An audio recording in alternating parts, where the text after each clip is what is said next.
Sapphire Ice, Book 1 of the Jewel series, by Hallee Bridgeman. Read by Gene Rowley. Prologue. There were three of them. Sisters.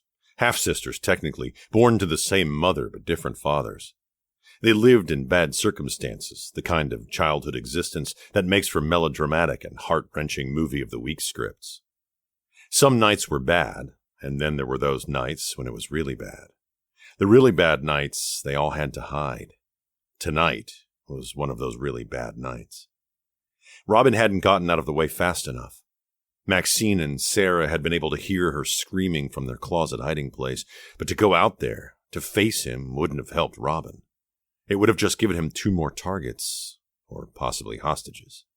Eventually Robin crawled in with them, shaking with fear and rage, not even knowing which was the strongest emotion from one tremor to the next. She managed to fight him off this time.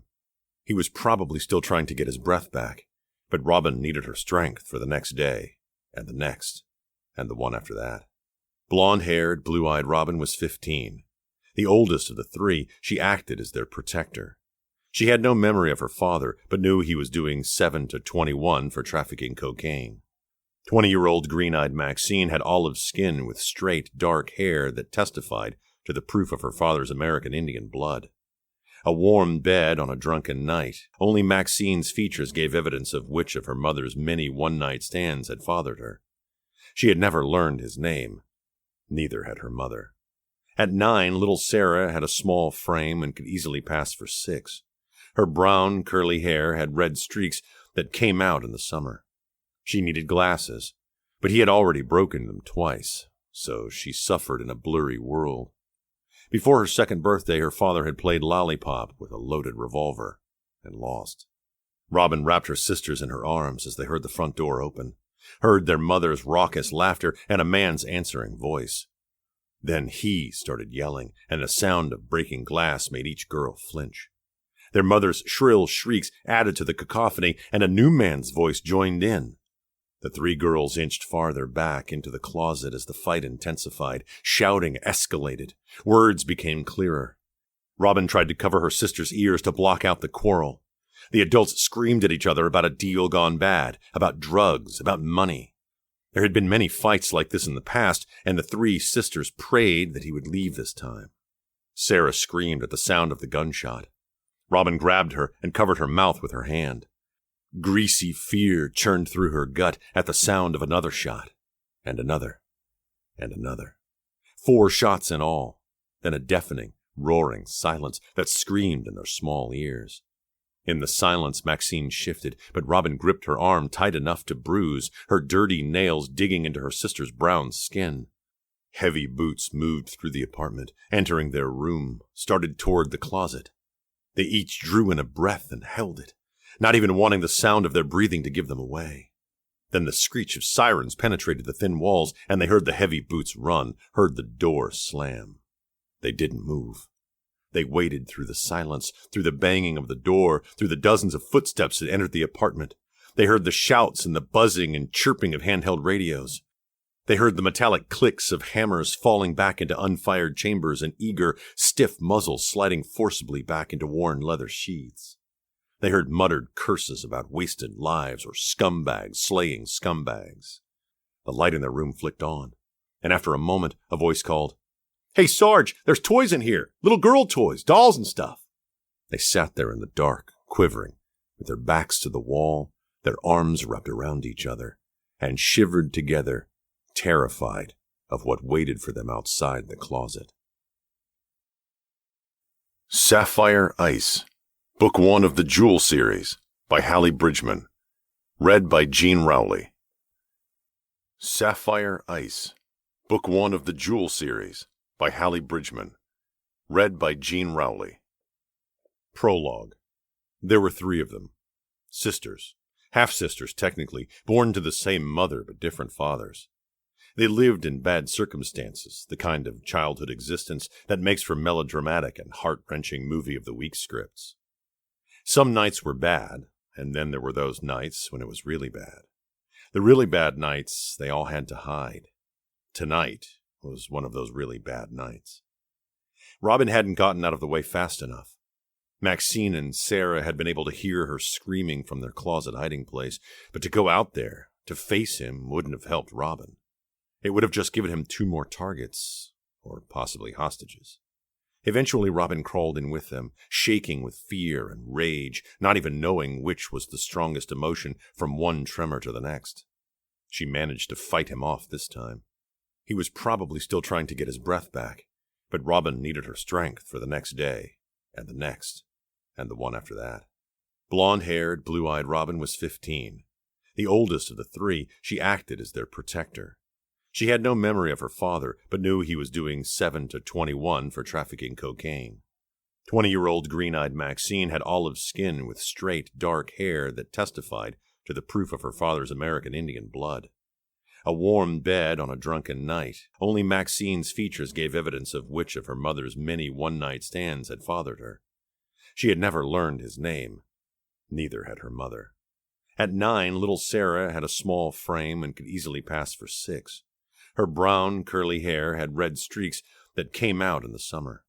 She needed glasses, but he had already broken them twice, so she suffered in a blurry world. Before her 2nd birthday, her father had played lollipop with a loaded revolver and lost. Robin wrapped her sisters in her arms as they heard the front door open, heard their mother's raucous laughter and a man's answering voice. Then he started yelling, and the sound of breaking glass made each girl flinch. Their mother's shrill shrieks added to the cacophony, and a new man's voice joined in. The 3 girls inched farther back into the closet as the fight intensified. Shouting escalated. Words became clearer. Robin tried to cover her sister's ears to block out the quarrel. The adults screamed at each other about a deal gone bad, about drugs, about money. There had been many fights like this in the past, and the 3 sisters prayed that he would leave this time. Sarah screamed at the sound of the gunshot. Robin grabbed her and covered her mouth with her hand. Greasy fear churned through her gut at the sound of another shot, and another, and another.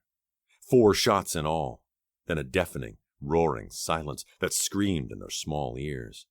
In the silence, Maxine shifted, but Robin gripped her arm tight enough to bruise, her dirty nails digging into her sister's brown skin.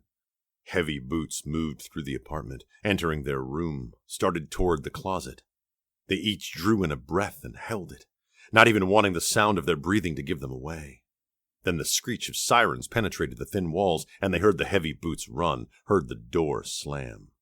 They didn't move. They waited through the silence, through the banging of the door, through the dozens of footsteps that entered the apartment. They heard the shouts and the buzzing and chirping of handheld radios.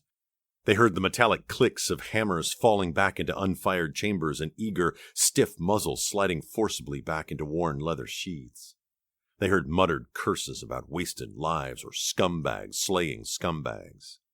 The light in their room flicked on, and after a moment, a voice called, "Hey, Sarge, there's toys in here, little girl toys, dolls and stuff."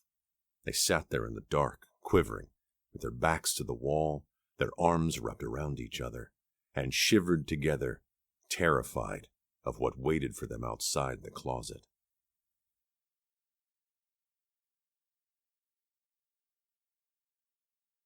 Chapter 1. The wait for a table at Hank's place spilled out beyond the patio and into the parking lot. Parents stood in cliquish groups, tightly gripping little trophies, pagers for tables, and various beverages from the bar. Throngs of little leaguers dashed around, chasing each other, exactly as loud and somewhat rowdy little boys ought to do. They wore white jerseys with yellow sleeves, each bearing the Hank's Place logo, which accounted for the presence of such a large crowd on the last night of the season. Robin Bartlett balanced her tray over her head and stood on her tiptoes to keep from losing her balance as a pack of 9-year-old players shoved by her. A yellow cap landed at her feet, and with dexterity she slipped her toe under it and kicked up, catching it in midair as she continued forward with the drinks. She arrived at her target group of parents and delivered 2 Diet Colas, an iced tea, and a water with lemon without dislodging a single drop. "Do you know how much longer we'll be?" a perfectly groomed and well-bejeweled mother asked, irritation heavy in her tone. Robin smiled, feeling the headache she'd fought all evening start spearing the back of her right eyebrow. "We're setting up for you in the outside bar area," she answered. Number 17 bumped into her, knocking her sideways. Seeing a head bare of a cap, she placed the cap in her hand atop the tawny head and gave the bill a quick tug. "Shouldn't be more than 5 or 10 minutes." The customer pursed her lips, but didn't say anything. Robin stepped slightly to the left and addressed the next group clustered around the large potted fern. "Would you like something from the bar while you're waiting?" One of the women in the group answered. As she shoved the designer sunglasses on top of her head, the diamond tennis bracelet on her tanned wrist caught the light of the setting sun. "We're a church group." Robin bit her tongue before she blurted out exactly what she thought of church groups, and instead smiled a bright, saccharine smile. "I can get you water or cola from the bar as well." The woman actually looked Robin up and down, from the toes of her worn-out black sneakers to the top of her tightly bound blonde hair. Once she had concluded her inspection, she turned her back as she spoke, as if dismissing Robin. "No, thank you." Robin shrugged it off without offense. She met a dozen like her a day. She worked her way through the crowd, taking drink orders and reassuring parents that the wait wouldn't be much longer. Some were rude, some polite. Robin guessed the polite ones had once waited tables. It didn't matter either way to Robin. Robin's boss paid her simply to fill drink orders, not make lifelong friends. After making her way back into the restaurant and behind the bar to pour wine and beer, she paused for just a moment to roll her head on her neck, trying to relieve some of the tension.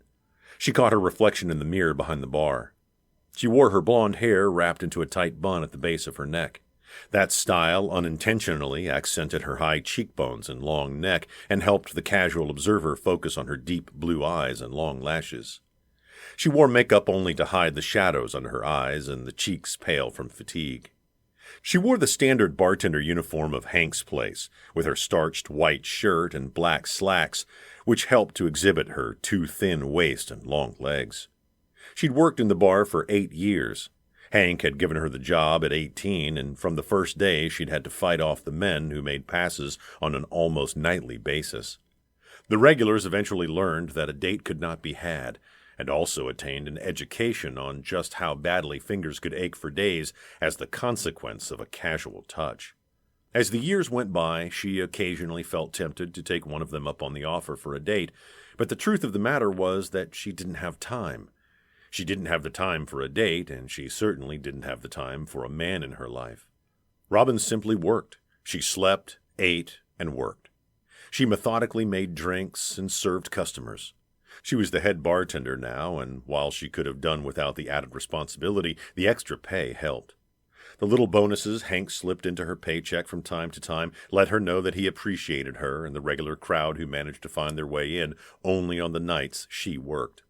2 hours later, her hands burned from the bleach water used to wash the glasses and her feet feeling like they might just fall off. The restaurant reached its peak dinner time.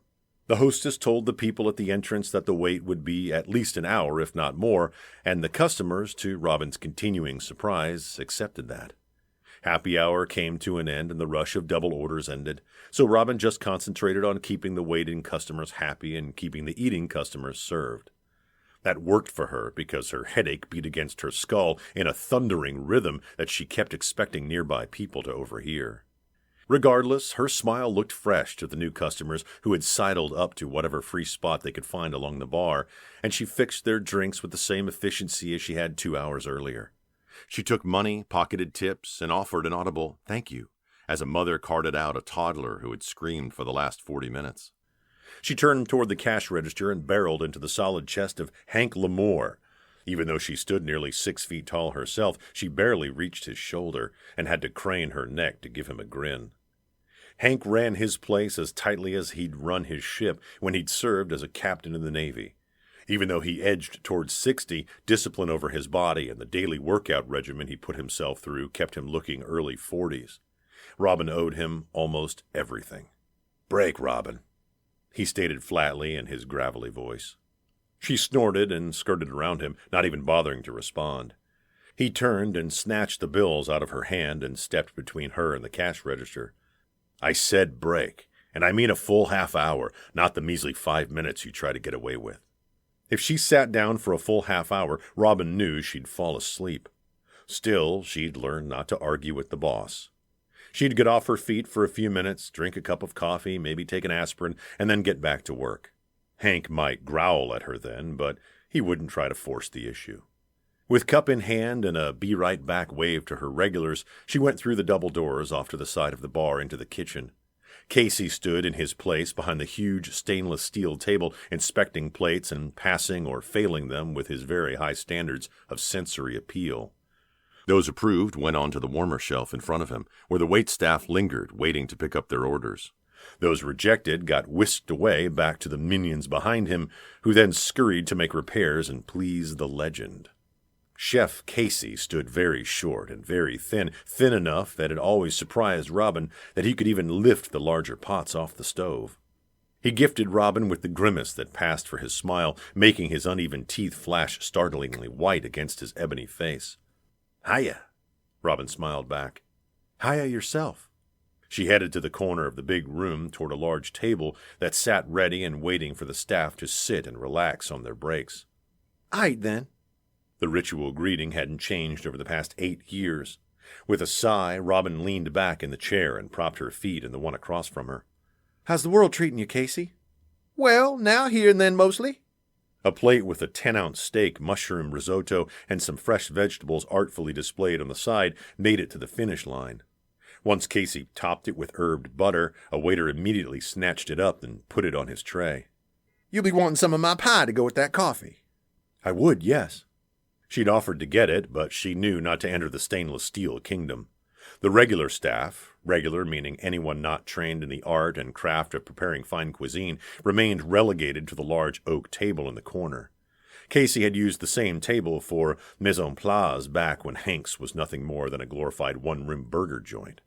She watched him dice some green herbs with such speed and precision that it made Robin's aching head spin. He sprinkled them into a large stainless steel pot and tasted his sauce before he fixed her a slice of pie. Without asking her, he went into the large freezer and returned with 2 generous scoops of vanilla ice cream on the top, then served it to her with exaggerated movements. "Not quite the fancy feast you used to getting at that Benedict's." Sighing around her spoon at the taste explosion of the perfectly seasoned apples, Robin could only shake her head. When her tongue finally quit enjoying long enough that she could use it to form words, she chuckled. "They've got nothing on you, Casey, not a darn thing." His cackle followed him back to the stove. "Not a darn thing," he laughed while he glanced through a tray of raw aged steaks, awaiting his approval before they could have the honor of searing to juicy perfection on the grill. Neither spoke again. Casey concentrated on perfection, while Robin concentrated on quickly devouring as much of the pie as she could. Waitresses and waiters came and went, bringing empty plates to exchange for full ones, too busy to have a conversation during the circle. It didn't bother Robin, though. She enjoyed the quiet, broken only by the opening and closing of the swinging doors. One of the bartenders, Marissa, pushed open the door and stuck her head through, scanned the kitchen, then looked back behind her. "She's in here." Robin had just pushed her plate away and started to contemplate getting back on her feet when she looked up and watched her sister, Maxine, stalk through the doors into the kitchen. "What are you doing here?" Maxine laughed and glided to the table. She wore some green little sparkly sheath-looking thing and shoes with such heels that Robin wondered how she stood without toppling over.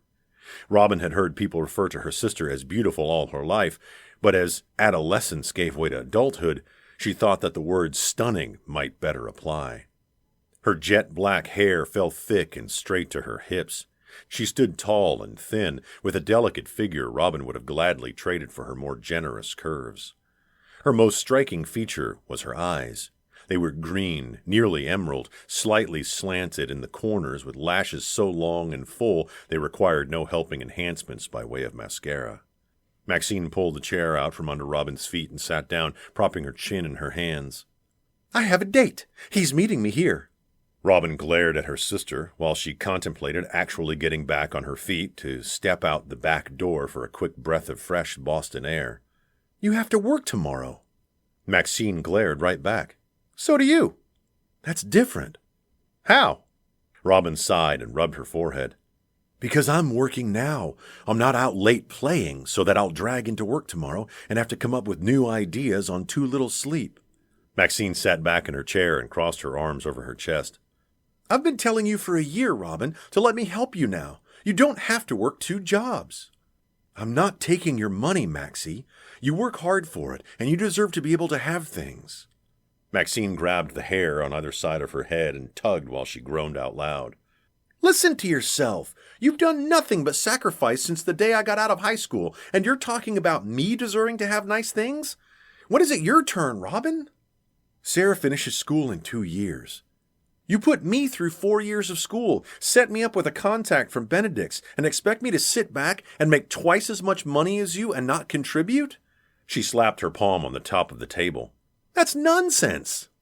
Robin took a pull of her coffee and set the cup down hard enough that it should have broken. You wouldn't be having this conversation with me if I were your mother instead of your sister. Well, you aren't our mother. Besides, don't bet I wouldn't.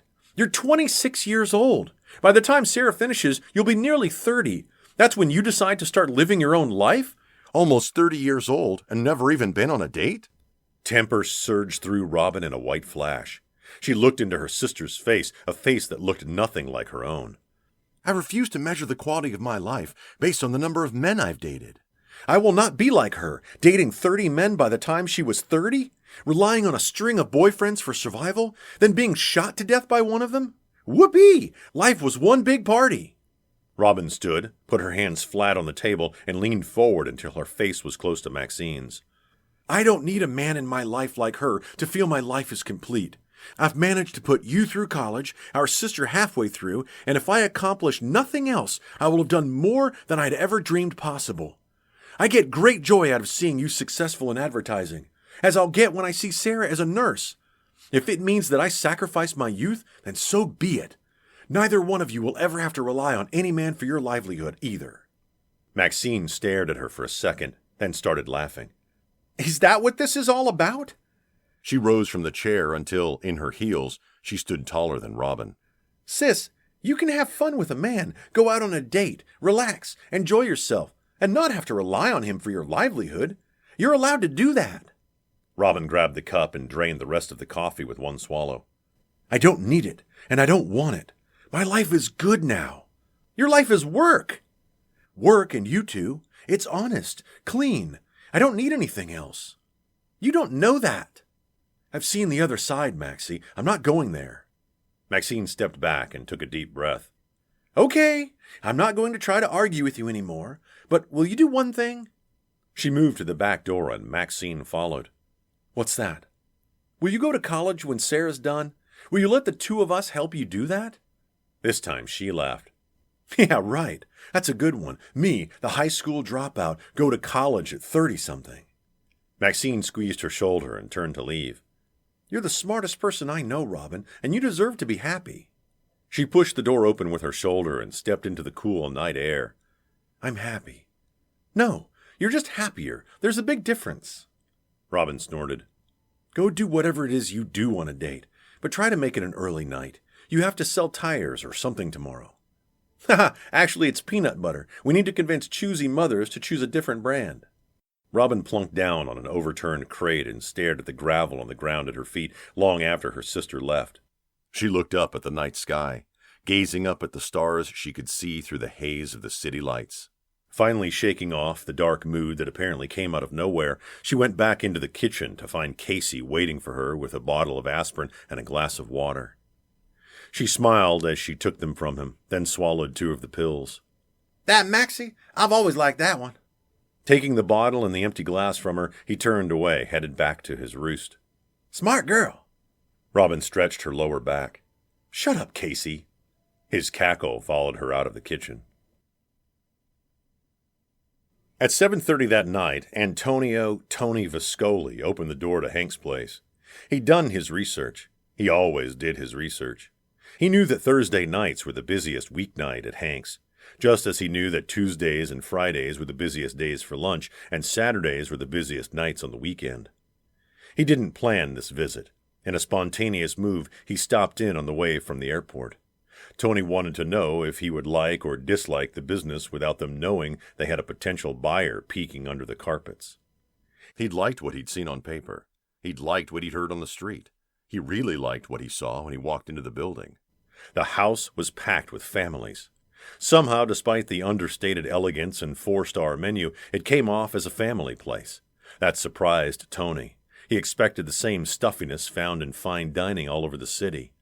"Impressive," Barry Anderson said from well above and right beside him. "Very," Tony replied, moving forward toward the smiling hostess, his towering companion at his side. "I like it," the giant offered. "I really like it."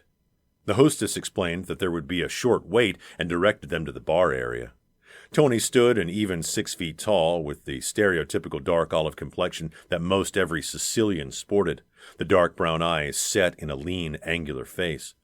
Still, even at 6 feet, he only came up to Barry's shoulder. People mistook Barry's size to mean that he worked as Tony's bodyguard, and the men had shared plenty of laughter over the assumption. He stood at 6'9", weighed close to 300 pounds of steel-hard bone and muscle, with sandy blonde hair and ice-blue eyes. The massive Super Bowl ring on his massive right hand sparkled in the low lighting. Barry served as Tony's attorney, and had done so from the very first business deal Tony had made that required a lawyer. His practice had grown as Tony's business had grown until it was one of the largest law firms in the city. While Barry oversaw his own practice with due diligence, he, and he alone, only ever personally handled Viscoli business. The bar area was busy for a restaurant bar. When a cheer rippled through the bar, Tony glanced up and saw the possible reason for the crowd. A Red Sox game played on the large flat-screen television gracing the wall opposite the bar, and the boys had just pulled ahead. 2 stools became available at the end of the bar. Within 30 seconds of sitting down, a bartender appeared in front of them. She handed the man on the other side of Barry a fresh beer, and as she brought her hand back, she pulled the levers on the tap in front of her to fill another 2 glasses.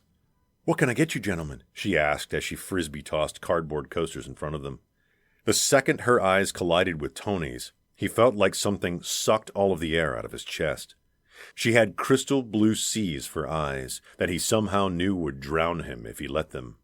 Shaking his head to ward off whatever unexpected sensation had suddenly struck him, he cleared his throat and gave her his order.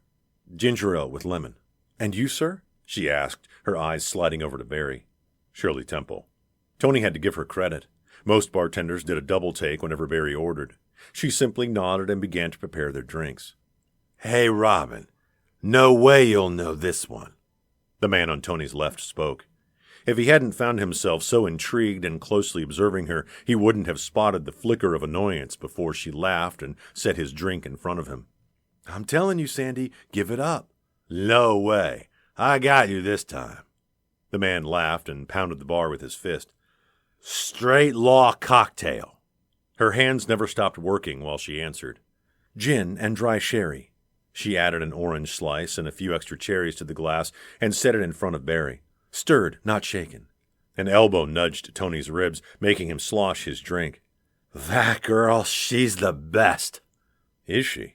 Tony asked rhetorically, then helped right the man before he sopped up the spill with his napkin. Robin reached across the bar and took the rest of Sandy's drink. "That's it, hon. You're done." "Come on, Robin. At least let me finish my beer." Her eyes remained sober through her smile. "Sorry, Sandy. You're falling off the stool as it is." "You can't just cut a man off at the knees like that." Tony watched with interest as she handled the intoxicated man next to him. She set a mug of black coffee in front of him, along with his tab, called a cab, made 2 more drinks, collected Tony's money for their drinks, and all the while talked to the inebriated man, teased him, kept him happy while he waited for his cab. Tony could have watched her work all night. The longer he watched, the more he realized that he wasn't the only man in the building upon whom she had such an effect. Several knew her, stopped to speak with her, and more than one stared at her with the same desire Tony felt skirting at the edges of his mind. It irritated him that he could fall so easily into line with a dozen others, and he frowned into his drink while he considered it. "Well, well, Antonio Viscoli." He looked behind him and saw a man who could easily rival Barry in size. His head was shaved, he sported a mustache and a partial beard, and had tattoos running up both arms. "You officially checking me out, Mr. Viscoli?" he asked with a laugh. Tony grinned and held out a hand. "Hank Lamore, it's good to see you again." "You should have told me you were coming out. I'd have held a table." "We were coming in from the airport and decided to swing by." He gestured to his right. "Barry Anderson, Hank Lamore." Tony caught one more look at the bartender as she worked farther down the bar before he set his full attention to the matter at hand. "Do you have an office, Hank?" "Sure, come on back." On the way to the seller's office, Tony pushed the blonde out of his mind and turned it fully and completely to the business at hand. Chapter 2. At 5:30, the shrieking of the alarm clock finally penetrated the thick fog of sleep that Robin had savored for too few hours. With a groan, she rolled over and hit the button to silence the stupid thing, then forced herself into a sitting position. She put her elbows on her knees and rested her face in her hands. 3 hours of sleep would get her through the day, but just barely. Hopefully, she'd still get a chance this afternoon to take a nap before she had to be back at Hank's. With a yawn, she rubbed her face and stood up. She had to be dressed and at work in 45 minutes. She stumbled through the darkened apartment, past the closed door of the room that housed Maxine and Sarah, and into the tiny kitchen. She stopped short when she saw Sarah already at the table, nursing a cup of tea. "Why are you up so early?" she mumbled, fumbling for a coffee cup, sloshing in the rejuvenating brew that had percolated to perfection the last 20 minutes of her sleep time via the wonderful invention of a timer. "I have a test at 7:30. Robin collapsed into one of the 2 remaining chairs and stared at her sister through half-open eyes. Sarah had always been petite and almost delicate, but on the verge of adulthood she looked nearly angelic. She wore wire-rimmed glasses that subtracted nothing from her hazel eyes. Her hair fell to her shoulders, an auburn mass of curls that no amount of styling could contain, framing a small face sprinkled with freckles. She'd barely breached the 5-foot mark, with such a delicate bone structure that Robin sometimes worried a strong hug could break her.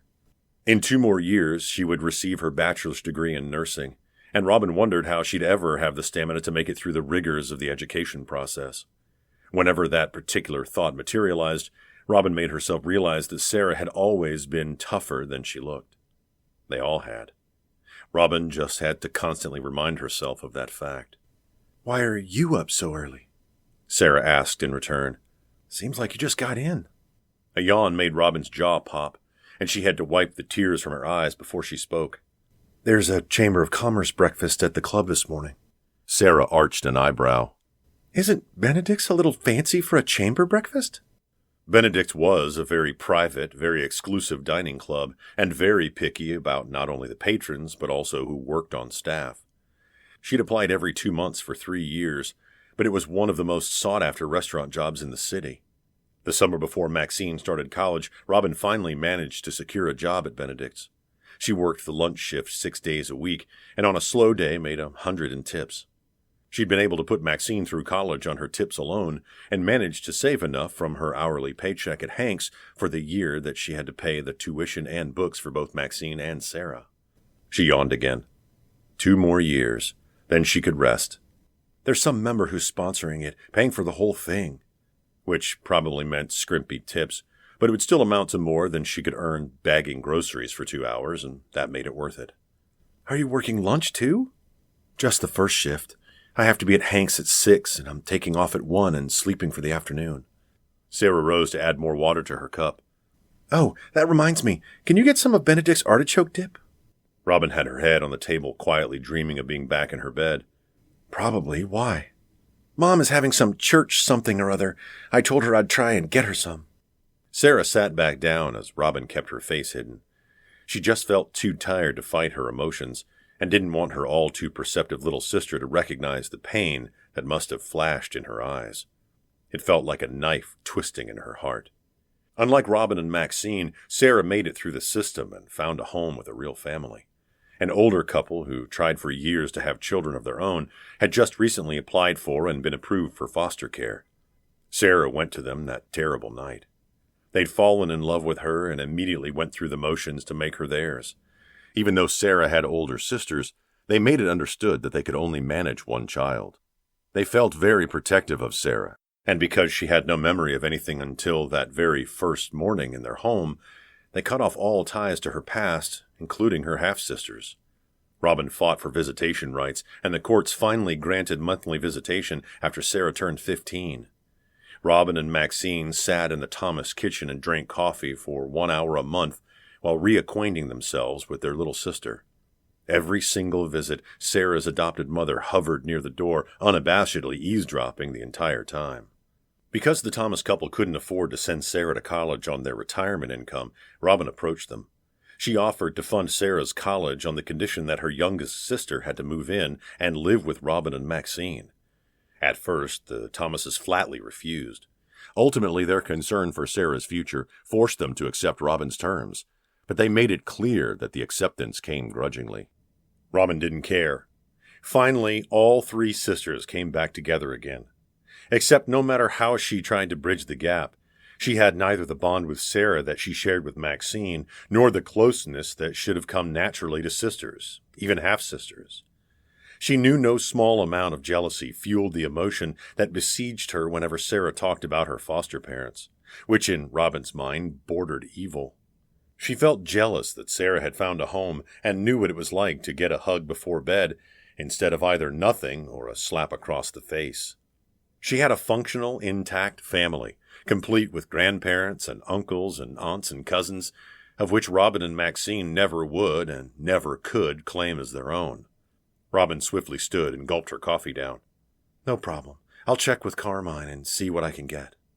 "Thanks, Robin. You're the best." Once again, she wore her hair in a tight bun. Sometimes she just wanted to cut the whole mass so that she wouldn't have to deal with continually putting it up for 16 hours a day. Except every time she started, her hands paused on the scissors and she couldn't bring herself to do it. Her makeup looked perfect, her lipstick crisp and even. She wore another starched white shirt, tighter and more feminine looking than the one she wore at Hank's, and a short black skirt with dark stockings. A bow tie hugged her neck, and she draped a trim black apron with white pinstripes around her waist. Working at Benedict's required a good memory. The waitstaff did not carry a notepad and had to memorize every order perfectly. Carmine, the general manager, felt that notebooks served as a crutch and took away the necessity for eye contact with the customers, creating too informal of an atmosphere. That required the staff to also memorize any specials, details about the dishes, is that made with peanuts, and the extensive wine list. Thankfully, Robin had a good memory. It sometimes surprised her, considering the quantity of drugs her mother had consumed on a regular basis, that the three sisters had been born with any brain cells at all.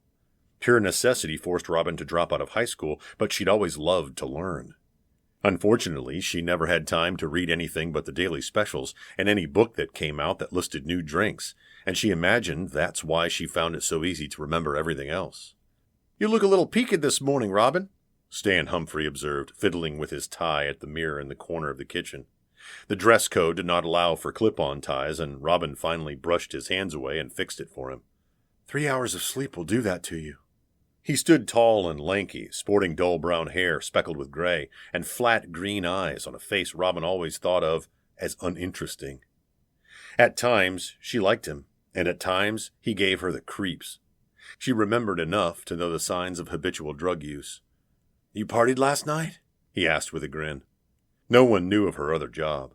The management here frowned on any kind of moonlighting, and they operated under the guided assumption that she'd left her position at Hank's to work exclusively for them. "Ugh, if I never see another rum and coke again, it'll be too soon." He leaned closer to her ear, and she had to restrain the urge to flinch back. "I have a little pick-me-up if you're interested." She raised an eyebrow and kept her voice at a normal level.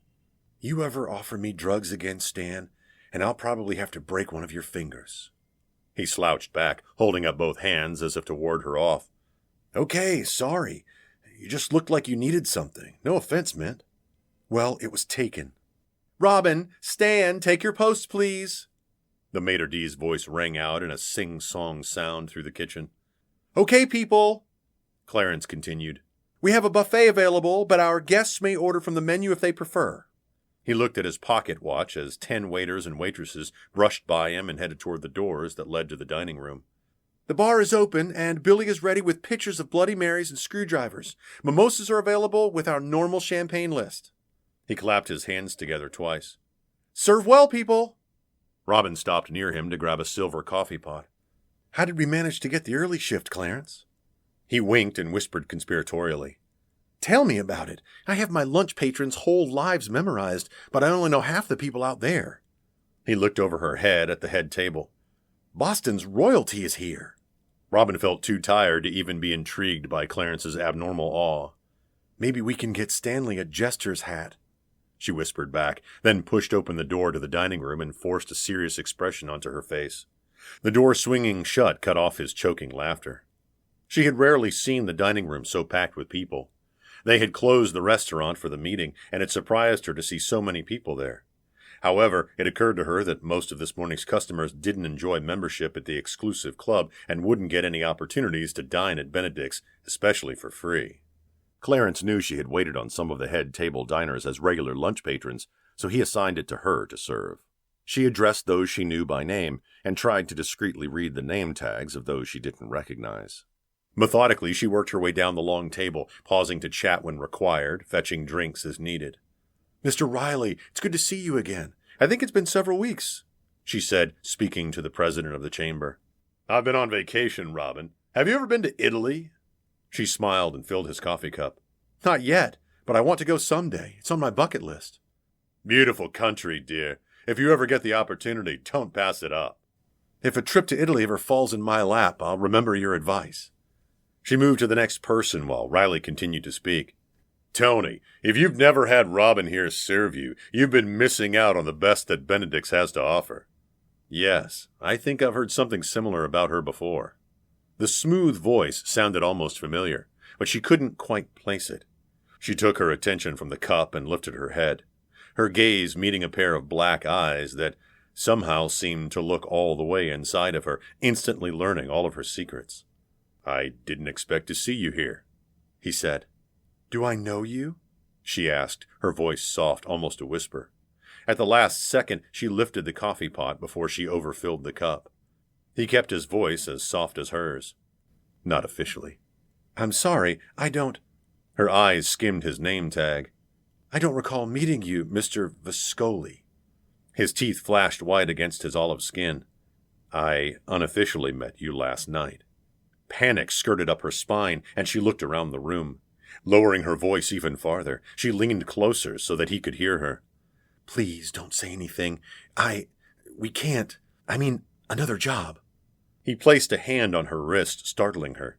His hand felt rough but warm enough that it sent heat up her arm, moving to flush her face. "So what you're saying is that your job may be in my hands." The heat in her body turned to white-hot anger. "Release me, sir," she bit out. With a smirk, he cocked his head as if examining a specimen. "What would you do to keep your job, I wonder?" It took every ounce of training and skill she had learned from years in the service industry to maintain her cool facade. With an even voice, she said, "I don't play those games, Mr. Viscoli. Remove your hand, or else I'll remove it." He shifted his grip until his fingers encircled her wrist. They overlapped on the thin bones, and this time he did chuckle. "You think you could?" In a panic, knowing how long she had spent serving this customer, she glanced up and spotted Clarence watching her. Baring her teeth, she leaned close to the man's ear and whispered, "I can and have on men bigger than you. Are you willing to test me?" With a grin, he reluctantly let her go. "Perhaps another time I'll take you up on your challenge." Unable to stand the thought of leaving him with the last word, she leaned forward again, barely speaking above a whisper. "If the thought of seeing you again didn't repulse me, Mr. Viscoli, I'd almost look forward to it." With that, she moved on down the table, ignoring his chuckle that followed her parting shot. She found it especially challenging to keep a polite smile on her face and make inane chatter with the other patrons as she continued to serve while seething inside. How dare he? She headed back into the kitchen to get more coffee, and Clarence immediately intercepted her. "Did you have a problem with that man, Robin?" Out of earshot of the customers, she slammed things around, surprised that she didn't dent the silver coffee pot. "Nothing I couldn't handle," she said, slamming the top back on her serving container. He gripped her elbow and kept her from re-entering the room. "I know that sometimes customers might get a little, fresh with some of our girls, but I wouldn't want to think that you might have, albeit unintentionally, insulted one of them." She bared her teeth at him. "Did he look insulted?" "No, but you looked insulting, and I'm concerned because I've never seen you act that way before." She slammed the coffee onto the counter and stepped closer until she could poke his bony chest with her finger. I didn't like the way he looked at me. I didn't like the way he touched me, and I didn't like what he implied when he spoke to me. When he flinched, she realized how hard she poked him and stepped away from him, drawing in a deep breath to calm down. Now, you had your little chat with me. Do you intend to speak with him? Clarence's face fused with color. Robin, do you have any idea who that is out there? I don't quite have the approbation from most of our patrons as you do, because I truly don't care. She grabbed the pot of coffee and pushed open the door.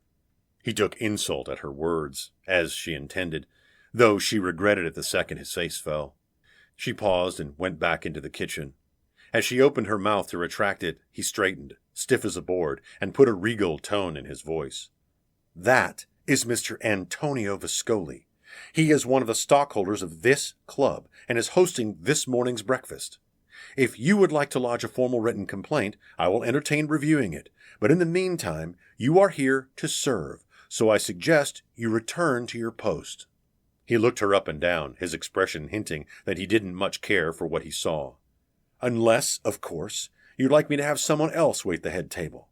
I'm sure that any server out there would be happy to trade places with you. Oh, what a tempting notion. She considered it, very seriously, for several breaths. Ultimately, she decided that trading tables would most certainly give Viscoli a great deal of satisfaction, a game point. No, she'd serve him and do a heck of a good job at it. That won't be necessary, sir. I'm fully capable of performing all of my duties. His face softened momentarily. I know. Now get back to work. Not wanting to leave things tense with someone she considered a friend, she paused to make one of her normal parting remarks. Purple and green, she said. At his confused look, she continued, with bells. For Stan's hat. His mouth twitched as he fought the smile and waved her away. Chapter 3. Barry gripped the side of the golf cart to keep Tony from tossing him out as he took a sharp turn and asked, "Have I ever told you how much I loathe this game? It's a necessary evil. I doubt very seriously that much business could get done in a football huddle." Tony skidded to a stop at the next tee. "How long have we known each other?" Barry asked superfluously as Tony leapt from the cart and snatched the number 2 driver out of the bag strapped to the back of the cart. Tony chuckled and took a practice swing. "Too long for you to ask that question." "In all that time, you've never, I repeat, never done business on a golf course." "Sure I have. I've formed relationships, negotiated deals, worked out problems." Barry cut him off by laughing. "You could get as much done over a lunch or dinner in half the time. You just want the excuse to be outdoors." "Maybe," he said with a smile. Tony lifted his face to the sun and breathed deep. "But look at this sunny day.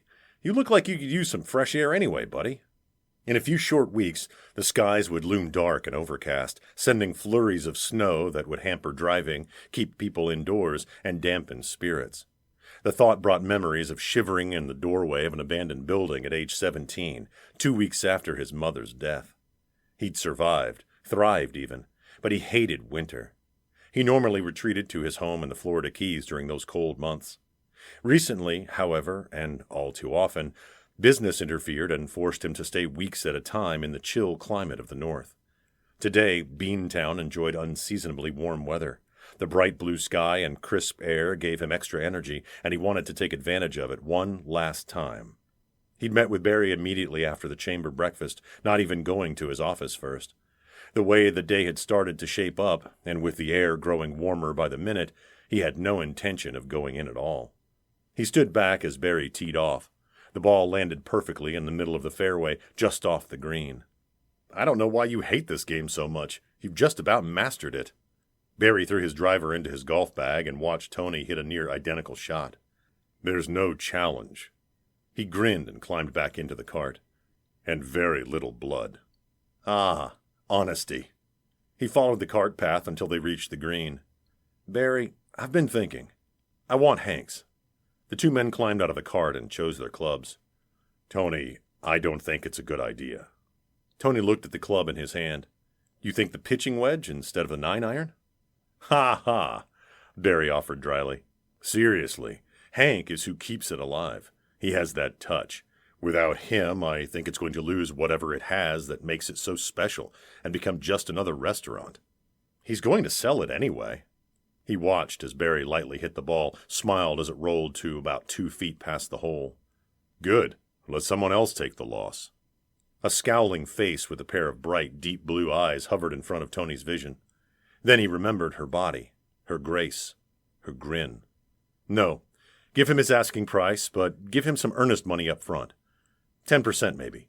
That's in addition to the asking price. If he stays on as manager, that will keep it Hank's. His asking price? You could probably cut it by at least 20%. Tony's ball landed on the green and slowly rolled toward the hole, teetered on the edge, then fell into the cup. He turned his body and looked directly at Barry, his face hard, his eyes serious. Barry, I have accountants. I need you to be my lawyer. Think you can get the papers drawn up today? Barry shrugged before he putted. It's your money. His ball rattled into the hole. What about the bar? Tony retrieved his ball from the cup. You know I don't like it. None of my other restaurants have a bar. I'll have to think on it and pray on it, but I'm already 90% sure we'll lose the bar. With Hank wanting to keep his staff, we'll need to make sure something that extreme is in the contract. Whatever you need to do. Tony watched as Barry retrieved his ball, and they both replaced their putters and climbed back into the cart. See, Barry? You're wrong again. Again? About what? I just conducted business on a golf course. True, but it would have been more satisfying if I could have tackled you to the ground with my bare hands instead of whacking some stupid little ball with a stick. Tony chuckled for the sake of the gentle giant's sense of humor.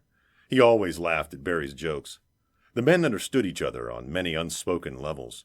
They approached the 18th hole. As soon as we're done here, I'll buy you lunch, Tony offered.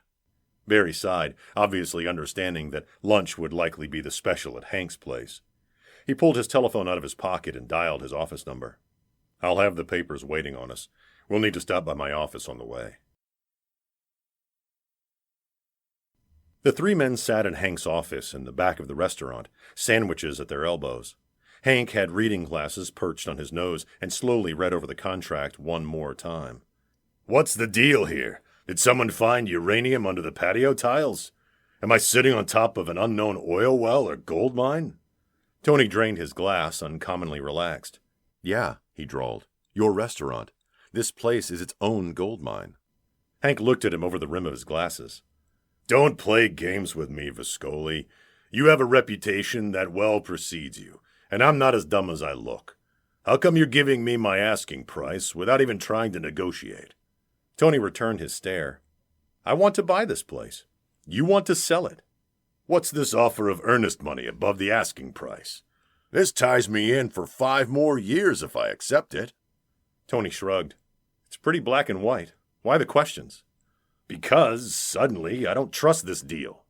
You contacted me, Lamore. I've done my due diligence, and this is the only way the place remains profitable. What does a small-time restaurant outside the city limits have that draws the direct attention of the infamous Antonio Viscoli? He tossed the contract on the desk in front of him and leaned back in his chair. I sign nothing until I figure that out. Barry spoke. You sell nothing if we get up and walk out, too. Hank shrugged.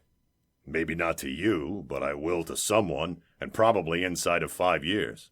Tony surged out of his chair and paced to a picture hanging on the wall. He stared at a picture of a young Hank, looking very different in a crisp white uniform, his arm draped across the shoulders of a woman, presumably his wife, standing in front of their restaurant. A banner across the front of the building read, Grand Opening. He put his hands in his pockets and rocked back on his heels. I want to buy this place for the reason that I buy anything. Because it's a money-making venture. I'm choosing to offer you your asking price for 2 reasons. First, it is actually a very reasonable asking price, and you could have asked for more. You should have consulted with more people before locking in. Secondly, I like you. I rarely allow emotions to affect business deals, but I do like you, and I figure my offer might just make your retirement sweeter.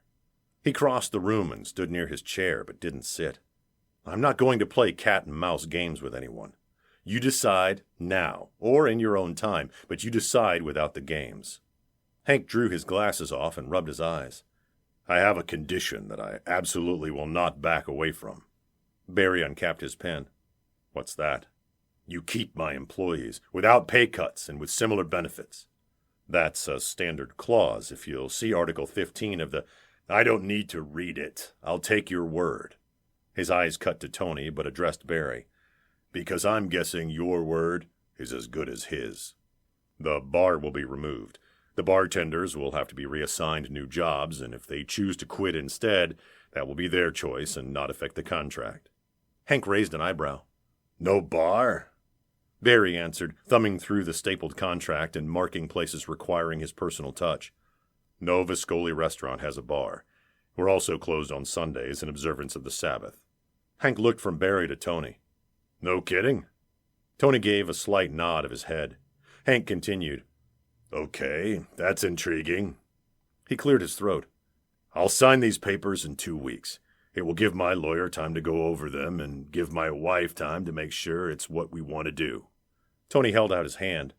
Then we'll be in touch in 2 weeks. Antonio Viscoli rarely took an entire afternoon off. It often felt like that wherever he went, whatever he did, business followed. And when business followed, it meant dealing with people, asking, demanding, meeting, negotiating. If it wasn't a lawyer, it was a secretary. If it wasn't a secretary, it was a reporter. On, constant demands. He didn't necessarily dislike it or resent it. He accepted it as his life. Even at church, people needed, demanded, requested. He woke up early, daily, to pray and meditate on God, to read his Bible, and to have conversations with his Heavenly Father. Because of the norm, he considered the opportunity to get away in the daytime during business hours a rare treat. After working almost non-stop for months, Tony felt fatigued. He couldn't remember a time his energy felt so diminished. But when he thought back, he realized hadn't truly taken any time for himself for a couple of years. The golf game relaxed him a bit, but he needed more. He needed to pour some energy into something, let his body slow down with his mind. He needed to sweat. He'd taken up rowing because kids with his background didn't row. It was a sport in which the blue bloods of the country competed, kids in Ivy League schools and their recent graduates. It brought him one more step away from his childhood, one more step closer to discarding his past. It also required no interaction with another human being. He had a tendency to treasure his solitude. He let his mind wander as the muscles in his arms worked the oars. Smoothly and cleanly he cut across the water, letting the sun beat down on his head, warming his neck and shoulders. The breeze blew warm, heated by the late summer the state presently enjoyed, and he lifted his face, letting the stress and pressures bleed out of him with each stroke. In just 2 short weeks he would celebrate his 32nd birthday. All he had striven to achieve in life had been accomplished, and then some. He found himself very nearly bored. Perhaps he needed to set his sights on something new, something that didn't require contracts or negotiations. The water reflected back at him, as blue as a pair of eyes that hadn't left his mind in nearly 24 hours. Pushing the thought away, he tried to plan for the coming month. He'd spent almost too much time in Los Angeles, but it had been necessary. It had taken him some time to establish himself in the business, to make sure those he left in charge considered him the ultimate boss.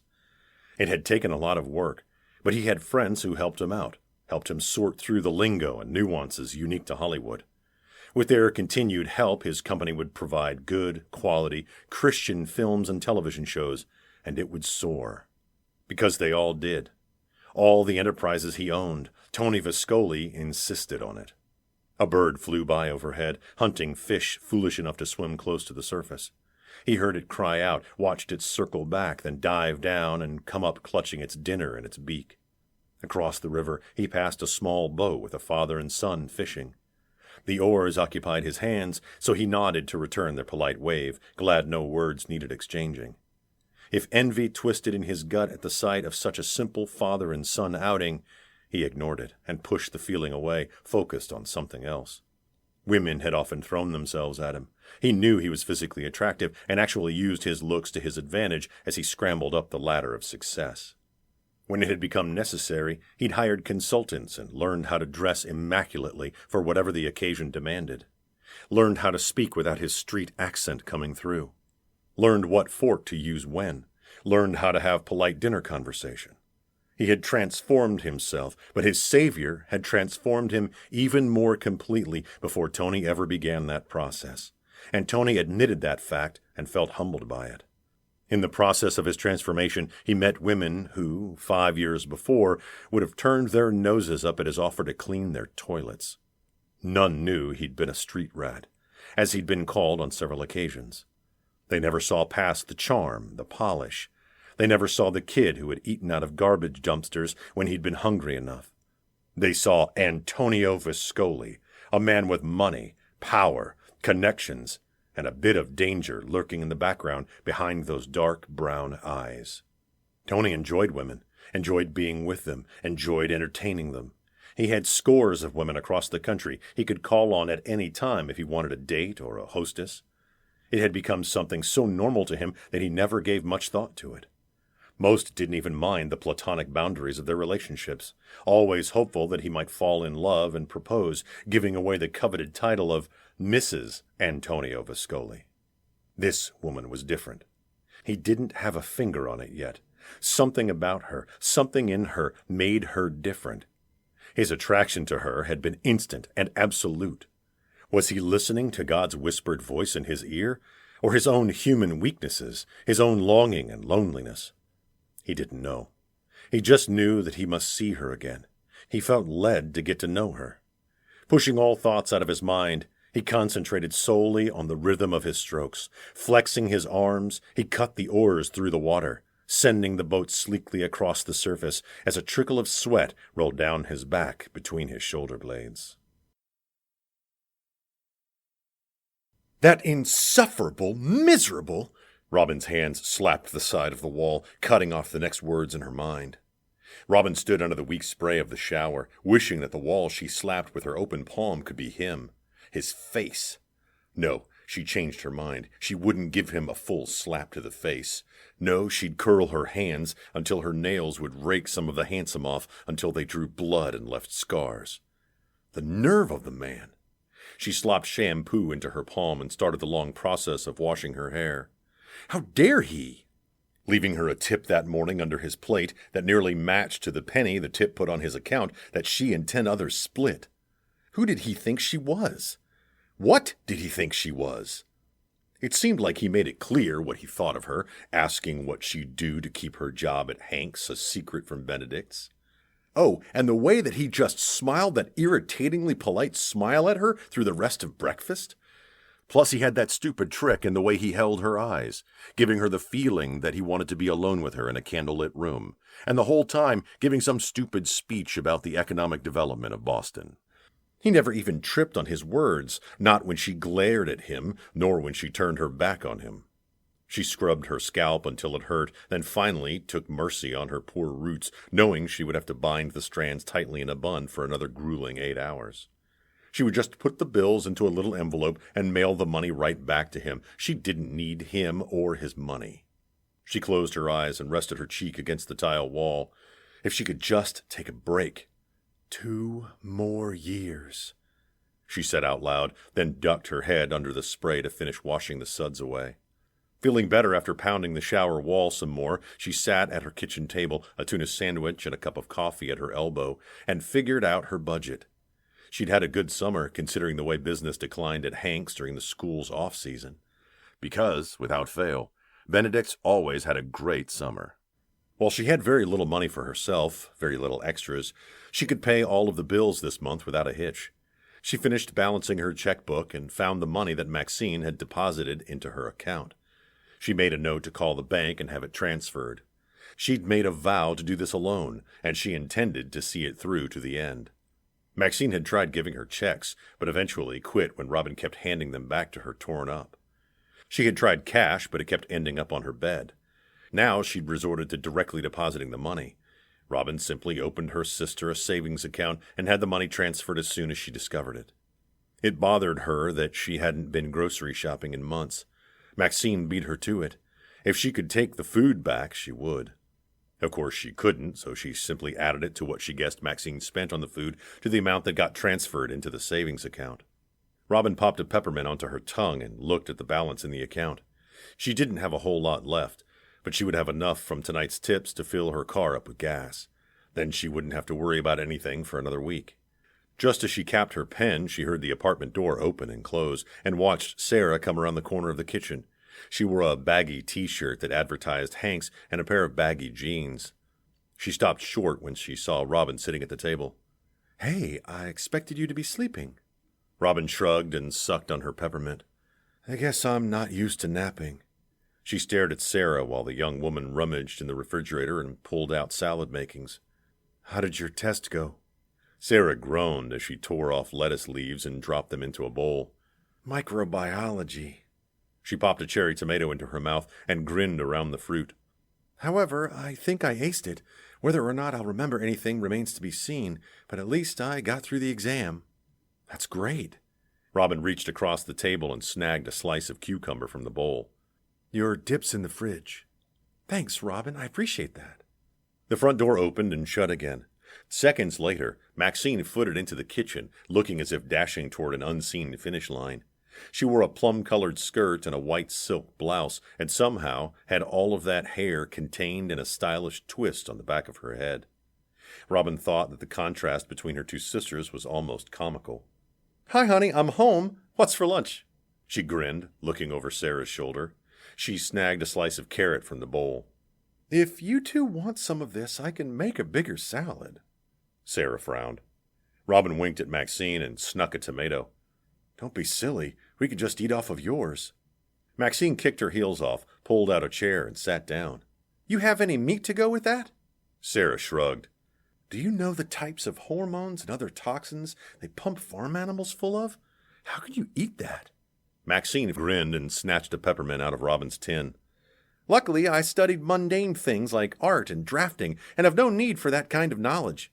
And after my double cheeseburger on my way home just now, I must say that ignorance is bliss." She turned her head and looked at her older sister. "You look tired." "Don't I always look tired?" She stood and stretched, then threw the checkbook and calculator into a drawer. "I need to get ready to go to Hank's." She lifted her hair and let it fall. It had nearly dried. "What are you two doing tonight?" Sarah carefully added extra virgin olive oil and a dash of vinegar to her salad. "I have to take that dip out to my parents. I'll probably just spend the night there." Maxine propped her feet on the chair Robin had just vacated and grinned. "I am taking the rest of the day off and treating myself to a mini spa day. I have a hot date." "You always have a hot date." Sarah grabbed a fork and sat down. "I don't see how you ever made it through college." "It was definitely a juggling act." She stood and grabbed a glass out of the drainer on the side of the sink, flicking the faucet handle up, letting cool water fill the glass. "I had to work for this one, though. This guy ignored signals for months. I thought I was going to have to get a neon sign." She took a long pull of water as she sat back down. Robin laughed on her way out of the room. "What? You don't have one?" Maxine leaned the chair back and stuck her head through the doorway. "You're lucky I already took my shoes off, or I'd be throwing one at you." The shutting of her bedroom door muffled the sound of Robin's laughter. Maxine sighed and looked at Sarah. "I'm getting worried about her." Sarah reached behind her, opened the refrigerator door from her seat, and pulled out a bottle of water. "I don't think you have to worry about her. She's strong, stronger than I could ever hope to be." Maxine frowned. "I don't know. Every month that passes, she's losing something." "What are you talking about?" She shrugged, not really knowing how to word it. She thought about her conversation with Robin the night before. "Her spark for life, maybe." Sarah stared at her while she chewed. She finally swallowed and slowly licked her lips. "Did she ever have one?" Maxine looked at a spot above Sarah's shoulder and slowly nodded. "Yeah. It used to be there. It only showed when she wasn't paying attention, but it was definitely there. I think she just works too hard. I wish she'd let me take out a student loan or get a job or something. Anything that would help her out." Maxine snorted. "Good luck trying. I think it's more than that. I can't quite put my finger on it. When I do, I'll figure out what to do." Sarah pushed her bowl away and leaned forward. "Can I ask you something?" Maxine shrugged. "Sure. Do you remember that night?" A chill skirted up her spine, and the memory assaulted her. Suddenly, she hid in the back of the dark closet, listening to the footsteps of the man coming closer. She shook it off and focused back on Sarah's face. "Yeah. Why?" She looked behind her, then back at Maxine. "I don't remember any of it. Not even her. Sometimes I get little flashes. Why is that? I was 9 years old. How can I forget it? Memories crammed into the front of Maxine's mind. Normally she kept them pushed so far back that she could go for days without remembering any of it. Like a slideshow, they popped in front of her vision one at a time. The dingy apartments, the smell of burning drugs, the rotten food, the odorous men. Ugh, so many men constantly coming and going. She pushed it all away and realized that her hands had started to shake. Trust me, honey. You don't want to remember. Robin entered the lobby of Hotel Viscoli, Boston. Green marble, elegant brass, high ceiling, starched uniforms, overstated elegance. It all formed together to one impression in her mind. Wealthy power. She swallowed hard, knowing that her black pants and white shirt, her old, ugly, clunky shoes, and her worn canvas backpack made her look like a waif compared to the coiffed, tucked, heeled women gracing the lobby. Steeling her shoulders against the aura of intimidation, she crossed the expanse of the marble foyer and found a smiling, uniformed brunette behind the counter. May I help you? She asked with a sing-song voice. On the wall above her head, scrolling brass read, "Whatever you do, work at it with all your heart, as working for the Lord, not for men." Colossians 3:23. Robin kept from fidgeting. I'd like to see Mr. Antonio Viscoli, please. The woman gestured with her hand. Mr. Viscoli's offices are on the 20th floor. The elevators are right around the corner there. Robin looked to where she pointed, saw the elevator sign, and looked back to her and said, Thank you. You're very welcome, she said with an impossibly large smile. Have a wonderful day. Robin lost a little of the confidence she'd stored up to step into the lobby during the elevator ride up. She had almost changed her mind about it when the doors opened. Because a receptionist, sitting behind a large half-moon desk, saw her and smiled, Robin felt obligated to step off of the elevator and into the lobby of the office floor. Her feet sank into the lush carpet, and her eyes skimmed the leather furniture and black granite tables. While the lobby screamed wealth and power, this floor radiated it like an actual energy source. Robin's stomach clenched. Good afternoon. May I help you? The receptionist asked. Yes.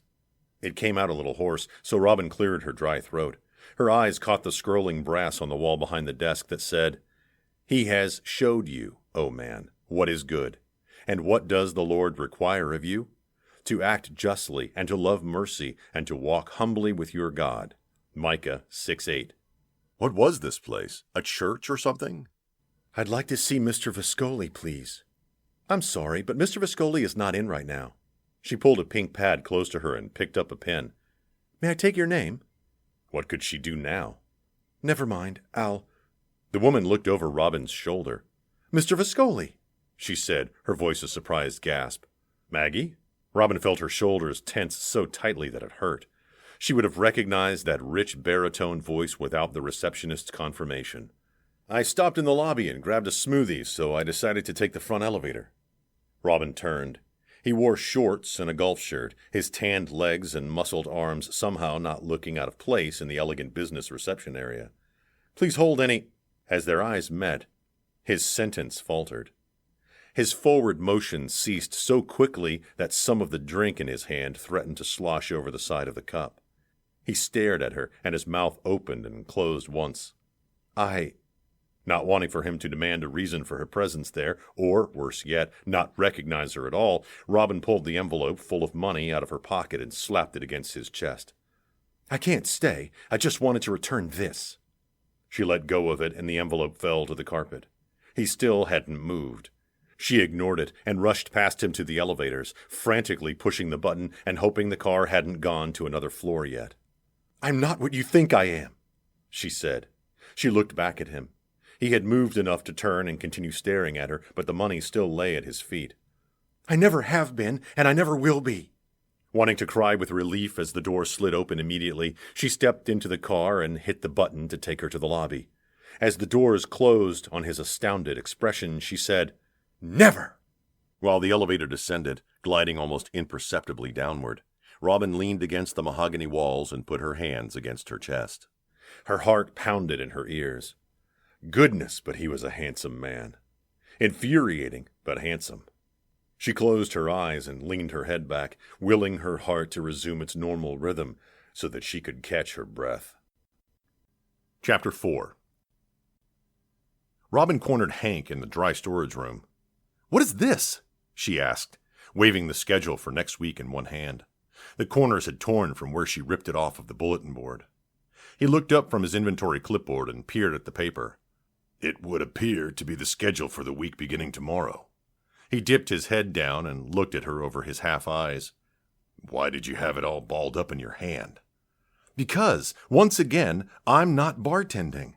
Last week you had me waitress, food prep, hostess. This week I'm doing food ordering and working as hostess?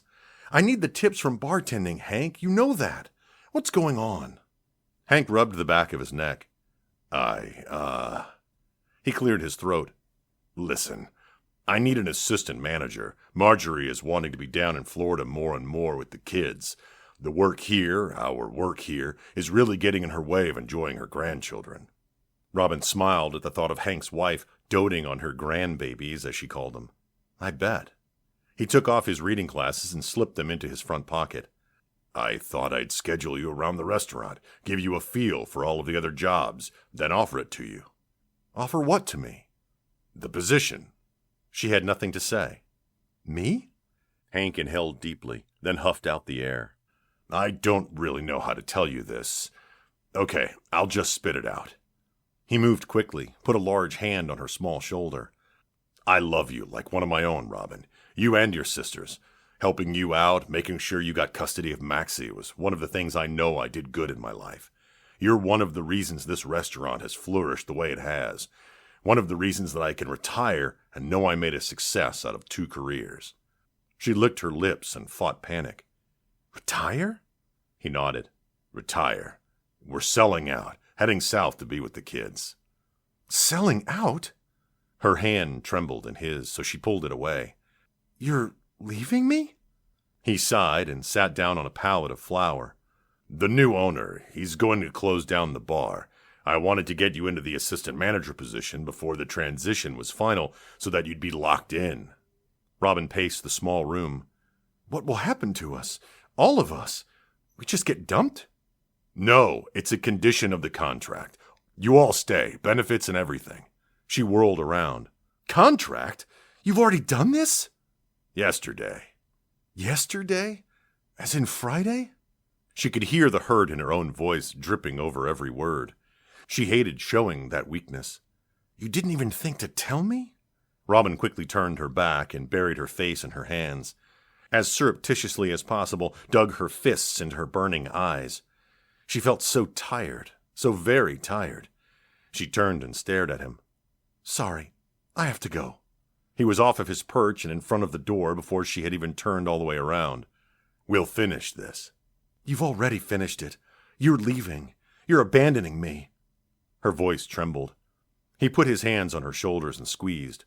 "No, Robin, I'm not. I'm staying on as manager for a couple more years. Besides, you're almost done. 2 more years, right? You'll have this job guaranteed for at least that long." He gave her a small shake. "I didn't think you could do it. I never told you that. You've held out, though, and you've made me proud.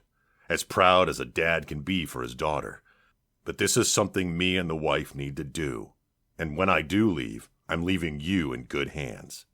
Weary, now that the short burst of adrenaline left her, she rested her face on his chest and let his strong arms envelop her. "I'll miss you so much." He kissed the top of her head and squeezed her tight. "I'll just be waiting for you to take a vacation. Come down and visit once Sarah's done." Her words were muffled against his flannel shirt. "Deal." Robin always took Sundays off. She knew she had to have at least one day to completely recoup. She rarely got in from Hank's before 2 a.m, and she would fall onto her bed and sleep until at least noon. Eventually, she would make it out of bed, drink a cup of coffee, eat a really big breakfast which Maxine usually prepared, then fall back asleep for a few hours. Sunday nights she reserved for lounging on the couch, zoning out in front of the television. Sometimes her sister persuaded her to go with them to see a movie, but those times came few and far between. She rarely liked to leave the one day she could stay home. She woke up this Sunday with a horrible headache.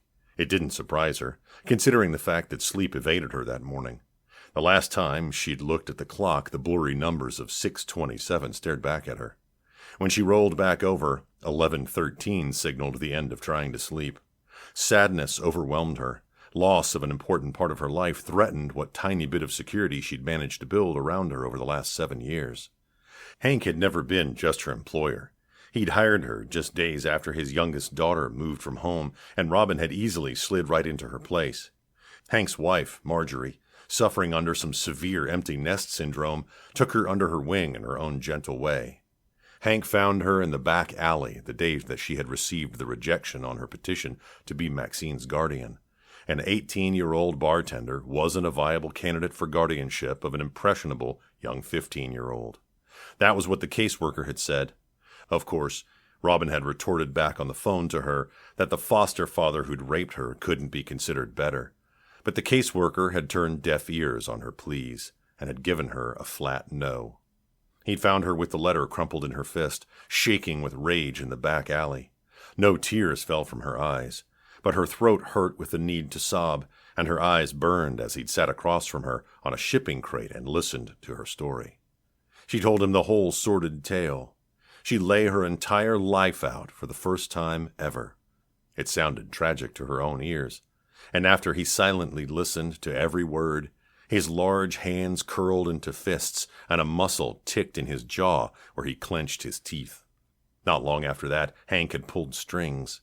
Retiring so high up in the chain of command in the Navy gave him high strings to pull. He wrote letters to the social services, ensuring that Robin would only work shifts that correlated with school hours as long as Maxine was a minor, and ensured that his own wife would watch over her in the summer months. He made telephone calls, took people to lunch, and, Robin was sure, issued a few veiled threats, until the day Maxine sat in her apartment, finally in a safe, permanent home. Hank made it happen. Without him, Robin didn't know where her fragile family would be. She loved him only second to her sisters and knew that she would lose a part of herself when he left. She'd never really cried in her adult life, couldn't remember the last time a genuine tear had fallen from her eyes. She had experienced so much in her life that she feared if she started crying about it all, she would never stop. Still, the back of her throat ached as she lay in her bed and stared at the ceiling. Silence hung over the apartment like a cloak. Sarah was likely at church, and Maxine must be off somewhere. She didn't even have anyone to complain to or whine to, and that seemed to make it worse. She groaned and rolled out of bed. Hank's didn't open until 4 on Sundays, but he would be there. He usually worked on paperwork on Sundays. Maybe she could talk him into making her lunch, let them have an afternoon like they used to have before she started putting sisters through college. If the chill last night gave any indication, the Indian summer had ended and fall definitely arrived, putting a crispness in the air. So she dressed to suit the weather. She noticed as she buttoned her jeans that she'd lost some more weight, but simply shrugged it off and secured the pants with a leather belt. She added a white t-shirt, a green and blue flannel shirt, and a pair of hiking boots and left the apartment within 15 minutes. She lived close enough to Hank's to walk it. The early afternoon air crisply stung her cheeks, but her eyes watered against the bright sun shining against the deep blue sky. As she inhaled the cool air and slipped a pair of sunglasses on her nose, she decided that just being outside in the daylight without deadlines or appointments lifted her spirits. She recognized Hank's car, but she didn't pay attention to the other two there. They could have belonged to patrons who'd been too intoxicated to make their way home the night before. They could have belonged to people from the city who had headed to their little corner for antique shopping. Either way, she was unprepared for anyone else to be in the building when she walked inside.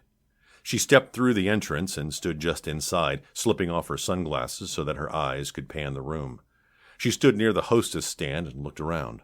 Marjorie had done an amazing job decorating the interior of Hank's. The Spanish tile floor created a stunning terracotta and beige pattern through the rooms.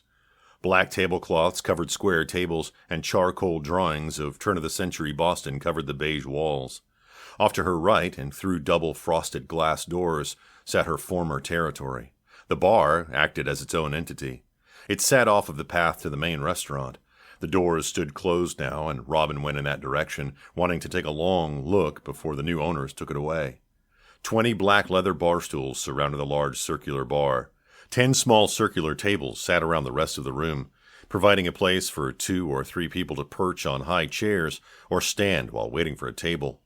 2 large flat-screen televisions adorned the small room, one always turned to a sports station and the other always on a 24-hour news station, but on mute with closed captioning enabled. The opposite side of the room had access to the patio area, and on warm summer days, half of the wall would slide out and a tiki bar could be set up to serve drinks and appetizers. Never again would a warm summer breeze blow on her while she made frozen drinks and laughed with college students enjoying the relaxed summer schedule. Never again would another football season crowd so thick force her waitresses to access her through the kitchen door. 7 years of seasons coming and going suddenly ended. What now? Tony Viscoli came through the kitchen door and saw her, staring at the patio doors with a mournful expression on her face. He took the opportunity to silently observe her, knowing she would tense up as soon as she saw him. She'd worn her hair down today. It fell long down her back, almost to her waist. It shined around her head, a glowing, cascading mass that fell halfway down her back. He almost chuckled aloud at the romantic description, but anything else seemed too tame. He wanted to feel it entwine itself around his fingers. He must have completely lost his mind. He'd seen her several times over the past 2 weeks, at Benedict's and at the bar, and while he made it a point to ensure she did not serve him, he also made it a point to be where he could watch her. She'd given him his tip money back, every dime. With his confused receptionist watching, he'd observed the elevator doors close on Robin, then laughed out loud. If he didn't already feel intrigued to the point of obsession, that would certainly have triggered it. While he'd contemplated the notion of having her researched several times over the last 2 weeks, he'd decided against it. He definitely had the resources, but he decided that he would learn what made her tick the old-fashioned way. When she walked further into the room, far enough away from the door to prohibit a quick exit, he finally decided he ought to make his presence known. He stepped forward and pretended to cough. She turned toward the sound, and he watched her face the very second recognition dawned into those blue eyes. Sapphires. She needed a band of sapphires around her neck, encased in platinum. "You!" As their eyes clashed, her face hardened and she froze. "What are you doing here?" His eyebrow quirked upward. His lips barely twisted into a sardonic grin. "I could ask you the same question." "That's none of your business." "Oh?" he said, opening the small refrigerator under the bar and pulling out a tonic water. "I disagree." She surged forward and slapped her palm on the top of the bar. "You can't be back there." She watched as he reached above his head and pulled down 2 glasses. "What are you doing? Get away from there!" He poured half of the bottle into one glass and the other half into another. "Here, have one." He stayed behind the bar, thinking he should keep something immobile between them. It kept her from scratching his eyes out, and it kept him from touching her. She was furious. And magnificent. "Don't make me call the police, Mr. Viscoli." He chuckled and watched her teeth clench in anger. "And what would you say the charges should be, Robin?" "Trespassing? Theft? I'm sure there's more. Did you break in?" He took a long swallow of his drink, a diamond winking on his little finger. "Sorry, none of those charges would stick." She moved behind the bar and snatched the glass from his hand. She dumped both glasses out in the sink and turned the water on. "I wouldn't be so sure," she snapped. "Oh, I am. You can't trespass on your own property." The glasses clattered into the sink, forgotten. She turned and stared at him with wide, almost panicked eyes. "Your property?" He stepped forward and reached behind her. She took a quick step back, then color flooded her face when he simply turned off the water at the sink. He stood close enough now that he could smell her perfume. Signed and sealed. They might haul you away for trespassing, of course. "No," she said. Her eyes darted to the left and right. "Where's Hank?" He inclined his head toward the kitchen, and she turned and ran without a backward glance. Robin slammed the kitchen doors open and immediately spotted Hank at the stove. "Do you have any idea what you've just done?" He turned at the sound of her voice and grinned the second he saw her. "Robin, come in, come in." He had a spatula in his hand and waved it toward the stainless steel counter. "Barry Anderson, Robin Bartlett." He smiled at her and turned back to the stove. "You're in time to eat one of my burgers." She looked at the guy sitting at the counter without actually seeing him. "Hi." she said distractedly, then immediately rounded back on Hank. Do you have any idea who you just sold your place to? With an expert flick of his wrist, he turned the frying meat over on the grill. Sure, Tony Viscoli. Nice kid. I like him. He isn't nice, and he isn't a kid. You'll like him once you get to know him. He moved to the wall and opened the oven to check on something in there, then shut the door before he turned and winked at her. He comes across a little hard at first, but then you get to know him. Hank, she started, then remembered she had an audience. Then she didn't care that she had an audience. Hank, I've served him at Benedict's. He whistled under his breath while he set rolls out on the counter. I forget sometimes that you know several of the more prominent people in the city. She wanted to scream. Hank, listen to me. You can't sell your place to him. Her tone suddenly reached him, and he stopped all movement and looked full at her. What are you talking about? I'm telling you, I served him at Benedict's. Hank, he implied that I could be bought. His expression was blank for a moment before rage overtook it. What are you talking about? He bellowed. She crossed her arms over her chest and lifted her chin. Just that. He implied he could buy me. You'll just have to tear up the contracts. Tony wouldn't do that. You're either mistaken or lying. The man at the counter spoke for the first time, and she whipped her head around and looked at him. How do you know? Because I know. He rose to his feet, and she had to lift her head to keep eye contact. He wouldn't, and he wouldn't have to. He did. I seriously doubt it.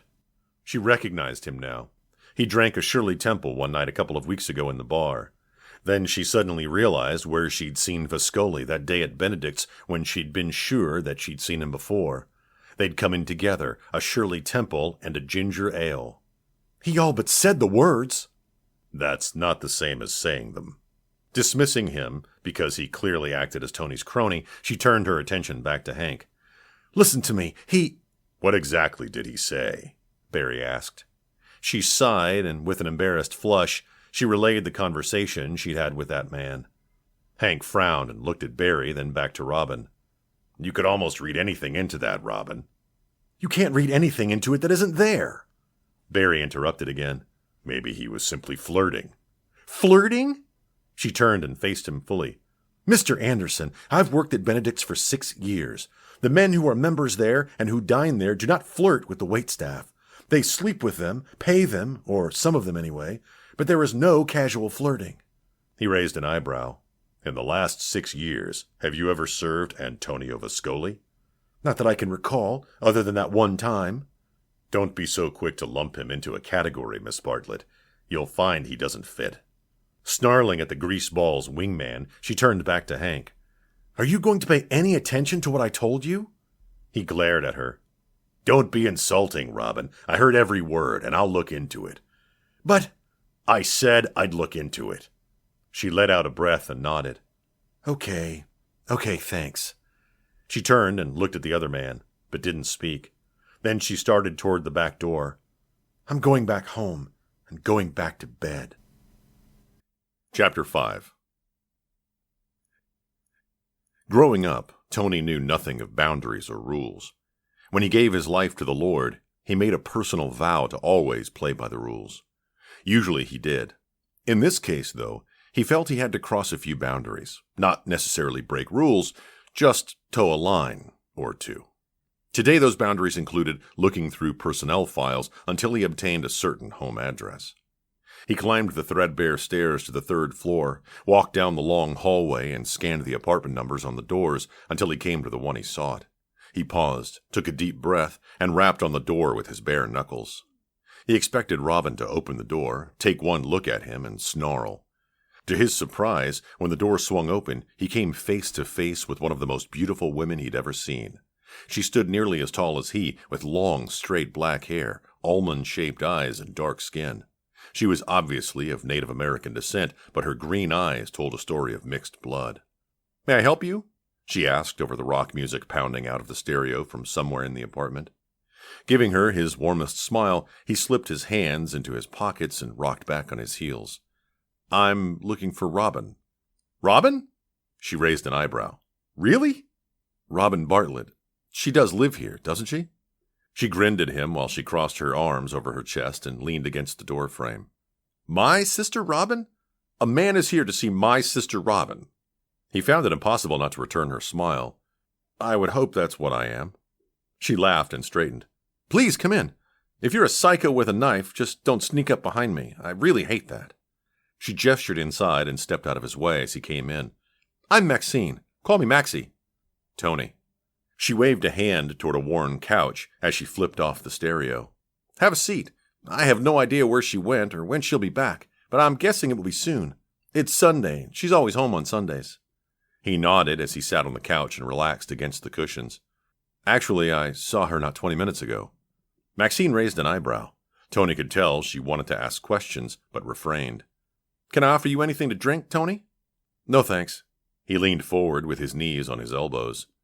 I should warn you, though, Robin won't exactly be excited to see me. Maxine's face lit up with a huge grin. Oh, this is too good, she said. Still smiling, she gestured at her outfit of shorts and an oversized sweatshirt. Excuse me while I change into something more appropriate for company. Her voice carried to him as she walked down the hallway.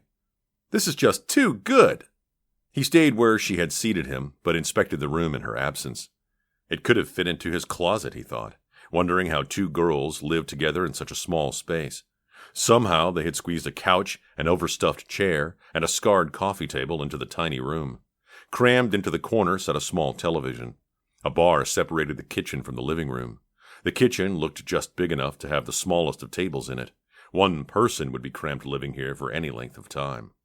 Seconds later, Maxine returned, still in the sweatshirt, but now wearing a pair of jeans.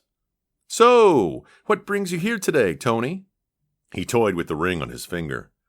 I thought I'd try to convince your sister to celebrate my birthday with me tonight. He glanced at her. Think I could talk her into it? Throwing herself onto the couch opposite him, she curled her legs underneath her and grinned. You say you don't think she'll really appreciate you coming by? Yes, though that may be an understatement.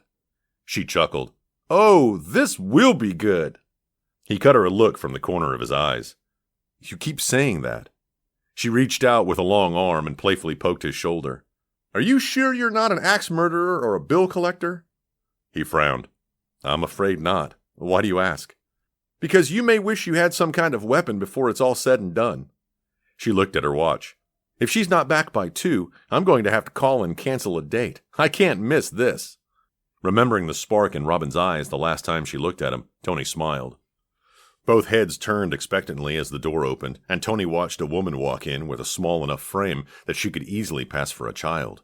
She had curly brown hair and an almost porcelain complexion that made him think of a pixie. Hello, she said in a soft voice, staring at him with large hazel eyes set behind a pair of wire-framed glasses. Are you Dwayne? Maxine laughed. No, he's not coming until 2. Maxine gestured between the two. Sarah? Tony. Tony? My sister Sarah. She grinned at her sister. Sarah, Tony's here to see Robin. Sarah's eyes widened, and she slowly lowered herself into the chair. Robin? Really?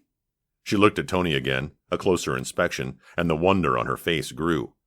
Our Robin? Goodness. Tony began to question whether coming here had been a wise decision. He shifted uncomfortably and leaned forward, putting his elbows on his knees. Maybe I should just come back another time. Maxine sprang to her feet. No, don't do that. She looked at her sister and back at Tony. We're not trying to make you uncomfortable. I apologize. We're just surprised, that's all. Why? Maxine shoved her hands in her pockets and ran her tongue over her teeth. Well... The door opened, cutting off her next words. Tony felt a little excitement of anticipation skirt along his spine. This time Robin entered, carrying a grocery sack, her face flushed with the bite of fall in the air. You aren't going to believe this, she said. She had her back to them, securing the locks on the door as she spoke. I was just at Hank's. She turned around and froze. Her eyes darted from Tony to Maxine to Sarah and back to Tony. Oh, you have got to be kidding me. He smoothly made it to his feet. Hello, Robin. She bared her teeth at him. You're like a bad penny. No, a bad dream. She stormed toward the kitchen. A nightmare. Wondering about the wisdom of the act, especially considering the innumerable weapons that could be found in a standard kitchen, he followed her.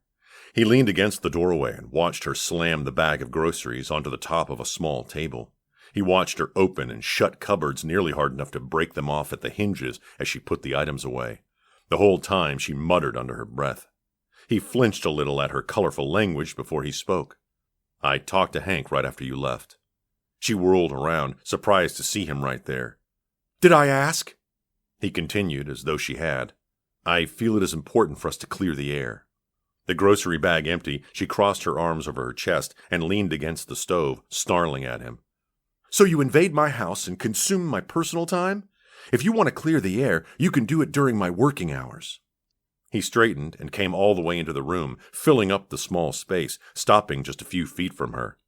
"This has nothing to do with business, Robin. It's all personal." "Nothing between us is personal." He moved forward one more step. She visibly stiffened. "I think that there is a very serious misunderstanding between us, and it needs to be cleared up right away." She tilted her chin up, almost looking down her nose at him. He had to bite the inside of his lip to keep from grinning. "Are you talking about your implication that I could be bought?" He held up a finger. "See? There it is. I never implied that." "Ha!"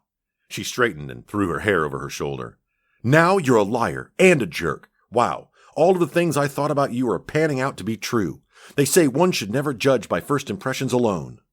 He narrowed his eyes, feeling her intended insult. She clearly realized she had crossed the line when she sighed warily and simply said, "Go away."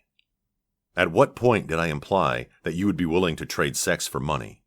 She stepped forward and put her hands on her hips. He didn't think she realized that they stood nearly nose to nose. "You implied it when you said my job was in your hands, and then asked me what I'd do to keep it. You acted on it when you left me that tip." Her eyes had darkened to near indigo, and they sizzled with anger.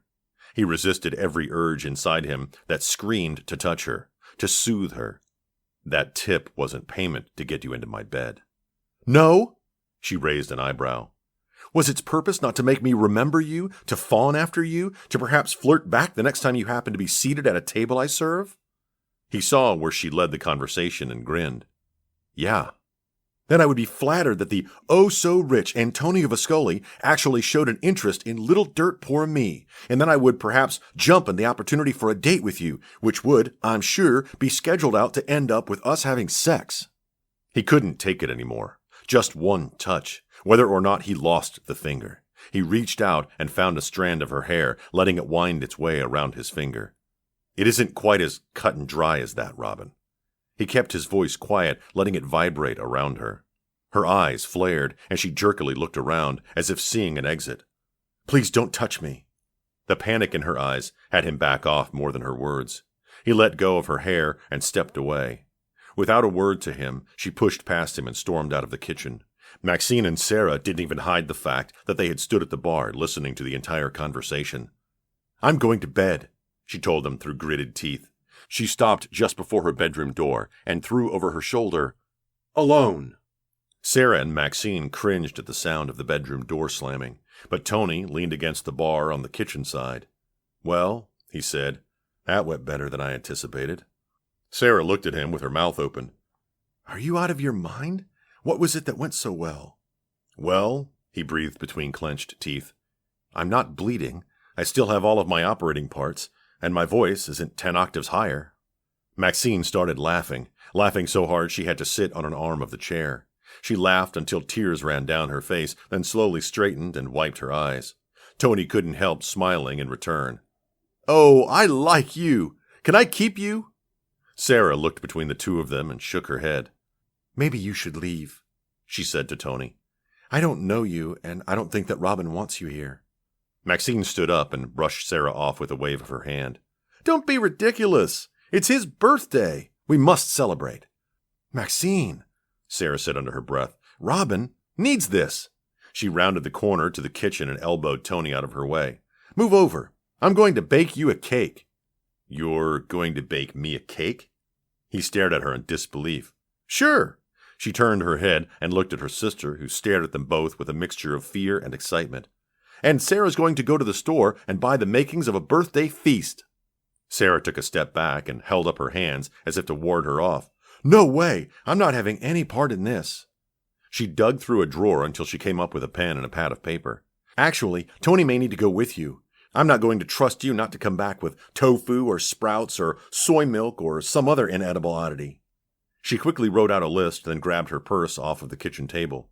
Just around the corner is a little market. It should have everything you need, so you won't even have to drive. She pulled out her wallet and counted out some money. Here, this should be enough. He just looked at the money, then back at her, feeling out of control of the situation for the first time in 15 years. Really, you don't have to do this. Don't be ridiculous. I think it's great. Since he didn't move, she picked up his hand and slapped the list and the money into his palm. It's about time things get shaken up a bit around here. He stared down at their joined hands. He could still smell Robin all around him, and suddenly thought that it was all a great idea. Okay, but you don't need to give me any money. I can handle it. No one's buying their own dinner on their own birthday when I'm around. She turned him around and pushed between his shoulder blades. Go on, I'll see you two back in a bit. Maxine, Sarah said. She still stood in the same position. I'm not having anything to do with this. Maxine grinned at her while Tony held the door open, waiting. Sure you are. You have to show him where the shop is. Don't be rude to our guest, Sarah. Sarah tried to stare her down, but Tony watched as she fidgeted with her glasses and let out an uncomfortable breath. I will accept no responsibility. Maxine smiled. What a surprise. When it all hits the fan, none of it is going to come back and hit me. She stepped out the door and turned around. You hear me, Maxie? Maxine laughed and shut the door behind them. She dreamt of him in a very surreal, very light dream. They stood on the banks of a river, dressed in white. The warm sun shone down from a bright blue sky, and the softly blowing breeze caught the hem of her dress, slowly moving it around her bare legs. He wore white trousers and a white top, making his skin seem darker, his teeth whiter. They laughed and danced on the grass while butterflies fluttered around them. Then his eyes grew serious, and his lips touched hers. Lost in each other, they fell onto the blanket that suddenly appeared on the grass at her feet. His mouth felt gentle, loving, glorious. Her hands moved in lazy patterns across his back, feeling the hard muscles, loving his strength. He raised his head and smiled down at her, and she saw the need inside her reflected in his eyes. Then his eyes changed. They became light blue, glassy, red-rimmed. The face lightened, widened, hardened, until she stared at him. The bank of the river disappeared, the grass faded, the air chilled. Suddenly she was in her bed, the single bed with a lumpy mattress and dirty sheets. A hand covered her mouth, forcing her to breathe through her nose, to smell the gin and tobacco on his breath, the stench making her stomach roll. She started to fight, but he had pinned her legs and arms with his huge body. "You can't get away this time, little girl," he grunted in her ear. She screamed, but he muffled the sound with his hand. "Not a little girl, though, are you? No, you're a woman. Or you will be, soon as I'm done with you." A hand gripped her breast, squeezed and twisted until the pain made her vision gray. She realized that her nightgown was gone. Vomit clawed at her throat. No matter how she resisted, she didn't ever have the strength to fight him off. A single tear rolled out of the corner of her eye, while his laughter echoed in her head. With a strangled cry, Robin clawed her way out of the dream, bolting into a sitting position on the bed. Her whole body quaked in the aftermath. Her hands trembled, and her breath came in quick, shaky gasps. Sweat poured over her body, and she lifted the damp tendrils of her bangs to wipe her forehead.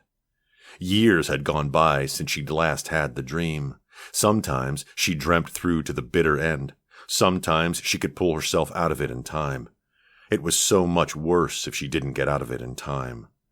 She started to get out of bed when she heard a noise in the other room. One or both of her sisters were home, so she stayed still, waiting for the effects of the dream to go away. She didn't want to carry the cobwebs of the nightmare out of the room with her. She drew her legs up and rested her forehead against her knees. Her breathing gradually slowed. Her hands slowly stopped shaking, and the sweat cooled on her body. Finally, feeling normal again, she got out of bed, changed back into jeans and a loose top, and felt that she could face her sisters. Wonderful smells assailed her nose when she opened her bedroom door. The scent of something spicy and tangy cooking made her stomach rumble in response. Every step toward the living room seemed lighter, and she almost had a smile on her face when she walked the last few steps. She smelled it first, the underlying smell of expensive cologne. Then she heard him, that deep chuckle that sent a shiver through her spine.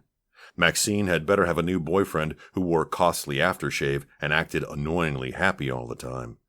Then she saw him, sitting forward on the couch, a glass of water in his hand. He had his attention on Maxine and wore that irritatingly irresistible grin on his face again. "Oh, you have got to be kidding me," she said. Chapter 6. Tony slowly set his glass down while he mentally prepared himself for the attack. He let his eyes casually take Robin in, noting her hands clenched into fists as they rested on her hips, recognizing the flush of anger as it moved up her neck to her face. "God," he prayed silently in his mind, "give me wisdom and patience. I feel like you brought her into my life for a purpose. Keep me from reacting or acting in the wrong way. Keep me strong and keep me pure, and tell me what I'm supposed to do here. Amen." She was magnificent. He wanted nothing more than to see her smile. He wanted to rub the tension away from her face, to hug her in his arms. He smoothly rose to his feet and walked toward her. Her sisters left his mind. Nothing around him existed except her.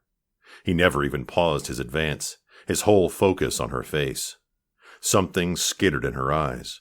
Dark shadows that leaped at the edges, interfering with the angry sparks that were for him alone. He wanted to make the shadows disappear. He wanted to have the right to ask her about them, but he did not have the right, not yet. "This is my house," she spat at him, "and I don't want you here." He grinned. His bold approach worked. Shadows started moving out of her eyes as irritation replaced them. "You aren't the one who invited me." He'd finally reached her and stood inches away. "What is the matter?" he asked her quietly. Her eyes widened before they narrowed. "You." He shook his head. "No, something else." He reached out and put a hand on each shoulder, squeezing gently. She was too thin. She needed to gain some weight. He felt an overwhelming urge to pull her to him, to shield her from the world, to give her anything his considerable empire could offer. Only he knew the last thing she wanted was his arms around her. So he squeezed her shoulders one more time and stepped back. "Your sister has invited me to dinner." As he spoke, the timer went off with a loud ding in the kitchen. Robin looked past Tony to Maxine. "My sister?" "Looks like dinner's ready," Maxine said, hopping up from the couch. "I'll just set it out and we can eat." "Why did my sister invite you to dinner?"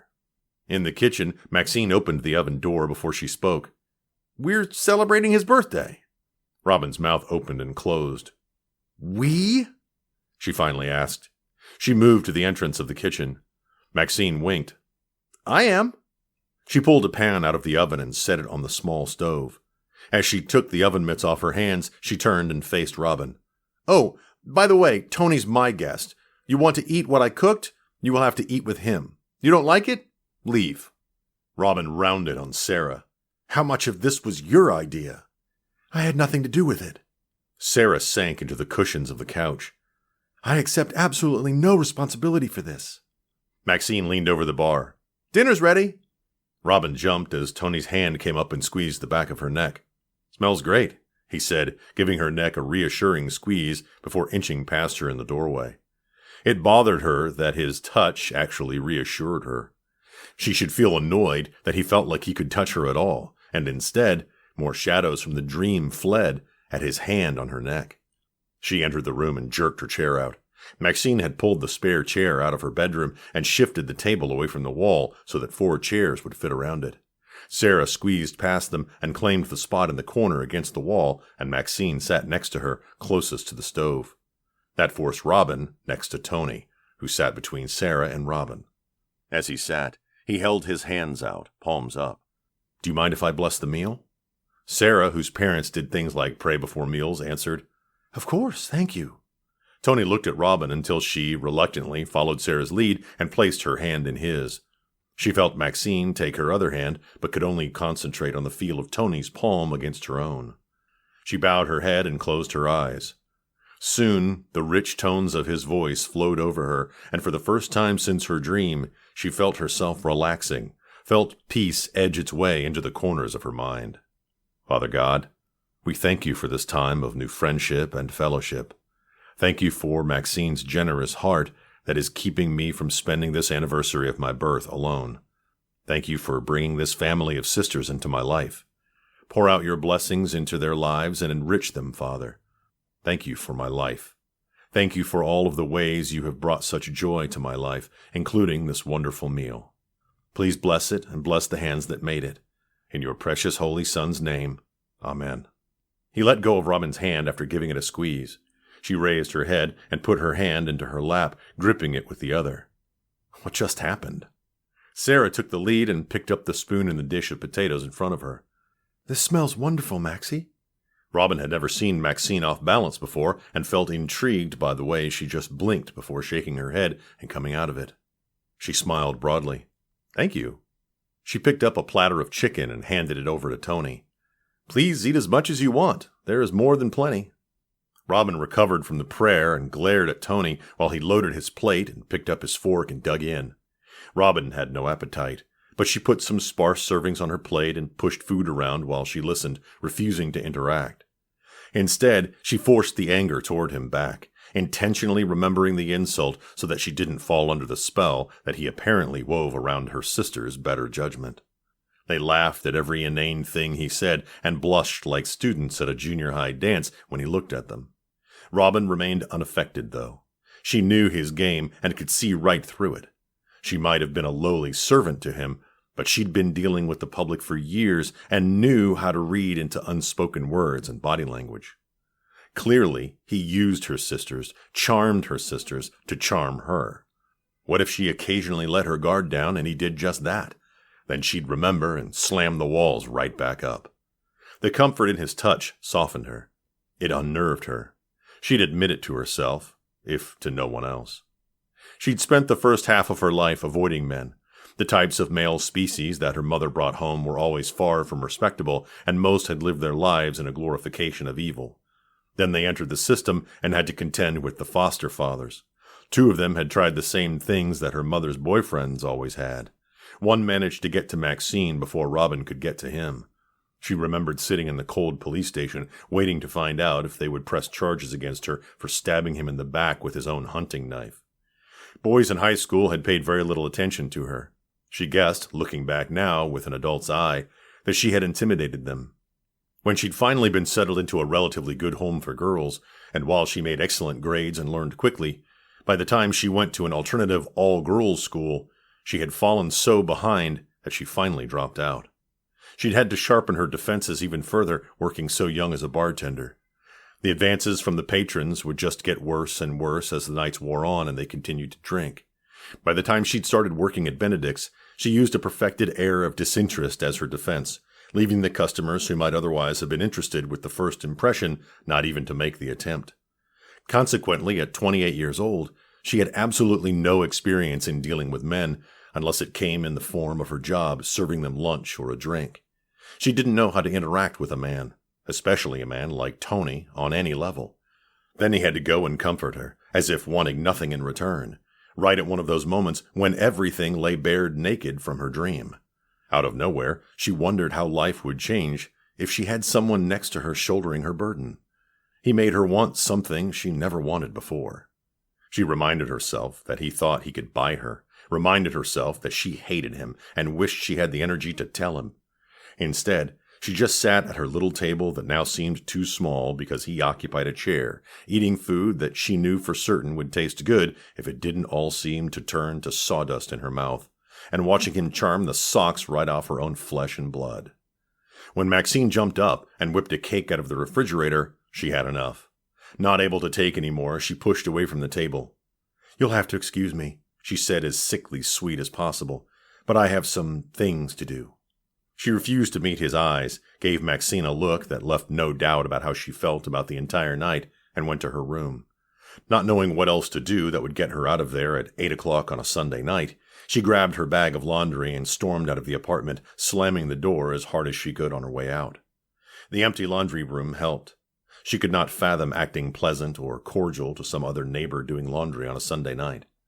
The emptiness of the room afforded her the privacy and the opportunity to slam things around, to kick a couple of machines and listen to the satisfying clang of the metal. Only when she had her laundry sorted, loaded into the machines, and starting the wash cycle did she feel like she had calmed down somewhat. The room would have looked small even without the 4 washing machines and dryers, so she sat on the small table someone had shoved into a corner. Most of the time she risked the possible theft of her clothes to wait for the wash upstairs in her own apartment, but she had no desire to go back up there. Instead, she tested the strength of the table, decided it would probably hold her weight, and scooted on top of it. A day-old newspaper sat on the table, and for lack of anything better to do, she decided to read it. She skimmed headlines and glanced at pictures without actually retaining anything she saw. Instead, of its own volition, her mind drifted back to dinner. She tried to get a grip back on the anger, but it had faded away. Instead, she remembered the way his hand felt as it held hers during his prayer, the heat of his skin, the strength. Closing her eyes, she thought back and almost completely recaptured the moment. Could she possible to feel so comfortable around a man that she could enjoy feeling her hand in his? Had she truly missed out on something, as Maxine had suggested to her over and over again? Maybe she should listen to her sister. Robin tried, but could not come up with anything that had ever felt so comforting as her hand in his. She knew that not all men behaved or thought like the ones her mother brought home. That didn't motivate her desire not to date. She just simply refused to need a man, and since so many women she worked with and knew fell prey time and time again, allowing men to chew them up and spit them out, she really didn't see what she'd been missing. Except now Tony filled her thoughts. If the feelings inside of her were normal, she could almost understand the waitresses she worked with continually falling victim to men in their lives. Maybe she needed to learn about the male-female dynamics. Maybe Maxine had a point. She certainly had a willing partner. His interest in her centered only around sex, after all. Perhaps she should just go for it. What could it hurt? Unlike some of the desperate waitresses at Benedict's hoping to score a rich man, she would go into it with eyes open, expecting nothing else out of it. She had a feeling that Mr. Antonio Viscoli preferred it that way. He could teach her the ropes, so to speak, and they could go their separate ways soon after. She guessed he'd finished his part of the deal at Hank's for another week at the most. Then he'd hand the reins over to a manager, and that little corner of Boston would no longer hold his attention. Having a physical relationship might even make his constant presence during the transition at least endurable. A week would be enough time. At least it should.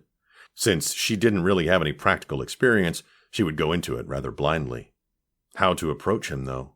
She thought about it while she transferred clothes from the washers to the dryers. She should take a direct approach. He clearly didn't strike her as the type to play games. She ought to act quickly, too. She had his attention now. Who knew what tomorrow would bring? Tonight. She should catch him before he left. Leaving her clothes, she burst out of the laundry room and took the first flight of stairs 2 at a time. She hit the first landing and rounded the corner, only to slam right into the chest of the man she rushed upstairs in such a hurry to see. "Whoa, slow down," he said, gripping her arms to keep her from falling backward down the stairs. "Are you okay?" "Yeah." She pulled away out of habit and cringed inwardly at the brief flash of resignation in his eyes. "You're leaving?" The corner of his mouth tilted up in a mocking smile. "Yes. Please, though, there's no need to beg me to stay. I can't be swayed." Oh, no. The sarcasm dripped from his words. Maybe she had acted too late. Listen, could I talk to you for a minute?" Tony's eyebrow rose a fraction of an inch. "Of course." He turned his body slightly, as if to go back up the stairs, but stopped when she put a hesitant hand on his arm. "No, not up there. I kind of wanted to discuss something, private." She turned and started walking down. "We can just talk in the laundry room if you don't mind. My clothes are almost dry, and if I leave them in there, I risk someone throwing them on the floor." Tony couldn't help but feel intrigued.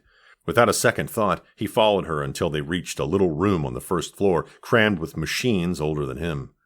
Something on the chipped tile floor stuck to the bottom of his shoes, but it was so dingy gray that he could not identify the source. Only one fluorescent light out of 3 burned, casting the room in weird shadows. Layers of advertisements covered the bulletin board. Robin turned to face him as soon as they entered the room and stood there with her hands shoved into the pockets of her jeans while she rocked back and forth on the soles of her feet. "I guess I didn't really plan how I wanted to say this," she said. He thought that maybe her face reddened, but with the low light he couldn't really tell. "Saying something outright usually works," he said. She'd been civil to him for about 57 seconds. He wondered if he should begin to worry. She huffed out a breath and looked over his shoulder. "I want to sleep with you." He didn't know for sure how long it took for the words to sink in. He knew he stared at her, speechless, for several seconds, and managed to remember to close his mouth before he looked like an idiot. After it all clicked in and made sense, once he found his tongue again, he could speak. "Excuse me?" She met his eyes this time. Nothing reflected out of the blue depths that would make him think this was one big joke. "I said I want to sleep with you." "Okay, that's what I thought you said." Did he pinch himself now in order to wake up from this odd daydream, or wait for this to play itself out? "May I ask why?" Her shutters came back into place. He could almost hear them slamming shut. "Look, never mind. Maybe this wasn't a good idea." She would have brushed by him if he hadn't grabbed her arm. "Nope, you started this. See it through. You couldn't stand the sight of me an hour ago. Why the sudden change of heart?" Not knowing what to say to that, she decided once again to just take the direct path. "I've never dated anyone before." She said nothing else. He waited a beat, then 2 before prompting her. "Never?" "Never." "Why?" She closed her eyes and let out a breath. "I don't know. I guess—" She opened her eyes and stared into his. He found that he suddenly cared very much about her answer. He cared about what she would say next. "Listen, I had a pretty rough childhood. My mom—" She broke off and looked at her shoes. "Anyway, when I was 15, we were on our own, bouncing from home to home, and eventually I ended up in a girls' home. After that, I had Maxie to take care of, and I've just never had the time or inclination to date." With nervous energy, she paced the tiny confines of the room before she whirled back around. "Look, you can either say yes or no. I'm not holding a gun to your head or anything. I just figured, you want sex, and I want to learn about all that." She stopped and looked at him, obviously floundering for something else to say. "Anyway." Tony crossed his arms and leaned against a washing machine. "Back up a second. "You want me to teach you about sex?" "Yeah, that would be the point." "I see." He cleared his throat. "Lord, help me," he thought. He found himself in a bit of a precarious situation, but he didn't want her to stop talking to him, so he played it out. "Why did you pick me?" She brushed her hair off her forehead in a nervous movement. "Well, you're obviously willing. Plus, I figure that you won't be expecting a lifelong commitment or anything, Just some sex, hopefully pleasant if not good, and then you'll be done with Hanks and done with me." He lost all feeling in his legs and struggled to keep breathing normally. If he hadn't been leaning against the machine, he would have fallen down as he realized the monumental truth. Dear God, he was in love with her. He always hoped he'd fall in love. He had prayed God would reveal his true love to him one day. As soon as the realization hit, he knew that he'd known it this whole time. Suddenly spurred with energy, he straightened and stepped forward. "You aren't planning on hiding a knife and plotting a sneak attack or anything, are you?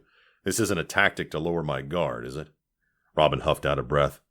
"You know what? Forget it. This was a bad idea to think of, much less approach you with." With the loud buzz of the dryer, she visibly jumped, then grabbed her laundry bag and started shoving it full of warm clothes. "Let's just pretend this conversation never happened." He waited until she straightened and turned before stepping forward. As she slung the laundry bag over her shoulder, he reached forward and cupped her cheeks. His fingers splayed down along her neck. He heard the laundry bag land somewhere behind her as she sighed and closed her eyes. He wondered if she realized that a single tear had escaped out of the corner of her eye and trailed over his thumb. It burned a path across his skin until he feared it would leave a mark. He rubbed his thumbs along the shadows under her eyes. A feeling of tenderness blended with the love that overflowed his heart. He cleared his throat, worried his voice had fled. "You're on." He felt his neck muscles tense just before she opened her eyes. "Excuse me?" I said, "You're on. I'll teach you. All of it." She gave a small shake of her head to clear it. "All of it?" "You said that I wanted sex, and that you wanted to learn about all of that. I'm going to teach you about all of that." Her eyebrows drew together in confusion. "What does that mean?" "You'll see." He released her face and stepped back while he looked at his watch. "What are you doing tomorrow?" She rubbed her face with both hands and took a step back away. The week begins. I have to be at Benedict's from 10:30 until 3, then Hank's at 6 to 1. He mentally made all of the arrangements he needed for his schedule and nodded. "Okay, I'll see you tomorrow." He put a hand on either side of her face and kissed her forehead. Chapter 7. Robin's car shuddered as she pulled into her parking space and shut it off. As she opened the door, the smell of exhaust stung her nose. It had rolled brand new off the assembly line about a month before Sarah's birth. As Robin rounded the hood, she gave the old girl a little pat, hoping that kindness would make it run one more day. Just as she stepped onto the curb to go into the building, a sleek red sports car whipped into the spot next to hers. She started to smile, bit her lip, then thought better of it and allowed the smile. As Tony climbed out of the low car, her stomach did a nervous lurch. He wore a brown leather jacket over a button-down shirt with no tie and a pair of khaki pants. He looked like a model showing off the perfect weekday casual look. He slipped off his sunglasses and smiled as he strolled up to her. "Good afternoon," he said. Robin's mouth went dry. All day long she could think of nothing but the conversation the night before. She felt some excitement at the prospect of what she proposed, but in the light of day she also felt quite foolish. "Tony, hi. Look." He cupped her elbow under his hand and steered her toward the building. "No time. Go get changed. Jeans are fine. Grab your clothes for Hank's and meet me back down here. We need to drive away 15 minutes from now." As he propelled her toward the door, she tried to catch up to what he said. "Leave? What?" He smiled. "Just get changed. 15 minutes." He looked at his watch. 14. Flustered, Robin went inside and up to her apartment. She couldn't imagine where he thought they were going when she had a shift start at work in less than 3 hours. But she followed his instructions until 3 minutes later she locked the door behind her, wearing jeans with a cotton top and carrying her Hank's Place uniform in a grocery bag. She found him where she left him, leaning against the hood of his car, his legs crossed in front of him at the ankle. When he saw her approaching, he straightened and grinned. "Thank you for hurrying," he said, hitting a button on the keys in his hand to release the latch that kept the trunk closed. He took the bag from her and set it in the trunk, then moved to the passenger door and opened it. "We have to be downtown by 4. "Why?" She lowered herself into the car. He shut the door and rushed around the front to the driver's side. He slid in and started the car in one movement. "Because the movie starts at 4. "Movie? Tony, I have to be at work at 6.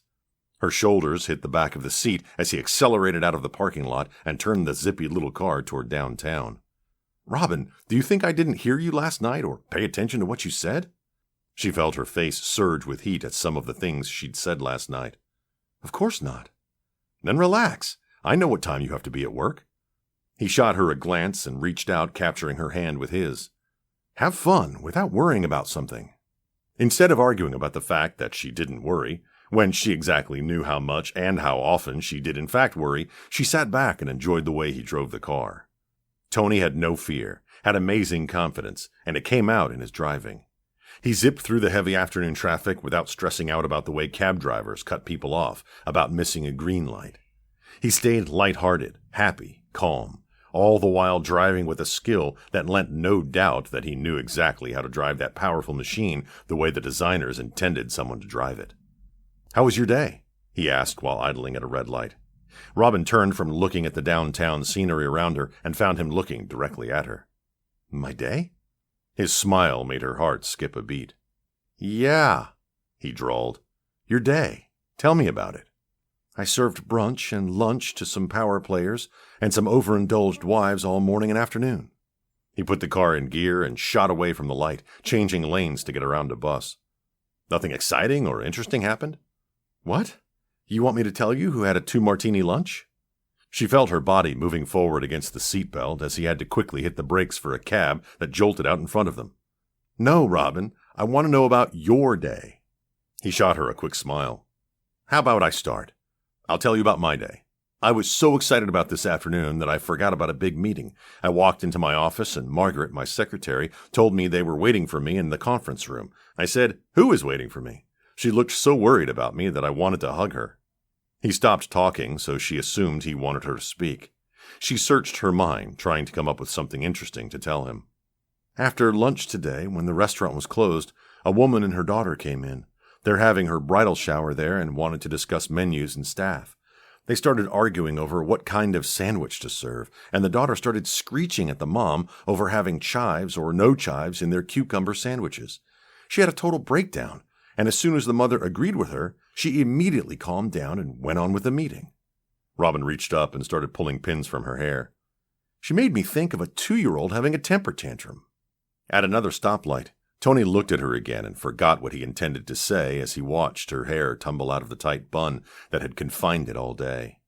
Robin closed her eyes and ran her fingers over her scalp, making Tony wish he were the one doing that. He looked back to the road in front of him in time to see the light change green. "I imagine you see a lot of temper tantrums there." "People are people. I like most of my customers." "You don't mind the excessive lifestyle?" With a smile, she said, "What do I know of excess? I know of some lifestyles I wouldn't wish on my worst enemies. What I see at Benedict's is just another way of life." "You don't wish it were you?" Now she snorted. "Yeah, right. Because I'd fit in as well as a square peg." She turned her body as much as her seatbelt would allow. "I don't care about stuff like that. You can't imagine how good my life is compared to what it used to be. I work hard. I work honest. My sisters are taken care of. That's the only thing that matters to me." They reached their destination. Tony found a parking space. The ways he could carry that conversation could take hours, could go deep, could go life-altering. Right now, he just wanted to enjoy the next hour or so. When he pulled into the parking lot of the Museum of Science, Robin felt her eyebrows come together in confusion. Tony tapped the clock on the dash before he turned off the car. 10 minutes to spare," he said with a wink. He was out of the car in a fluid movement and had her door open before she even had her seatbelt off. He took her hand and helped her out of the car, but instead of releasing her, he just shifted her hand to his other and walked with her to the museum entrance. "What are we doing here?" she asked. He gave her hand a squeeze as he opened the door for her. "Going to a movie, I told you." At the admissions desk, he bought 2 tickets to the IMAX theater and steered her past the cafe, the store, and to the theater. There, he bought a huge tub of popcorn, a box of chocolate-covered raisins, and 2 drinks. Robin smiled as he flirted with the teenager behind the counter, and realized that the tension was gone from her shoulders and neck, and she felt light-hearted, almost carefree. Tony turned to hand over her drink and caught her eyes. He stared at her for a moment, then winked and picked up the rest of the goodies. "Shall we?" They watched a space documentary presented in 3D. She sat next to him in a darkened theater on a Monday afternoon, 2 hours before a work shift started, eating buttered popcorn and chocolate-covered raisins and watching a 3D movie. Her first experience with a 3D movie even, which made her duck the first few times a roving comet or an exploding star headed in her direction. Some time after he set the empty tub at their feet, Tony took Robin's hand in his. She threaded her fingers with his and settled herself as close as the theater seats would allow and just enjoyed it. Enjoyed herself, enjoyed him, enjoyed sitting next to him. When the lights came on and the world returned, Robin found herself wishing for just another few minutes. Time wouldn't allow it, especially at rush hour, so they gathered their trash and left the museum. In the car again, this time headed toward Hank's place, Tony stopped in the dead-stop traffic and put the engine in neutral. He turned his head and looked at Robin, happy to see the relaxed glow on her face. "Did you enjoy that?" She smiled as she rolled her head on the seat to look at him. "That was fun. Are you interested in space and the cosmos?" With a shrug, she turned in her seat so that she nearly faced him. "I don't know. I never looked into it before." Not wanting him to think she was trying to discourage conversation, she said, "What about you?" "I am extremely busy." He inched the car forward. "I have very little free time to pursue any intellectual pursuits.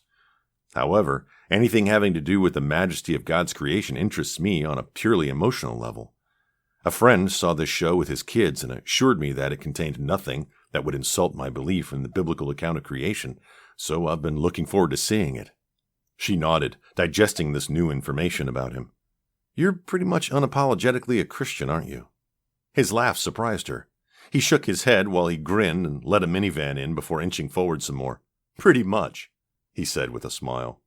"Do you go to church and stuff?" A break in the traffic allowed him to shoot forward 3 or 4 car lengths. "And stuff." When he could take his eyes off the road again, he looked back at her. "If you want to come with me sometime, just let me know. I'd love to have you by my side." What little she knew of church didn't hold any appeal to her. Thanks, but no thanks." Tony shrugged and found a spot to surge forward half a block. "It's an open invitation. I reserve the right to ask again." The next day, Tony showed up outside of Benedict's in a stretched limo. When Robin climbed in, she saw the picnic he had laid out on the floor of the limo, complete with red and white checkered tablecloth. "What is this?" she asked, shedding her coat in the warmth of the interior of the car. "Well," Tony said, sitting on the floor with his back against the base of the seat, "I wanted to take you on a picnic, but it's so cold outside." Robin laughed and accepted the bottle of water from him as the limo pulled away from the curb. "You're from Boston, aren't you? You're going to let a little autumn air get in your way?" He felt a flash of the past for the briefest moment. The shiver that went through him was more than a memory. "I don't do cold." He opened the picnic basket at his side and dug around until he came out with a bowl of grapes.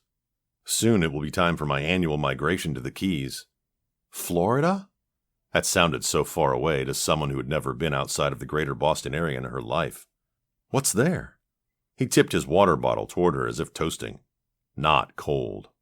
"Ah," she said with a wink. "Got you." Tony held his hand out. "Do you mind if we bless this food before we eat it?" Robin paused, hesitated, then placed her hand in his. She politely bowed her head, but didn't listen much to what he said. Instead, she just listened to his voice, felt the touch of his hand, and wondered. Wondered who this man was, who was such a huge financial success, but who wouldn't eat until he prayed to God to bless it. What did he think of her, if at all, and her lack of prayer, her lack of God? Having seen the darker side of the world, of humanity, she wondered how God could even exist. Who let little girls get beaten, starved, terrified, raped? What God would allow that?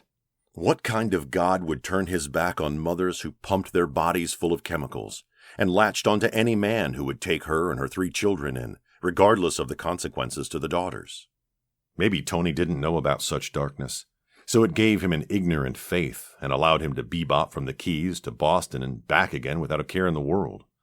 Maybe that's how he could get by with believing what he believed. He said "Amen" and squeezed her hand. She raised her eyes and realized he hadn't released her hand. She sat in the seat, and he sat at her feet and held her hand in his, looking at her face. When she finally focused her attention on him, he smiled. "Thank you for sharing this meal with me." She ran her tongue over her lips in a nervous gesture. "I don't really know what to do next." He held her eyes for several seconds before letting go of her hand. "You enjoy your meal," he said, handing her a napkin and a bowl with a lid. "When you're done, you will be at Hank's place in plenty of time to get ready for work. Maxine packed your uniform for me." Robin had about 5 minutes to spare to get dressed. Tony watched her rush through the back entrance to the staff restroom in order to change. He followed, more slowly, stopping inside the kitchen door to get a cup of coffee. As he turned, he met Hank's watchful gaze. Hank stood on the outside of the stainless steel counter, talking to the kitchen staff through the warming lights and to the wait staff who stood around him. He kept talking while he measured Tony, and never one to feel intimidated, Tony returned to the stare just as thoughtfully. When Hank finished his pre-dinner rush meeting with the staff, he dismissed them to get back to work and met Tony at the wooden table. "Robin is like one of my own," he said without preamble. Tony took a sip of coffee and leaned back against the table. "Glad she has you," he said. "I'm not going to take a liking to some rich playboy playing games with her." Tony set his cup on the table behind him and straightened. He reached out and slapped Hank's arm in a masculine sign of agreement. "Neither would I, brother," he said. He looked at his watch. "I have a dinner engagement. Have a good evening." Chapter 8. Robin smiled and headed to the table. Hiya. Hiya yourself, Casey. All right, then. After getting a cup of coffee, with a near groan, she leaned back in the chair and propped her feet in the one across from her. How's the world treating you? Well, now, here and there, mostly. He lifted a finger to a sous chef and leaned under the heating lamps so that she could hear him over the din of the busy kitchen. You'll be wanting some of my pie to go with that coffee. I would, yes. She stifled a yawn as she brought the steaming cup of coffee to her lips. A uniformed sous chef handed him a platter, which he slid under the lights and nodded at a waitress.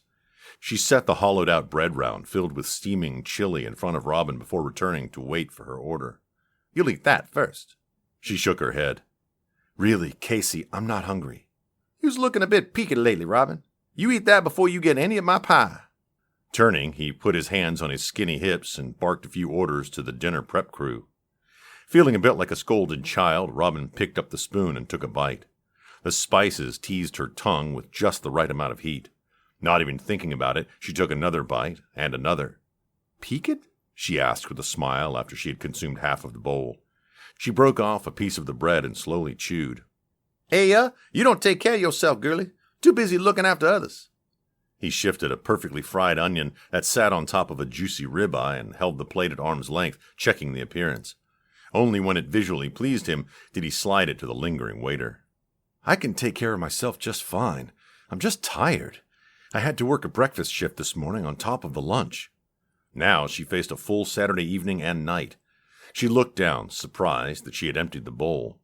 With a contented sigh, she finished her cup of coffee and grinned at Casey as he personally set a slice of pecan pie in front of her.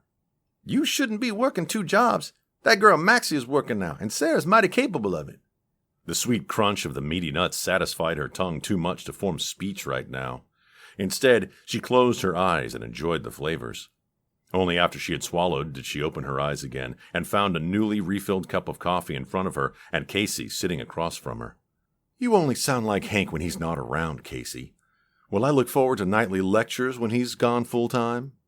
He threw his head back and cackled while he slapped his knee. He laughed for about 15 seconds, then he stopped, shook his head, and abruptly stood and bustled back over to his command perch. Just take care of yourself, missy. Kind of like having you around. She pushed away the half-eaten pie and stood to get ready for work. 2 more years, then I can slow down. She considered the date and performed a quick mental calculation. No, wait, not even. This semester is half over by now. Noise from the bar section of the restaurant invaded the room as the connecting door swung open. Assuming one of the other bartenders came in to gather supplies before the dinner rush began, Robin ignored it until Casey spoke. You'll be wanting something to eat this early, Mr. V? She turned her head and prepared herself for the skip of her heart that suddenly started occurring whenever Tony walked into her room. No thanks, Casey. I'll just grab a coffee. He strode across the room with a liquid grace a man shouldn't have, squeezing her shoulder as he walked by. With a sigh, she sat back down as he fixed himself a cup of coffee and lowered himself into the chair across from her. Robin didn't think she'd ever get used to looking at him. She thought after seeing him every single day for a week that she might possibly become immune to his looks, but his handsome face made her heart skip a beat every time. Because of her non-stop work schedule, they could not enjoy an actual evening out. Instead, he showed up in the parking lot of Benedict's every afternoon at 3. He had something new and fun to do every day. Movies, picnics on the floor of a limo, rowing, video arcades. He had never approached her at the restaurant during working hours before. He'd made plans for that afternoon, but Robin had begged off, exhausted from the double shift she'd worked at Benedict's.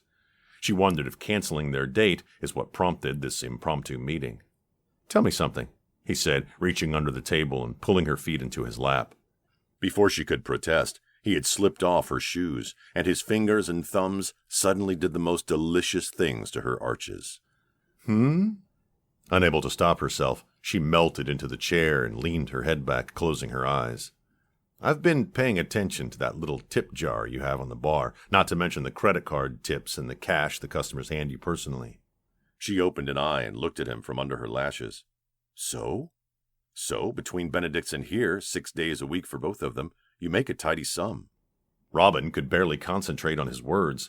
His hands felt so powerful and so tender all at once. She didn't have the energy to do anything more than just enjoy the foot rub. Last night, she'd gotten exactly 4.2 hours of sleep. As she sat there, she had a minimum of 8 hours in front of her. What about it? Are you on drugs? She opened one eye. Don't irritate me when you're doing that with your hands. His fingers inched up her calves now, kneading and soothing. Robin had no idea how much her calf muscles ached until he rubbed the ache right out of them. I was just wondering why someone who makes what you make in tips in a single day, combined with what Maxine would have started making at the barest minimum, why you would live in the apartment you live in and drive around in that hunk of junk you drive that isn't going to start one night out here at 1 o'clock in the morning. His voice became steely, but his hands stayed soothing, gentle with just the right amount of pressure. She spoke without thinking about it. Tuition. His hands paused for the first time since he started talking. What tuition? She opened her eyes, slowly sat up, and drew her feet from his lap. Sarah's. Under the table, her feet sought out her shoes and wiggled back into them. He stared at her. The numbers don't add up, Robin. Maxine easily makes... Stay out of it, Tony. It's truly none of your business. His eyes flashed while his jaw tightened. I'm making it my business. She stood and pulled her peppermints out of her pocket. Not until I do. He opened his mouth to speak, but she held a hand up to halt him. No, not everyone can wake up in the luxury of knowing they have enough money in the bank to never go hungry, to never be cold, to never have to worry about transportation for the rest of their lives. She stood and downed the remaining coffee in one swallow and popped a mint into her mouth. You think I don't know that? He sat back a bit and crossed his arms across his thick chest. I think you have it so good that it's easy to wake up in your penthouse apartment and forget that there are mortals down below you who have to struggle while you send your blessings up to a God who lets children starve. She slapped both palms on the table and leaned forward. I vowed that I would get my sisters through school. Me, not with anyone's help, not even from them. They would have the chance at a life that our mother wasn't going to allow. I put Maxie through, and I'm putting Sarah through, and forget anyone who says I shouldn't or can't or I look peaked when I do. He stood as well and leaned forward until they stood nearly nose to nose. Don't try to place me in a category, Robin. I won't fit. She snorted and straightened. Careful, Antonia Viscoli. You'll choke on your silver spoon. The heat in his eyes made her feel a little frightened for a split second. Then he muttered something in Italian under his breath and came over the table to her side and grabbed her arm. Come with me. She struggled to free herself, but it was no use. What are you doing? She sputtered, clawing at his hand. Let me go. I'd rather not make a scene, he explained through gritted teeth while he eyed the suddenly still kitchen. He slammed open the back door and pulled her outside. A waiter crouched against a crate, book in one hand and cup of coffee in the other. His expression remained pleasant when he looked up at them.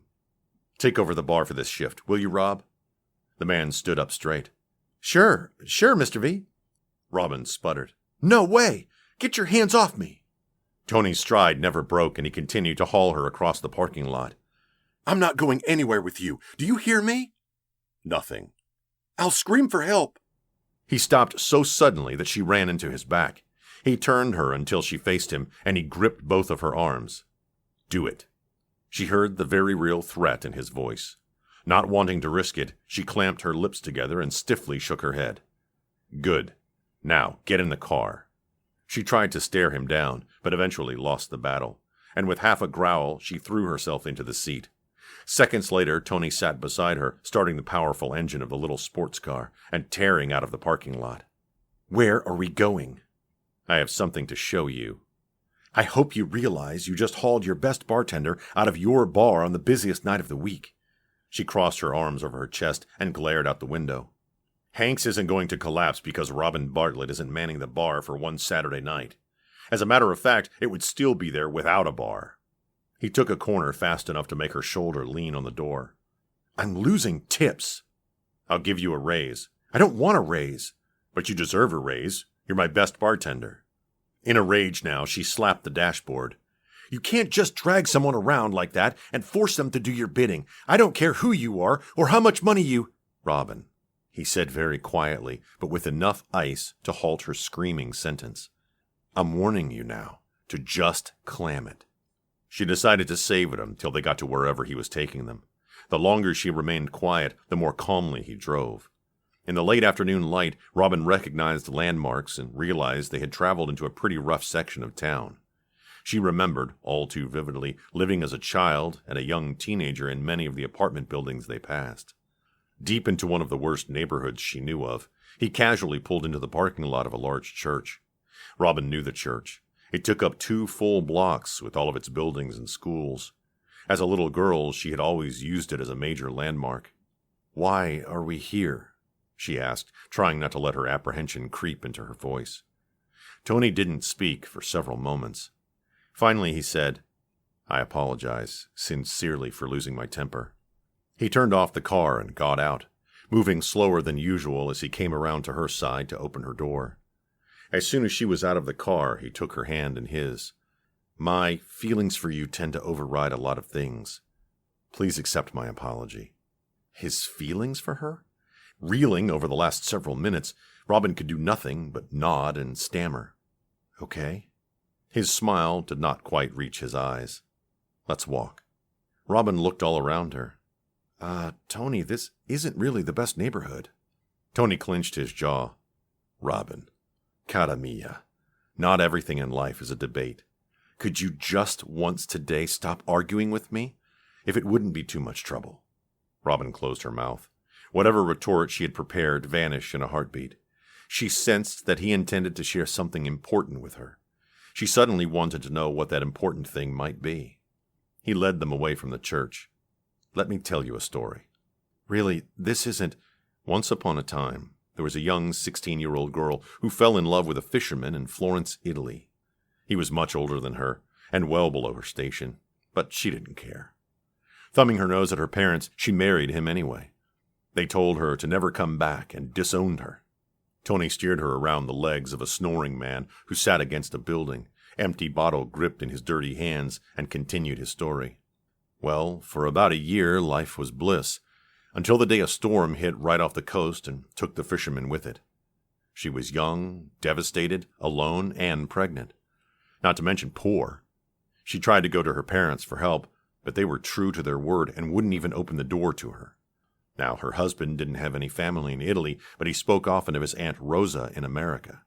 See, that was his dream, to eventually raise enough money to take his family away from the poverty that had trapped him in Italy and bring them to America. Robin scooted closer to Tony as they passed a hooker with mean eyes. He squeezed her hand and kept talking. She wrote Rosa, sold everything she could to raise enough money to get here, and came on her way. She'd expected the grand American life, and was crushed when she learned that Rosa was actually even more poor than she was, and lived in an apartment that didn't even have a working heater half the time. She was miserable, very pregnant, and sleeping on a sofa in a cold 2-room apartment. And Rosa was old. She was actually her husband's great-aunt. Neither woman spoke English, and she had a hard time finding a job. Now, in this neighborhood, there were several things a woman could do to earn money, few of which are legal, and she went down that route, falling victim to a few vices along the way. Her son stayed with Rosa while she went about her life, popping in and out every so often. Then she'd leave and do whatever it was that she did to support her heroin addiction. Robin knew without a doubt that the little boy in the story was Antonio Viscoli.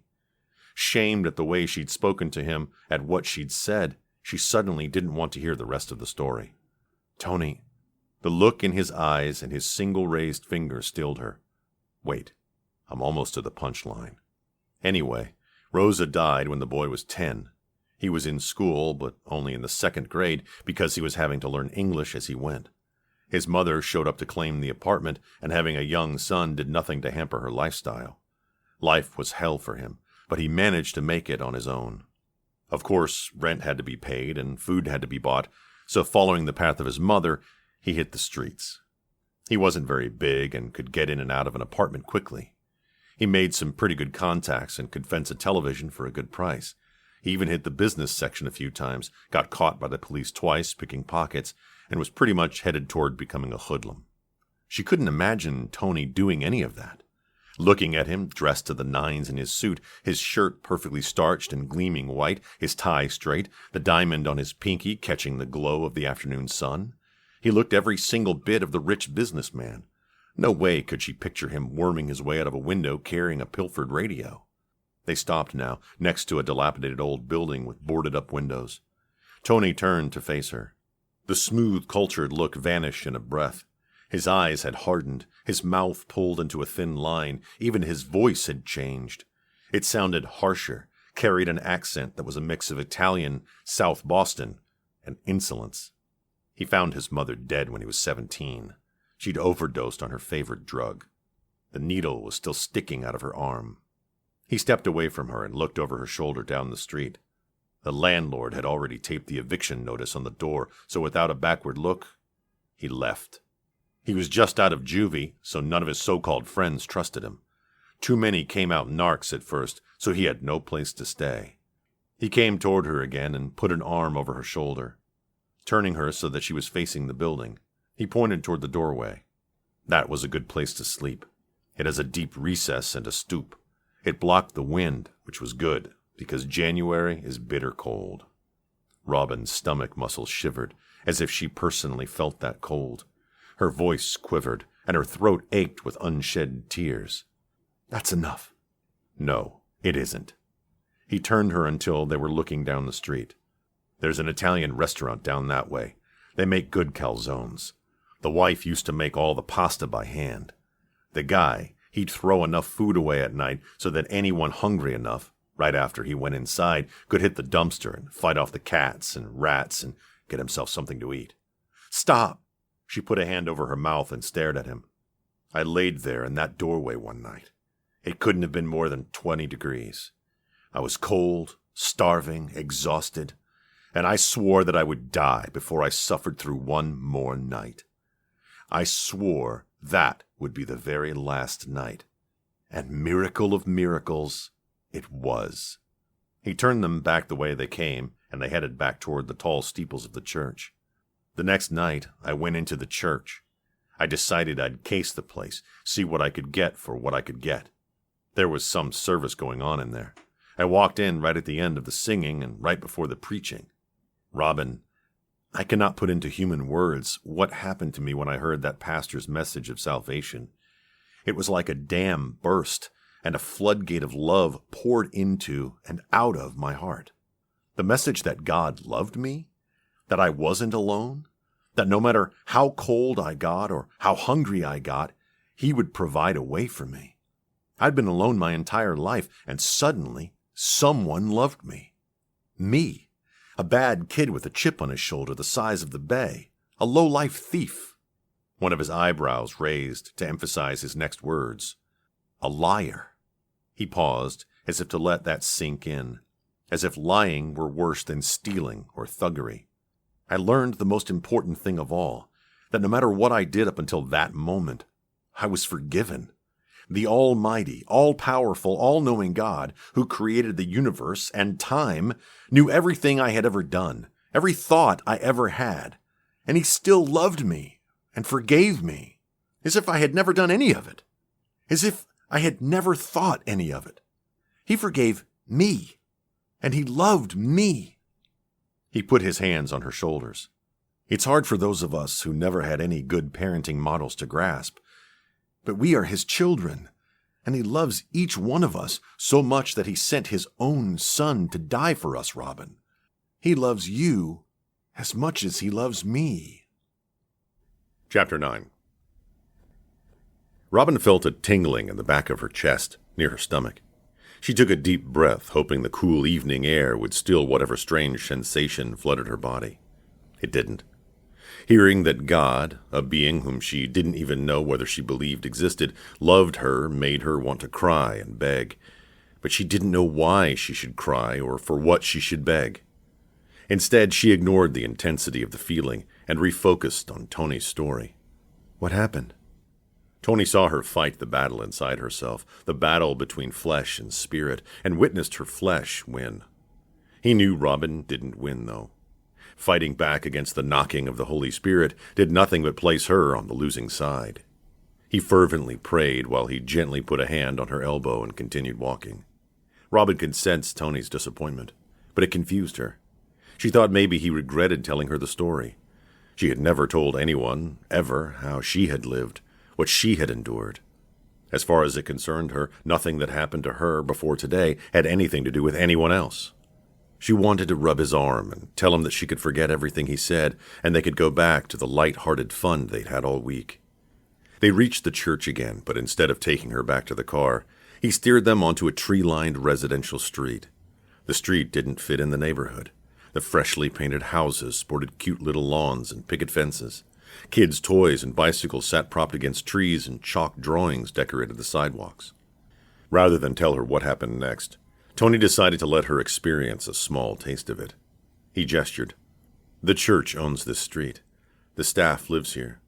Surprisingly, the crime in this neighborhood has never made its way down this row. I think the church does so much that no one wants to hurt the people who help. He winked at her. Or there's an angel guarding the entrance. It could go either way. Dusk settled around them, and porch lights carved through the twilight. They walked about halfway down the street, and Tony stopped Robin and unlatched a picket gate. How many times over the years had he reached down and lifted that latch? Thousands? When he felt overwhelmed, he came home to this place. When he felt frustrated, he lifted that little latch and walked down the little stone path. When the darts and arrows of the world overcame him, he would find solace and comfort beyond the picket fence. He suddenly realized that never, in all of his years, had he brought a female guest with him, especially a female for whom he had such strong feelings.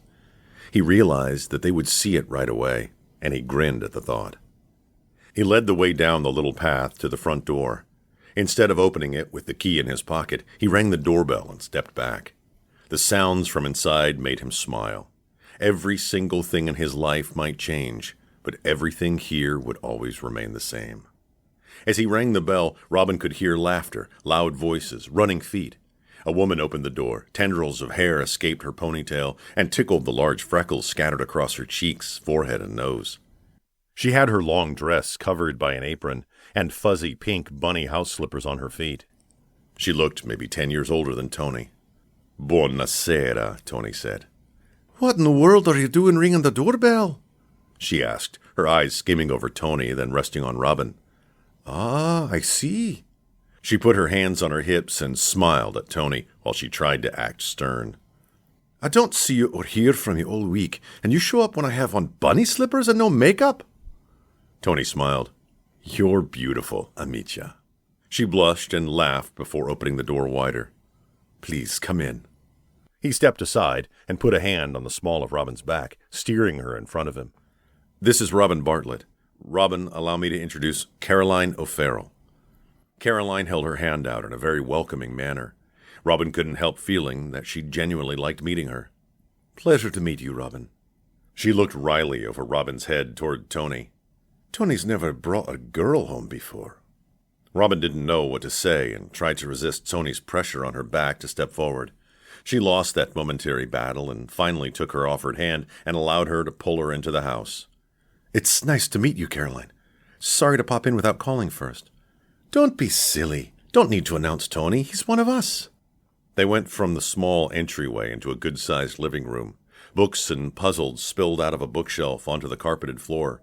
Framed pictures of children in various ages and ethnicities and general kiddish cuteness covered the walls. A white teenage boy and a younger black teenage girl sprawled on a sofa in front of a television. A little boy with tawny hair and round glasses carried plates to the table that filled the other half of the room. A little girl of Oriental descent came darting from the open kitchen door, screaming, "Uncle Tony! Uncle Tony!" He grinned as he bent to pick her up, swinging her around and kissing both cheeks. "Little angel dove, how are you?" I have a loose tooth, she said, then promptly bared her teeth and pushed her front tooth forward with her tongue. I'll get $1 when it comes out. Tony showed exactly the right amount of interest. A whole $1? Yep. What will you do with a whole $1? Well, she said, rolling her eyes to look at Caroline. Mom says that a whole dime of it has to go to church. That will leave enough for at least a pack of guns, she said. At least. He kissed her temple before setting her down. Haven't I taught you the art of negotiation? Caroline laughed. We started at 50 cents. Smiling, Tony patted Angel's head. That's my girl. A tall, thin man with salt and pepper hair and black-framed glasses came out of the kitchen and walked straight toward them with a smile on his face. His white apron sported giant red lips and the words, "Kiss the Cook." In one hand he held grilling tongs, in the other a bottle of barbecue sauce. He set them both on the table as he passed by it, and had his arms out before he even reached them. "Tony, my brother," he said with great enthusiasm. "Peter, mi frateo, it's great to see you," Tony said. He stepped forward. With interest, Robin watched the two men embrace and pound each other on the back as they broke contact. The smile on Tony's face removed the last of the traces of harshness the neighborhood had brought earlier. "I'd like you to meet someone," Tony said, turning to bring Robin into their fold. "Robin Bartlett, this is my good friend and brother, Peter O'Farrell. Peter, this is Robin." Behind the black-rimmed glasses, Peter's brow lifted with a keen interest, but he didn't say anything except, "It's a pleasure to meet you, my dear. You two will be staying for dinner, then?" He didn't ask, merely stated. And despite the fact that she had just recently inhaled a bread bowl filled with chili and half a slice of pecan pie, Robin found herself following the adults into the kitchen and out the back door to a little patio looking out over a backyard strewn with balls and bikes. On the small concrete slab, a large charcoal grill smoked away. A fence didn't enclose the backyard like it did the front yard. Similar patios stretched out on either side, and Robin could see church buildings in front of her in the fading light. Between the church and the rows of houses, she could make out a large children's playground and a volleyball net. Well-tended and somewhat worn bricked pathways led from the church buildings to the playground. Peter had collected his supplies on their way out of the house. He lifted the lid on the grill and used a set of tongs to poke at some chicken thighs that lay spread out on the hot rack. As he fussed with the meat, he spoke to Tony. "Haven't heard from you all week. Figured you'd headed south a bit early." Tony offered Robin a plastic chair. As she and Caroline sat next to each other, he made his way to Peter's side. "I've been otherwise occupied," he said, smiling. Peter glanced around Tony to Robin. "With work?" "Not exactly." Tony put a hand on Robin's shoulder. She didn't realize how tense she felt until his touch drew it out of her. She slowly relaxed. "How was the conference?" Caroline answered. "Antonio, it was wonderful. The more we can get the word out there, the better it will be for all the children." Tony caught Robin's eye and explained. Peter and Caroline, on top of all their other duties at the church, run a non-profit corporation that helps people financially with adoption. "What do you do at the church?" Robin asked. "I teach the youth," Peter said. Caroline snorted. "Don't let him be modest with you. He runs the youth department. He has about 900 children. Robin's eyes grew wide. "Wow. What do you do?" "As our department has grown, I have less time for a lot of hands-on and spend most of my time in administration, managing the pastors and teachers of the kids," he said, poking at a thigh. "Back when I first met Tony, we had about a third of the number we have now, and I actually taught down in the trenches." Tony interjected. "Peter and I met the night I was saved, the night I was just telling you about. He took me to the gymnasium, let me grab a shower, and gave me a change of clothes." Peter laughed and interrupted. "That's because you smelled so bad." Tony laughed and continued. "And then brought me here. Caroline fed me." This time Caroline interrupted. "Corned beef and cabbage. Food fit for a man." She looked at Robin with a wink. "About the only thing I can cook and not burn." Then they gave me a bedroom. Robin looked up at Tony, who still had a hand on her shoulder. "Just like that?" Caroline answered again. "When we're spirit-led, it's often just like that." "Spirit-led?" Caroline's questioning eyes shot toward Tony, who ignored her. "Peter got me a job as a janitor at the church. I lived here and worked for a year." This time Peter interrupted. "I appointed him as a custodial engineer. When he wasn't working, he was in the church library reading. I think he only came here to sleep." Tony smiled. "And eat." "As only a teenage boy can," Caroline said with a laugh. "What did you read?" Robin could not help feeling intrigued by Tony's past, by his path. "Anything and everything. I read the Bible 3 times that year. I read every word I could get my hands on to explain what I'd read. I watched every documentary they had on the shelves and went to every service I could go to." "Hungry boy," Caroline said. Peter finally finished prodding and started turning the meat over. "He saved every dime he made, too. Wore clothes out of the clothes closet so that he wouldn't have to buy any even." Tony remembered ill-fitting pants and baggy shirts on his skinny frame. "My 18th birthday was fast approaching. I had to save." How did you... Robin stopped short of asking, but Tony knew what she wanted to ask. How did he go from a skinny waif to healthy and muscular, wealthy and successful, polished and proper? He took everything he made, Peter started, but his wife interrupted him. Prayed over it, she said. Peter continued. Then put it all into a computer company on the stock market. You made your money in the stock market? Tony moved until he stood in front of her so that she wouldn't have to crane her neck to see him. No, I made quite a bit of money off my first investment, and then used that to buy a bookstore. The store was floundering badly, and I got it for a fraction of its worth. Very quickly, I turned it around and used the profits from there to buy a bankrupt auto parts store. Very soon, I could buy a franchise of a fast food restaurant, and Caroline stood. Everything that man touched turned to gold. Before a decade passed, he probably couldn't even tell you all of the different companies and corporations and franchises he owned. Tony cut his eyes to her. Sure I could. He looked back at Robin. I stayed faithful to God, and he stayed faithful to me. I tithed with passion, studied the Bible with passion, prayed over every business venture I made, and God continued to bless me. Robin opened her mouth to speak, but Tony didn't let her ask the why question he could tell was on her lips. He continued to bless me because there's work to be done. Unfortunately, in order to work, you need to have money. He must have trusted me not to make an idol of money, and to pour forth as much as I could back into work for his kingdom. He could tell she didn't understand. My objective has never been to be rich and powerful. It has merely been to never be cold and hungry again.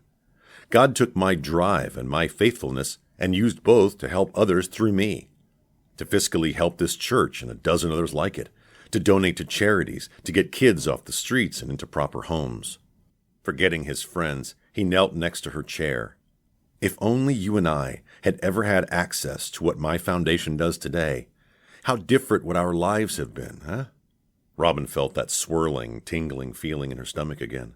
She didn't know if Tony sitting so close to her, or this deity to whom they all referred to, and obviously revered, caused the feeling. If you'd had access, however, you wouldn't have your drive, and we wouldn't be here today, would we? Caroline slapped her knee as she stood up. Ha! That's a good point there. She went to her husband and slipped an arm around his waist. Need a platter for the bird, love? That would be wonderful, thank you. Before long, Robin found herself sitting at a table with the entire family. She learned that Caroline and Peter adopted all but the oldest boy. After the entire table held hands and Peter said a long prayer over their food, they ate the chicken with potato salad and baked beans that came from a grocery store deli. Despite the size of the meal she'd had at Hank's, Robin found herself enjoying this one immensely. She had no experience with interacting in this setting of family dynamics, but she enjoyed observing them. The biggest mystery she kept coming back to, though, was that Tony fit in with them. Never in a million years would she have guessed that he came from such humble roots. Never would she have thought that he spent Sunday afternoons after church in this living room with this family. She had always imagined him wining and dining in penthouse apartments, or yachts on the bay, or mansions on the hill. However, here, in this little home with the picket fence out front, here is where he fit. Perfectly fit. His hand-tailored shirt and 24-karat cufflinks notwithstanding. After the meal and after Caroline dispatched children to the kitchen to tackle the dishes, the adults moved to the living room with cake and coffee and talked. Robin enjoyed while Caroline and Peter bombarded her with stories of young Tony. She watched him interact with them, watched him completely relax as he leaned against the cushions and smiled at some story about him trying to learn Greek so that he could read the Bible in Greek.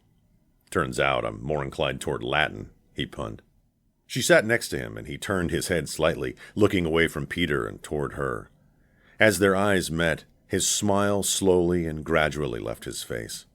He looked very solemn, very serious. Robin felt pulled into his stare until even Peter's voice came from far away. Tony gently ran a finger down her cheek, then took her hand in his. Robin felt a flutter in her heart. As soon as Tony broke eye contact with her and laughed at something Caroline said, the room came back into focus. She tried to pick up in her mind where the conversation left off, tried to pull her fingers out from his grasp, but he just entwined their fingers and squeezed. It felt right to sit with him like this. So she settled back into the couch and enjoyed the stories and the company and the love. that just flowed all around her. Chapter 10. Robin found herself very restless on Sunday. She'd hoped she would spend the day with Tony, but after leaving the O'Farrells with him Saturday night and getting dropped off at her apartment door with nothing more than a smile and an invitation to attend church the next day, which she declined, she didn't hear from him. She paced her apartment, cleaned out her closet, worried about doing laundry and missing his call, paced some more, and as the sun faded in the sky, she found herself sitting on her couch, staring mindlessly at some nature documentary and feeling a little blue. With Maxine on a date and Sarah at her parents' house, she found herself feeling lonely, too. With her schedule, living with her two sisters, and constantly having to interact with people, she had always enjoyed solitude. Had she done or said something to offend Tony? Did he not like the way she reacted to his story? Did he regret introducing her to his friends? Turning the television off in disgust, she surged to her feet. She would not be reduced to this emotional state of neediness by a man. She had survived 26 years without Antonio Viscoli, and she'd go on surviving without him. Working herself into a good angry fit, she decided she would go ahead and do laundry, whether that meant she'd miss his phone call or not. Not that she expected him to call this late anyway. While she sorted her laundry and shoved it all into a bag, she muttered to herself all of the reasons why she'd spent so many years avoiding a relationship with anyone. As she walked down to the laundry room, and with way more force than the chore required, shoved her clothes into the available washers, she built herself back up, reminding her inner self that she had tuition to pay, rent coming due, a car about to die on her. A man, or a relationship with a man, or a non-relationship with a man, did not fit into her schedule in any way at the moment. With 3 machines loudly chugging away at her clothes, she left the laundry room with much less furor than she had entered it. She slowly walked up the flights of stairs to her apartment and let herself back in. As she contemplated maybe fixing something to eat, she noticed the red light blinking on the answering machine, signaling an incoming message. Her heart skipped a beat before it started pounding. She rushed to push the button and felt an immediate deflation of emotion as she heard Hank's gravelly voice. "Robin, Hank, I need to talk with you before your Benedict's shift tomorrow. 10 is a good time. If you have to work breakfast first, try to just make it as soon as you can. No need to call me back unless it's to tell me a better time. Thanks. Have a good night." Never, in all of the years that she'd worked for him, had Hank ever called her in to meet with her. Frowning at the answering machine, Robin replayed the message, trying to glean some hint as to what he could possibly want to talk about with her. He'd pulled her into his office too many times to count, for various reasons over the years, checking on her, he knew, making sure she was emotionally handling everything in her life to his satisfaction. She allowed it because she loved him. Despite that, never had he called her at home, nor asked her to come in for a scheduled meeting while off shift. After a night spent tossing and turning and tossing some more, worrying about Hank's call and fretting over the lack of a call from Tony, she finally quit trying to sleep and got up early.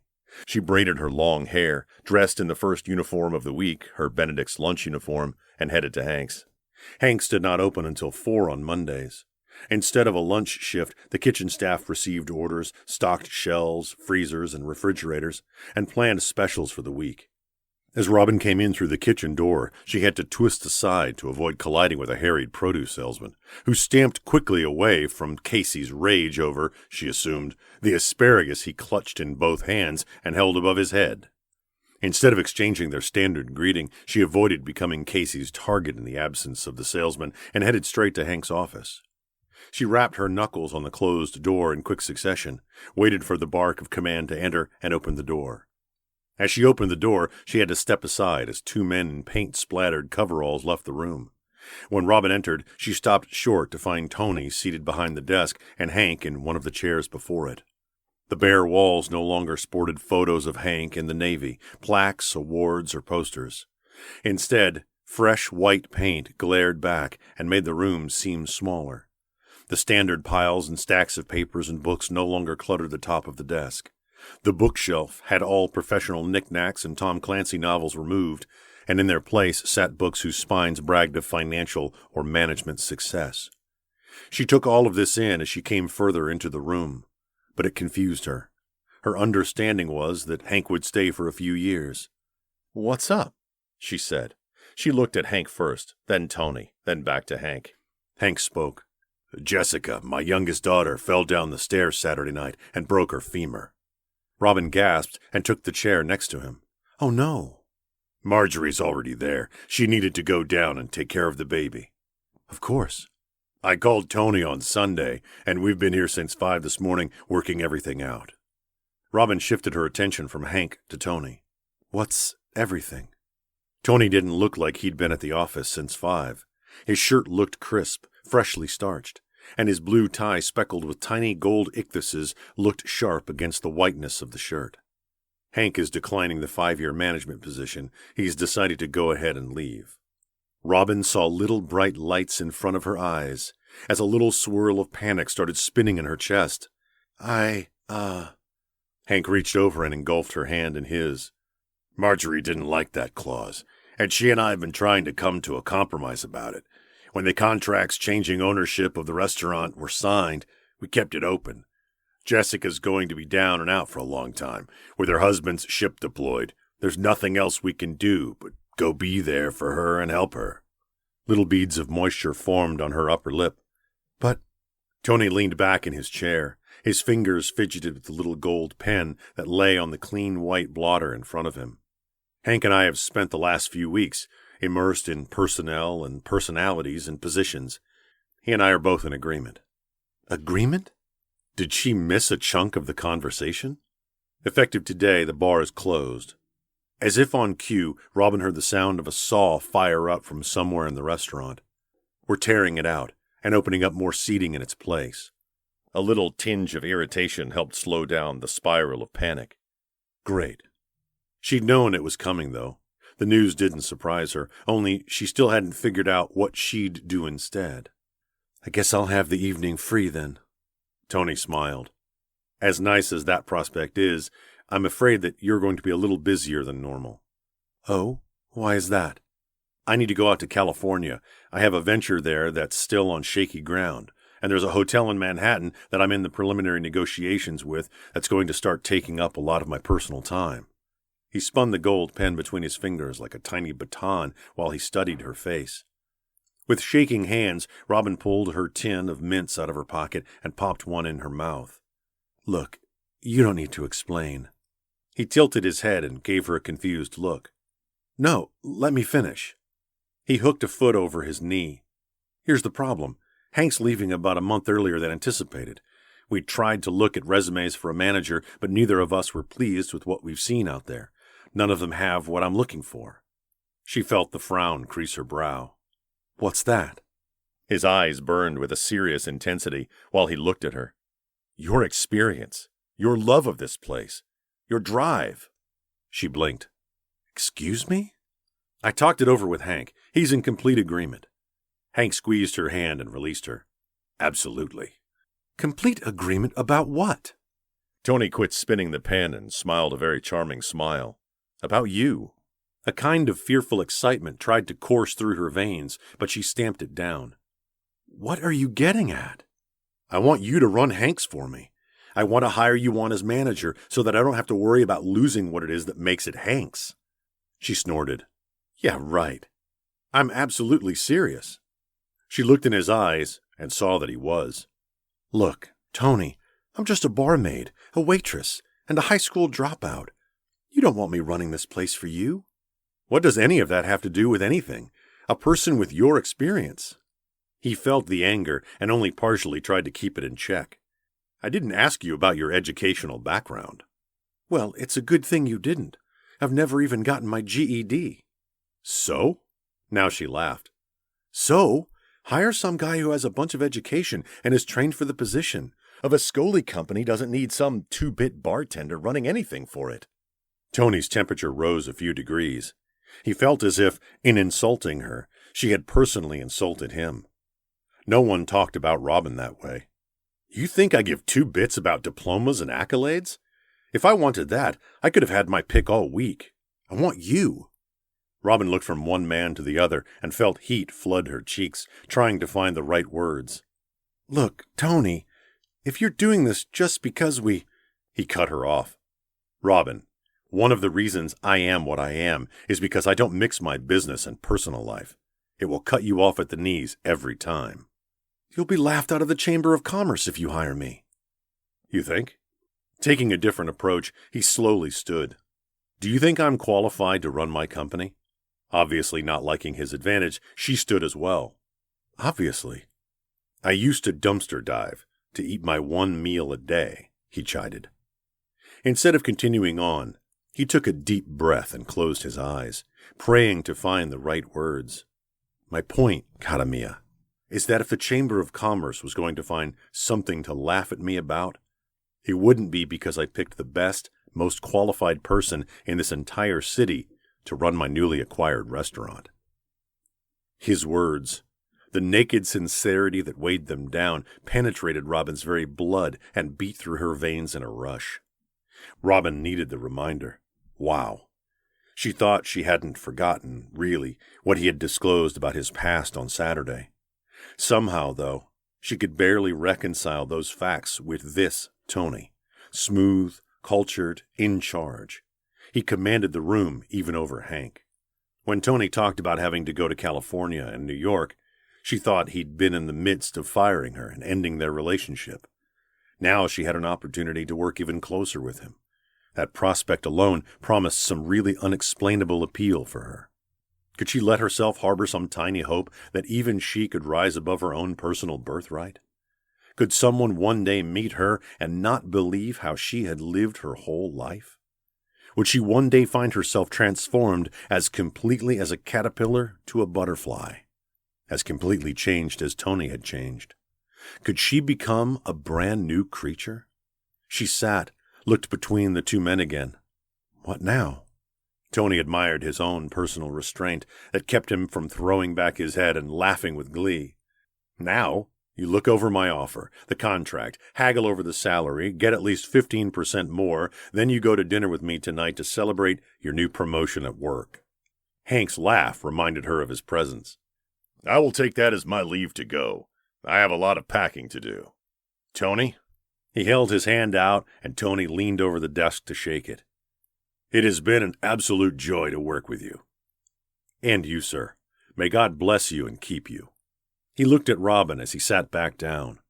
You still look a little dazed. I'm going to give you a draft of the contract and let you read over it. I need you to put in your notice at Benedict's.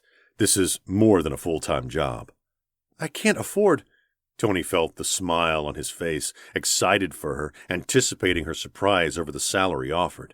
He had left the contract writing up to Barry, so even though he'd have personally padded it just because he loved her, Barry didn't, and nothing was non-standard. Even so, he had a feeling that the number hovering just under 6 figures would more than satisfy her current living situation, tuition notwithstanding. Just take this and read it. If you have any questions, I'll be happy to answer them. He held out the 8-page contract and waited for her to reach out and take it. She stood as she did and said, Okay, thank you. She turned to leave as if dismissed or dismissing him. He wanted her to stay with him and chat some more. He wanted to spend a portion of this insane morning with the soothing calm of her presence. How was your day off? He asked. Robin spun around. Her eyes flashed anger, which confused him a little bit, but her voice remained calm. Fine. What did you do with your time? Nothing, she said, rolling up the bound pages in her hand. Absolutely nothing. Tony raised an eyebrow, thinking that he'd discovered the root of the anger. Is there something specifically wrong that you'd like to talk about? Robin advanced on him, waving the rolled-up contract in front of her like a rapier. You take me out every single day of a week. I work 2 jobs, and in the brief hours each day I normally have to decompress and refocus my energies, I ended up with you. Suddenly, on the one day off I have for the entire week, I don't hear a word. Ah, clarity. I asked if you wanted to come to church with me. Because I declined the offer to go to church with you, you blow me off for the entire day? Of course not. I don't just put on a tie and spend an hour in a building, Robin. My entire Sunday is spent in holy communion with God. There are 2 services on Sundays, and as the treasurer of the church board, I had a presentation to give the church body regarding some land acquisitions, so I stayed for both services. I also teach a Sunday school class. By the time I leave the church building, it's late afternoon, and I typically end up in the home of one of the staff members, enjoy a light lunch and some low-key fellowship, and then head back into the church building for evening worship. As he spoke, he watched her face fuse with color. Tony stood and moved quickly around the desk so that he could reach out and touch her, take her hand in his and look into her eyes as he spoke. I wanted to spend the day with you.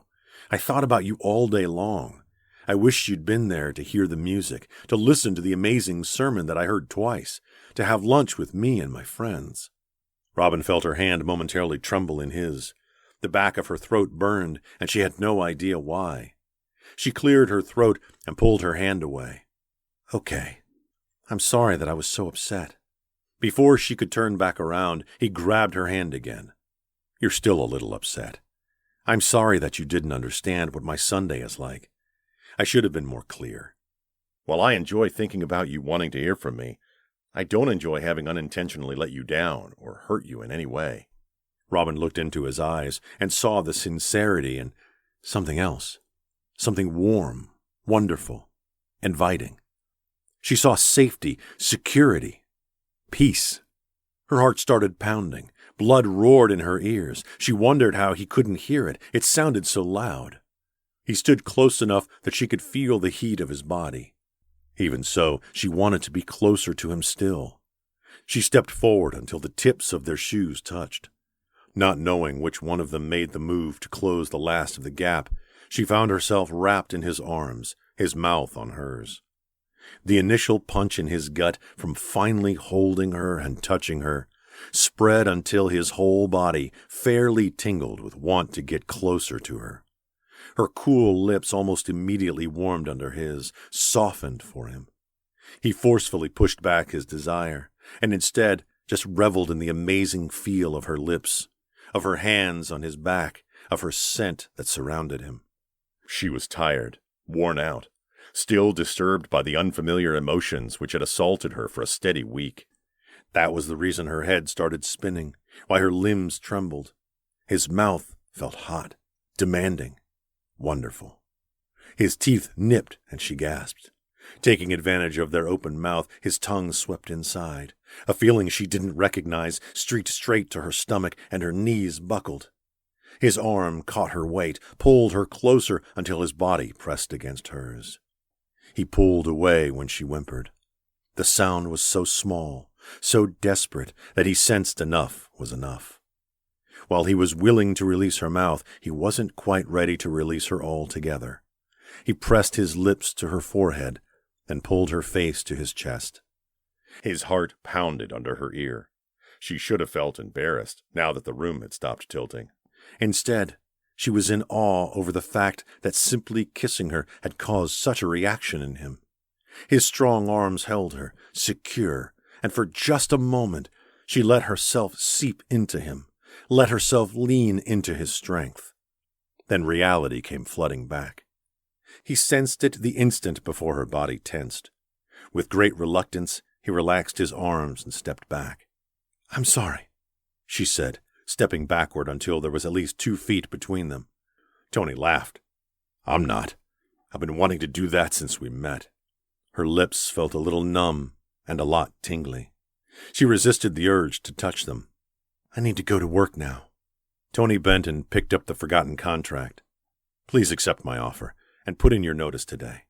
How could he jump back to business as usual just like that? She had no cognitive thinking happening right now. Nothing inside of her jumbled-up mind made any sense. "I need to go." She spun and almost ran, throwing open the office door and pushing her way around construction workers and delivery personnel and sous chefs.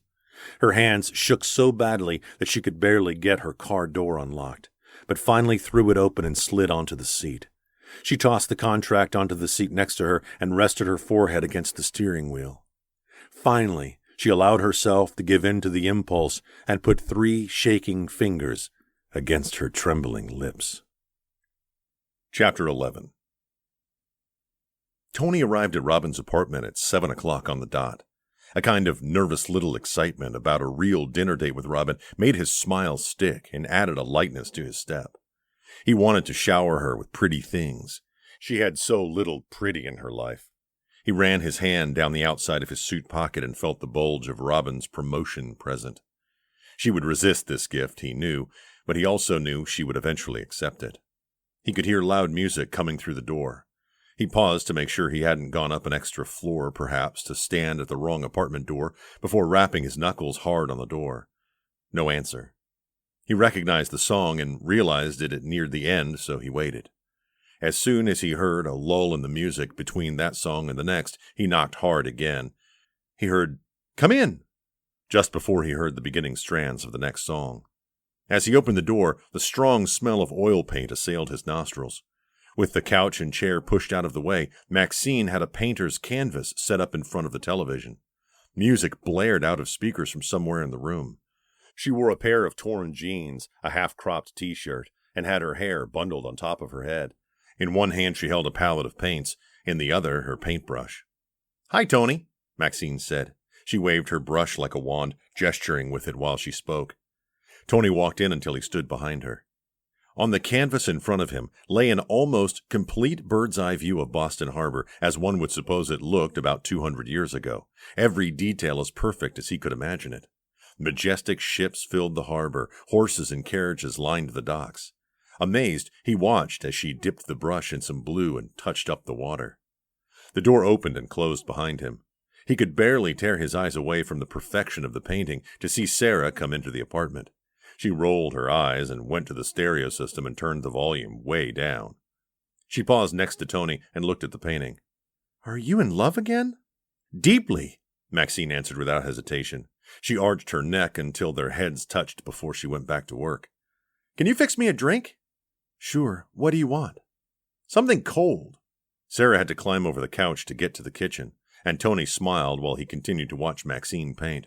Her brush moved with absolute confidence as she touched up here and there, fixing things he didn't realize were imperfect until she perfected them. Finally, she set the palette and brush down and stepped back to stand next to him. "What do you think?" "I think you're a genius." She laughed as she took a paint-splattered rag and started rubbing at her stained fingers. "I've liked you from the first, Tony." "Have you ever had a showing?" "Nah, I don't do it for that. I just do it." She grinned up at him. "In my heart, I'm an advertiser. This is just dabbling, a hobby, really." "This is the best dabbling I've ever seen. If you change your mind, let me know. I own a couple of studios around the country." She shrugged and rushed over to get the drinks from Sarah's hands so that she could climb back over the couch. "I'm serious, Maxine." "I can tell," she said. "But I have no desire to make this my profession. I already have a profession." He stared at the canvas again. The colors, the details, looked so perfect that the painting immediately swept him back in time. He could almost taste the salt air and hear the sounds from the dock. "No reason why you can't do both." She handed him a glass of ice water. He accepted the drink, and Maxine said, "Dozens of reasons, actually. But let's just leave it alone for now. You can bring it up again when I've not just come out of a massive all-night painting session." Sarah sat down on the chair sideways, leaning against one arm and throwing her legs over the other. "Who is it? Donald?" Maxine started packing her paints. "Donald? Who?" Then she stopped and threw her head back, laughing hard. "No, honey, Dwayne." At Tony's confused look, Sarah grinned. "Maxine only paints when she's in love." She snapped the case shut with a click. "He proposed to me last night." Sarah raised an eyebrow. "Are you getting married?" "Of course not. It was just fun to get asked." Tony said, "If you're in love, why say no?" She reached up and released the clip securing her hair, shaking the black tendrils loose from their confinement. "Because this is only fun, love. It will fade." She stared at him, her green eyes serious. "I'm waiting for the big one, the real deal." Sarah rolled her eyes and stood. "The big one?" Maxine stared at Tony while she spoke, making him aware that she understood the warmth in his eyes meant for her older sister alone. "The real one, the one that is destined, the one that will last forever." "How will you know the difference?" Sarah chided. Though her sister spoke, she never took her eyes off Tony. "Oh, some people just know. Others need to be shown. Right, Tony?" He gave a barely perceptible nod of his head, but his smile stretched wide and real across his face. Maxine climbed onto the couch and drew her legs up to her chin. "Where are you going tonight?" Maxine asked. Harbor House, Tony confided. Wow. She pushed herself up. Hey, Robin, she yelled, angling her head toward the hallway. Scratch the black dress and get the blue one out of my closet, with the scarf. Robin's voice came from behind a closed door. What blue dress with the scarf? It's in a bag in the closet. Maxine crossed her hands behind her head. Don't forget the shoes, she said loudly. They're in the Piedmont's box. She turned her head to grin at Tony before she closed her eyes and smiled. I have this big salary and nothing to spend it on, so I'm afraid that I've become a clothes hound. Why don't you guys move into a bigger apartment? Sure, as soon as you convince my darling sister that I'm done having things, and I am perfectly capable of contributing to the household. What do you mean? She wants me to move, but she won't move with me. I deserve nice things, she says. She lay her head back against the couch and closed her eyes. Makes me angry. That girl saved me, literally and figuratively, saved my life from any number of horrors and repeats of horrors, and she expects me to just leave her in this rat hole and move because I make a good salary. She raised her head to look at him. In 2 more years, Sarah gets out of school. Maybe I can get her to relax a little then. How many dresses in bags do you have? Robin's voice was muffled but irritated just the same. Geez, Maxie! Maxine sighed, then pushed herself to her feet. I'll go rescue my wardrobe. She jumped over the couch. Make yourself at home. I have to talk her into the shoes, too. Tony chuckled. Take your time. He made a quick phone call and pushed his reservation back by 30 minutes. He stood in the cramped living room, touched his fingers to his tie to make sure the knot was still in place, and felt the present in his pocket again. In his peripheral vision, he saw Sarah stand and sling her backpack over her shoulder. He turned to fully face her. I have to get to my parents' house. We're having a planning meeting tonight for our church's fall festival. Tony's interest was piqued. What church? Crescent Christian in Framingham. Mentally shifting through names and faces and people and places, he finally identified Crescent. I know that church. Isn't Dr. Skinner the senior pastor there? He is now, but he's retiring soon. There's already some uproar about staffing and such going on. Tony nodded. People don't like change. He slipped his hands in his pockets and his fingertips ran over Robin's gift. Tell me about this festival. We have games and candy and blow-up toys where kids can bounce and play. We serve hot dogs and chili and popcorn. It's a lot of fun. Tons of kids from the neighborhood come, who would never have come to church for another reason. We do something very similar. I go to Boston Central Christian. I've never served on the planning committee, but I'm often approached about donations and sponsorships. Let me know if there's anything you need in the way of anything like that. He pulled a business card from an inner pocket. From his shirt pocket, he extracted a gold pen and wrote on the back of the card. This is my secretary's name and direct extension. She knows your name. Just let her know anything you need, any gaps we can fill. Sarah took the card. I have to admit, I'm feeling a little intimidated and overwhelmed at the same time. Your secretary knows my name? Tony smiled and shrugged. Sure, you're Robin's sister. We struggle financially every year to put on the festival. To think that this year, the potential release of the financial burden... She stopped speaking as tears filled her eyes and her face flooded with a red flush. I don't know what to say. Tony smiled, trying to put her at ease. There's no reason to say anything. We're all working for one goal, are we not? Sarah sniffled. I wish everyone I had to work with thought the same way you do. She shifted her glasses on her face and quickly swiped at her eyes. How does Robin handle your faith? His laugh barked through the room. With blinders. If she doesn't mention it, then it doesn't affect her, I think. His face turned serious. I pray for her constantly, though. Sarah opened her mouth and closed it. She closed her eyes, huffed out a breath, and spoke quickly. Listen, I've known her a long time. She isn't open to the word. She wouldn't be from you. Her eyes widened. Why not? Because in her mind, she is responsible for you. She is the eldest, the protector, the provider. He smiled just to soften the next sentence, for him and for her. She's already been in hell, so what could you possibly teach her? Leaning against the arm of the couch, Sarah shrugged and nodded again. I know. Even Christ was rejected by his own people. I've at least tried to serve as a silent witness for Robin and Maxie, but I don't think I've ever done any good. While on this earth, we'll never see all of the fruits of our labors. You've planted seeds. Between your seed and my... He almost said his love for her sister, but stopped short. When he confessed his love for Robin, he would do it while looking into her amazing sapphire eyes, not while talking to her little sister in a cramped living room. And, my not-so-silent witness, we can only pray that those seeds will grow and root and bloom and eventually thrive. Sarah's pocket buzzed and she pulled out a phone, quickly scanning the text message that had just come in. I'm going to be late. I enjoyed talking with you, Tony.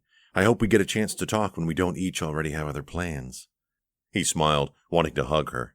His brotherly feelings for her didn't surprise him in the slightest. I look forward to it. After Sarah left, he turned back to the painting to study it further, in awe of the detail and the beauty. Maxine had surprised him, and he enjoyed that. He took in the painting and searched it with a sense of discovery and near excitement. Tony often felt at least one step ahead of everyone. He endured and invented new ways to cope with the boredom suffered by the brilliant every single day. He found most of life and most people he encountered extremely predictable. Maxine proved unpredictable. He liked that. Time passed, but he didn't mind the wait. There was no reason to hurry. He sipped his water and considered the painting, trying to see all of the hidden elements. Hi. He turned, stopping short when he saw Robin. Wow, he managed. Her dress, a long blue sheath that fell tightly from her breasts to the floor, had a slit on one leg that reached to her knee, and two thin spaghetti straps at the shoulders. It molded her curves beautifully, showed the faintest hint of cleavage, and accented the flare of her hips. She hadn't put her hair up for once, and it cascaded halfway down her back. "You look amazing," Tony expressed sincerely after a thorough appraisal. Her cheeks fused with color. "Thank you." She held up the thin wisp of material that served as the scarf. "What do I do with this?" "Well," he said, reaching into his pocket with one hand while he took the scarf from her and stepped behind her. "What some do is drape it around their necks and let the ends trail behind them." He pulled the necklace out of his pocket and slipped it around her neck before she knew what he was doing. "When you wear jewelry, though, it's fine just to drape it over one arm." She gasped as her hand flew up to her neck. "What did—" Her fingers traced the sapphires, feeling the shape of the dripping gems, brushing over the rough diamonds, feeling the weight of actual stones against her skin. She didn't turn around. Instead, she skipped to the mirror hanging next to the door and gasped again at the sight. "Tony, I don't want—" He followed her until he stood behind her and tenderly laid his fingertips on her bare shoulders. His eyes met hers in the mirror. "Shush. It's perfect for the dress." She stared at him, feeling a mixture of excitement and anger. Her hand never left the necklace. "I don't want jewelry from you, Tony. That's not why I'm with you." "I believe you. I remember how you returned my tip." He grinned in genuine pleasure, and his eyes twinkled with mischief. "Ironically, it only makes me even more inclined to give you expensive gifts." His fingers moved slowly up and down her arms. "I bought it a few days ago, because the blue sapphires were a near-perfect match with your eyes." His fingers sent shivers through her whole body, but she slowly shook her head. "No, I'm not the type to shower with expensive gifts. Please, I don't want—" He turned her around so that he could look directly at her. He slid an arm around her lower back, pulling her gently to him. "Just for tonight." His lips gently brushed hers. "We're celebrating in style, because you deserve it." Robin's lips tingled, and she wanted to step forward and ask him to kiss her again, kiss her deeper, longer. This close to him, feeling the heat from his body and smelling the amazing tang of his aftershave, she felt safe, secure, important. The warmth of his eyes beckoned her to let him give her this necklace, and she relented, because for some reason, pleasing him was important to her. "Okay." She ran her hands over the length of it, until she felt the clasp in the back, terrified it wasn't secured properly and she'd lose what surely cost a few semesters' worth of medical books. "Okay, but just this one time." Tony ran a hand down her arm until he could clasp her fingers with his and bring her hand up to his mouth. He brushed his lips over her knuckles. "Thank you, Kata. You make that necklace look beautiful. Shall we go?" "You know, I applied here before Benedict's." Robin took a sip of her water, then propped her chin in her hand. Almost got the job, too. In the dim light of the restaurant, with the candlelight flickering on their table, she felt very alone with him. In the intimate setting, other couples at other tables obviously felt it too, because people spoke quietly, almost in hushed tones, keeping up the secluded facade. Oh? What happened? The manager objected to the fact that I wouldn't sleep with him. Really? His voice was very calm, very cool, and his eyes glittering and very hard. Pray tell, which manager was that? She felt a chill run up her back, glad that she wasn't the object of his anger.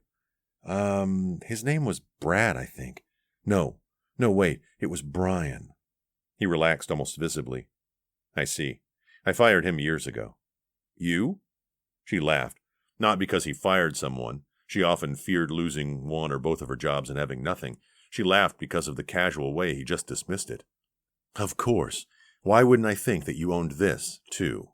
His smile was quick and his eyes looked almost warm again. I own a lot of things. He quickly reached out and took her hand. I'm very happy that you're going to take the job. She decided to speak in a straightforward with him again. She saw no sense in pretenses. What happens when we... She let the sentence hang in the air, confident that he would know what she asked. He laced their fingers and looked at their joined hands. He liked the contrasts. Her hand light, his dark. Hers small and delicate, his bigger and stronger. What happens when we break up and have all of this anger and angst and you still work for me? She couldn't help smiling at his choice of wording. Yeah, something like that. I don't know. I have zero experience with this. All I know is that I want to spend time with you. I want you to spend time with me. You're also the perfect person to manage Hanks. There has to be a way to do it all. Robin shook her head. I haven't signed the contract yet. Maybe... Tony squeezed her hand. Listen, I really like you, and I respect you so much for everything you've done in your life. Whether or not we're involved romantically isn't going to change that. She sat back while the waiter arrived with their first course. As he set the bowls of French onion soup in front of them, Robin watched Tony. He was sincere, she thought. He wasn't the type to play games. She picked up her spoon as the waiter departed and felt excitement building. She hoped that they could work together once they fell apart. All she knew right now was that she wanted to spend this time with Tony, and she really wanted to manage Hanks. Besides, Tony said, I believe God brought us together for a purpose. I don't see anger and angst involved in fulfilling God's desires. He winked and held out his hand. Shall we bless our meal? Robin set her spoon back down and took his hand. Chapter 12. Rain pummeled the city for weeks, a cold rain that drove people indoors and off the streets, while autumn surrendered to winter. Thanksgiving passed and the rain turned into sleet, which then turned into ice and snow. The city buildings looked even more gray, morphing to match the dirty slush lining the roads. Even though the sun hadn't shone in weeks and the cold gray world remained perpetually wet, Robin's spirits remained high. She understood now what Maxine had meant when she said that she'd simply felt happier and not happy. Robin looked forward to the next new day for the first time in her life.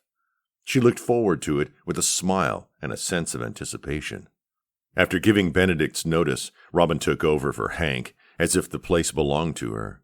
The staff never felt the bump in the transition and never once challenged her authority. She had worked as a bartender and a waitress for years. Despite the grueling aspect of maintaining two physically stressful jobs, neither one of them challenged her. Managing Hanks challenged every part of her, intellectually, emotionally, physically, and she woke each morning anticipating what new challenges would face her that day.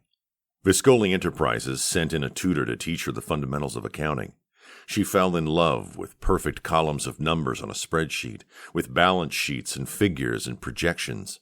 She spent hours after hours working with the accounting team to streamline the archaic records-keeping of Hanks from handwritten ledgers to a state-of-the-art computer system that linked her to the Viscoli empire. As she worked, she learned and soaked up everything that she could from the team of accountants and computer experts. Hank's wife had served as his assistant manager, so she had a hole to fill with both of them suddenly leaving. After learning how to read a resume, then reading what felt like an endless stream of resumes, she finally settled on the current head hostess, Kelly Addison. Robin felt like, most importantly, that she could trust Kelly and that they could work together. The 37-year-old Navy wife and mother of 3 teenagers had not applied for the position, but readily and tearfully accepted the offer. Then Robin had to go back to the resumes to find a new host or hostess. Every turn in the bed, every new hour of every single day brought something new and exciting to her life, and she realized that she loved her job. Her little office in the back of the restaurant gradually became hers and not Hank's. She no longer paused at the door with a hand raised to knock, and instead went through the threshold to her own inner sanctuary. Thanks to Maxine, photographs of her sisters showed up in pretty frames around the previously Spartan room. Then, thanks to Sarah, plants filled empty spots on shelves and the small window ledge. Her contributions included tins of peppermints, books on management and accounting, scattered coffee cups. Inside the walls of the little room, she could breathe, take a moment before charging back out into the challenge of managing Hank's. Robin also discovered sleep. What a phenomenon. She slept 6 or even 8 hours a night now, between 2 full-time jobs and the nightmares. Good, restful sleep had become something of a luxury. Now she left work as the restaurant closed, slept until late morning, and returned again as the lunch hour started. Per company policy, she took 2 days off a week. Managers could work as many hours as required 5 days a week, but Viscoli Enterprises demanded without exception that managers take off Sundays and 1 other day of the week. She resisted. Tony threatened to fire her. She'd already quit Benedict's. She capitulated. She went to work early Mondays to do paperwork and place orders in the silence of the closed restaurant, and worked until closing. Mondays had become her favorite day of the week. Typically, she took Wednesdays off. Wednesdays had a lighter customer load than any other day. She had always enjoyed having Sundays off, but adding an extra day of rest to her schedule threw her for a loop. She probably would have found herself climbing the walls of her apartment if she didn't have looking forward to seeing Tony high on her list. Despite the fact that he constantly worked out of town, acquiring this or merging that, Tony called her every morning. She found that she looked forward to his calls, anticipated them.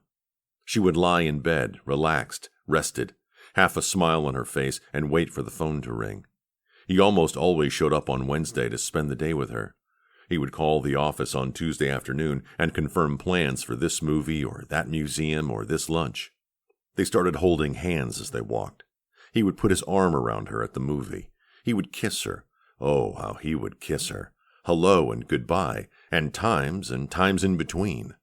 The more time they spent together, the more relaxed he became about touching her. He would brush her hair from her face, run a hand down her arm, rub her neck. However, despite her request that night so many weeks ago in that dirty laundry room, Tony never took anything any further than casual touching, warm hugs, or tender kisses. Robin thought that maybe, instinctively, she could feel him holding something back. It confused her to think that as warm and loving as he acted, he hadn't really given her everything.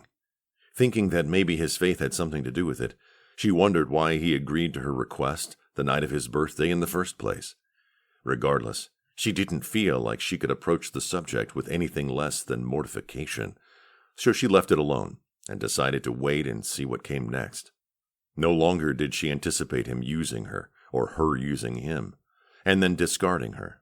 She began to feel very special. She felt very important to him. Treasured. She thought of him now as her boyfriend, and smiled the first time she used that term. Lying in bed early Monday morning after Thanksgiving, exhausted, sore, worn out from the last few weeks preparing for the holiday season, waiting for the phone to ring, she smiled. Contentment, happiness, and anticipation all waged a happy war inside of her. As she investigated these feelings, she detected a small frown mar her brow. Inside her heart, she felt like she had missed something. She didn't know what, but something important. She pondered that for a moment. Monday mornings were typically reflective, because Sunday had remained the one day that she didn't get to spend with Tony or speak with Tony. Typically, church took up his entire day. It finally occurred to her that she missed him. The more time she spent with him, the more she wanted to spend all of her free time with him. The thought of sitting next to him on a church pew, eating lunch after church with him and his friends, spending the entire day with him on the day he assigned such importance, held tremendous appeal to her. She decided that this coming Wednesday she would go to his evening worship with him. He asked her every Wednesday and every Sunday if she wanted to go, and she always turned him down. Thinking about how much it would please him when she finally agreed to accompany him made her happy. The phone interrupted her reverie. She snatched it up very quickly, not wanting it to wake her sisters. The caller ID confirmed Tony as the caller, so she simply said, "Good morning," with a smile on her face. "Good morning, Kara. How did you sleep?" "Deeply. It's been an exhausting week." "I imagine. It will stay that way until after New Year's." "I know. Just working with the books, I could see the massive incline for December." Tony paused before continuing. "I know you're tired, and since it's Monday, you likely plan on getting to work early. But I was wondering if you could meet me for breakfast." Excited little butterflies started dancing in her stomach, as they always did in anticipation of seeing Tony. "Sure. Where?" "I've had a couple of overseas phone calls this morning, so I'm already at my office. Do you mind coming here? We could have the hotel restaurant bring something up." Considering the time, she made some mental calculations. "I'll probably take the Charlie. I imagine traffic is a chore right now. Give me about an hour, and I should be there." "Aspetto. I look forward to it. I can send a car if you wish." "No, don't be silly. Then we'd have to battle traffic both ways." She could hear someone murmuring to him, but couldn't make out anything specific. "I have to go, Kara. I'll see you when you get here." Robin threw the covers off of the bed and dashed to the closet to dress quickly so that she could get to the train. Tony waited for Robin with a nervous anticipation he hadn't felt in a while. He couldn't predict the outcome of this conversation, and he didn't like that. His entire future stood in anticipation of how Robin would react. As he ordered breakfast and waited for her, he thought back to the conversation he and Barry had the Wednesday before Thanksgiving. "Did you lose track of time or something?" Tony glanced up from his computer monitor and watched Barry saunter into the room. "Not lately." He saved his work and leaned his chair back. "Why do you ask?" Barry sprawled into the chair across from the desk.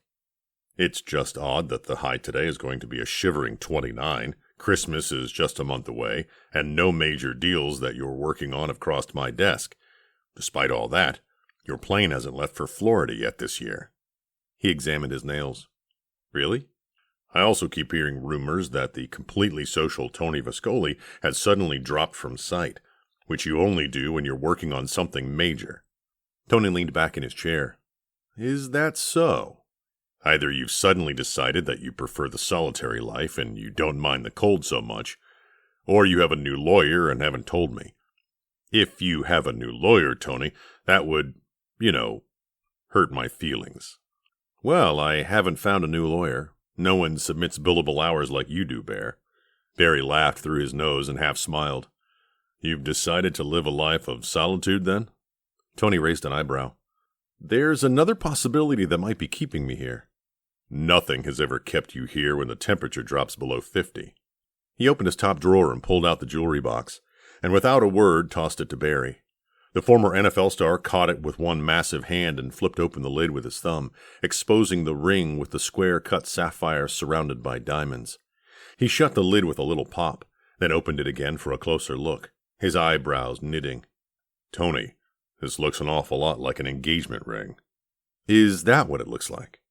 Tony put his hands behind his head and leaned his chair even farther back. He felt a silly grin spread across his face. "I don't know what to say. I know we've been friends for a long time, but this is just so sudden and unexpected." He started laughing. Without warning, he flipped the lid shut and tossed it back to Tony. "Can I have some time to think about it? What will my wife say?" "Ha ha! Oh, so funny." He caught the box with one hand and tossed it on the top of his desk. "That's pretty serious, man. I'm assuming you're still seeing Robin, that this ring is intended for her?" "Esatto. Yes." "Let me get this straight." He hooked his leg over his knee. "You're going to ask a girl to marry you, who you didn't even meet until September? This past September, barely 3 months ago?" "That's the plan." Tony could practically see the gears shifting in Barry's mind. "I don't like it." He smiled. Jealousy doesn't suit you, Bartholomew. Barry dropped the whole relaxed facade and leaned forward. No, listen to me, Tony. It doesn't make sense. How do you know she's sincere? I mean, come on. What are you worth? Tony laughed. You'd have to know Robin to know how absurd that sounds. That's the point, man. I'm your best friend, and I have never interacted with her. Ever. Is she keeping you from your friends so that she can fully sink in the hooks? Tony's smile faded. No, actually, I've been all over the map lately, and only managed to see her one day a week. I took her by the church, and we had dinner with Peter and Caroline. Other than that, I've been keeping her from my friends so I don't have to share. Barry nodded faintly. That just adds to it. You've declined every holiday party you've been invited to, and I am fully aware of how much business you actually managed to conduct at those parties. Tony sighed and rubbed his eyes. Barry, how long have we known each other? Barry chuckled and fed Tony his own words from a few months ago. Too long for you to even ask that question. You ever known me to make a bad decision? Have you ever known me to go into any situation without prayer and petition? Barry shrugged. Not when it comes to business. This is not business. Tony nodded and pursed his lips. Diplomatically, Tony said, I appreciate your concern as a friend, then. I honestly do. Is she saved? Tony froze, and slowly stretched his hand to the gold pen lying on the blotter. He gently started to spin it. Why? Should I take that as a no, or continue to press for the answer? Closing his eyes, he felt a wariness settle on his shoulders that he hadn't felt in a couple of decades. I pray for her every single day, every minute of every day. It's the one reason that ring is in that box instead of on her finger. He opened his eyes again and stared hard at his friend. Barry folded his hands together and laid them on the desk. Tony, there isn't a single thing you can say to me that I don't already know. I know that God doesn't desire for us to be unevenly yoked. I know that my feelings for her can be a tool Satan can use against me. I know that every time I'm alone with her, I face temptation on a level so high that I don't know if I can fight another day without her prayer and consideration. I know all of that. Tony started spinning the pen again. I also know that the moment that I saw her, I felt drawn to her. I know that every moment in her presence fills me with encouragement, unfathomable joy, delight. I knew that I was in love with her within a matter of days. Maybe I've known it my whole life. I believe strongly that she will love the Lord as much as I do. All I can do is stay faithful, pray for her, and just continue to be me. Barry sat back again. Silence hung in the air for 10 seconds, then for 20. Finally he said, How does she feel about you? Tony rubbed both of his eyes and leaned back in his chair. I don't know. He smiled, and the seriousness left his face. Well, actually, I know that she's in love with me. She just doesn't know that she knows it yet. Tony. He said the word on a sigh, and nothing else followed. I know that God is in control, il mio amico. I trust him. I know you're afraid that I'm moving too fast, but I will not take this relationship any further as long as she is unsaved. I think there are few books I've read more in the last 4 months than the second book of Corinthians. In the 6th chapter, God is quite clear about this specific matter of the heart. Barry sighed a deep, rumbling sigh. He closed his eyes, took a couple of deep breaths, then opened them again. I'd like to pray for you right now. Tony coughed and cleared his throat against the emotions that flooded him. I'd appreciate that very much. He stood and moved around the desk so that he could sit in the chair flanking Barry's. They turned their chairs facing each other and clasped hands and bowed their heads. They had prayed for each other, jointly petitioning God for guidance and strength, and Tony felt his heart both lifted and burdened. The brotherly love that Barry displayed for him, the solidarity of his spiritual brother's love for him lifted and strengthened him in a way he hadn't realized he needed, until the heaviness and imagined loneliness vanished before they said, Amen. The burden he felt to bring Robin to an acceptance of the truth sharpened in those whispered moments and became a near physical ache. Tony had thought about that conversation and those shared moments of fellowship for the last few days. When he had invited Robin to attend services with him Sunday, he had prayed for God to convict her of the sincerity of the invitation. He had prayed that God could fill him with a visible light that would shine brightly through him and cover her. He had also prayed for revelation as he studied God's holy word. All of it had culminated in his telephone call early this Monday morning. He didn't look forward to the conversation he knew he would need to have with Robin this morning, but he knew that he had to say what needed saying, and he could not let it go unsaid even one more day. His secretary announced Robin's arrival, and it brought Tony fully back to the present. He took a deep, calming breath and smiled as the door to his office opened. He strode forward, his hands outstretched to greet her. After a lingering, welcoming kiss, Tony led Robin to the conference table and held the chair out for her. He had the conference table in his office set beautifully. A vase full of flowers matched the linen. China plates with the gold scrolling V logo of Viscoli Enterprises sat perfectly centered on linen placemats.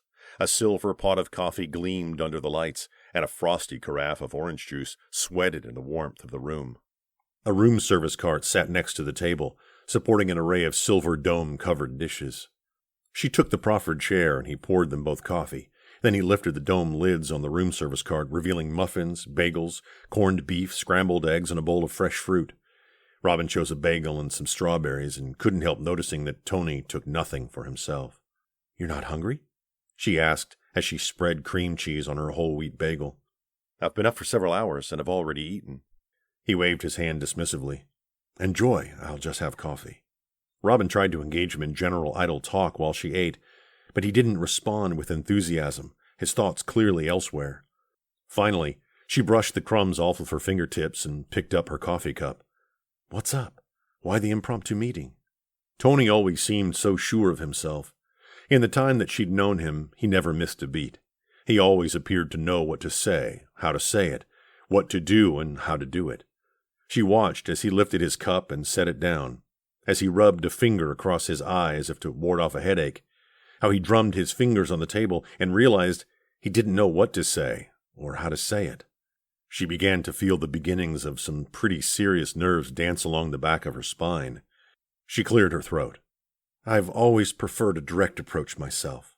His eyes flashed surprise before he half grinned. "I appreciate you, Robin."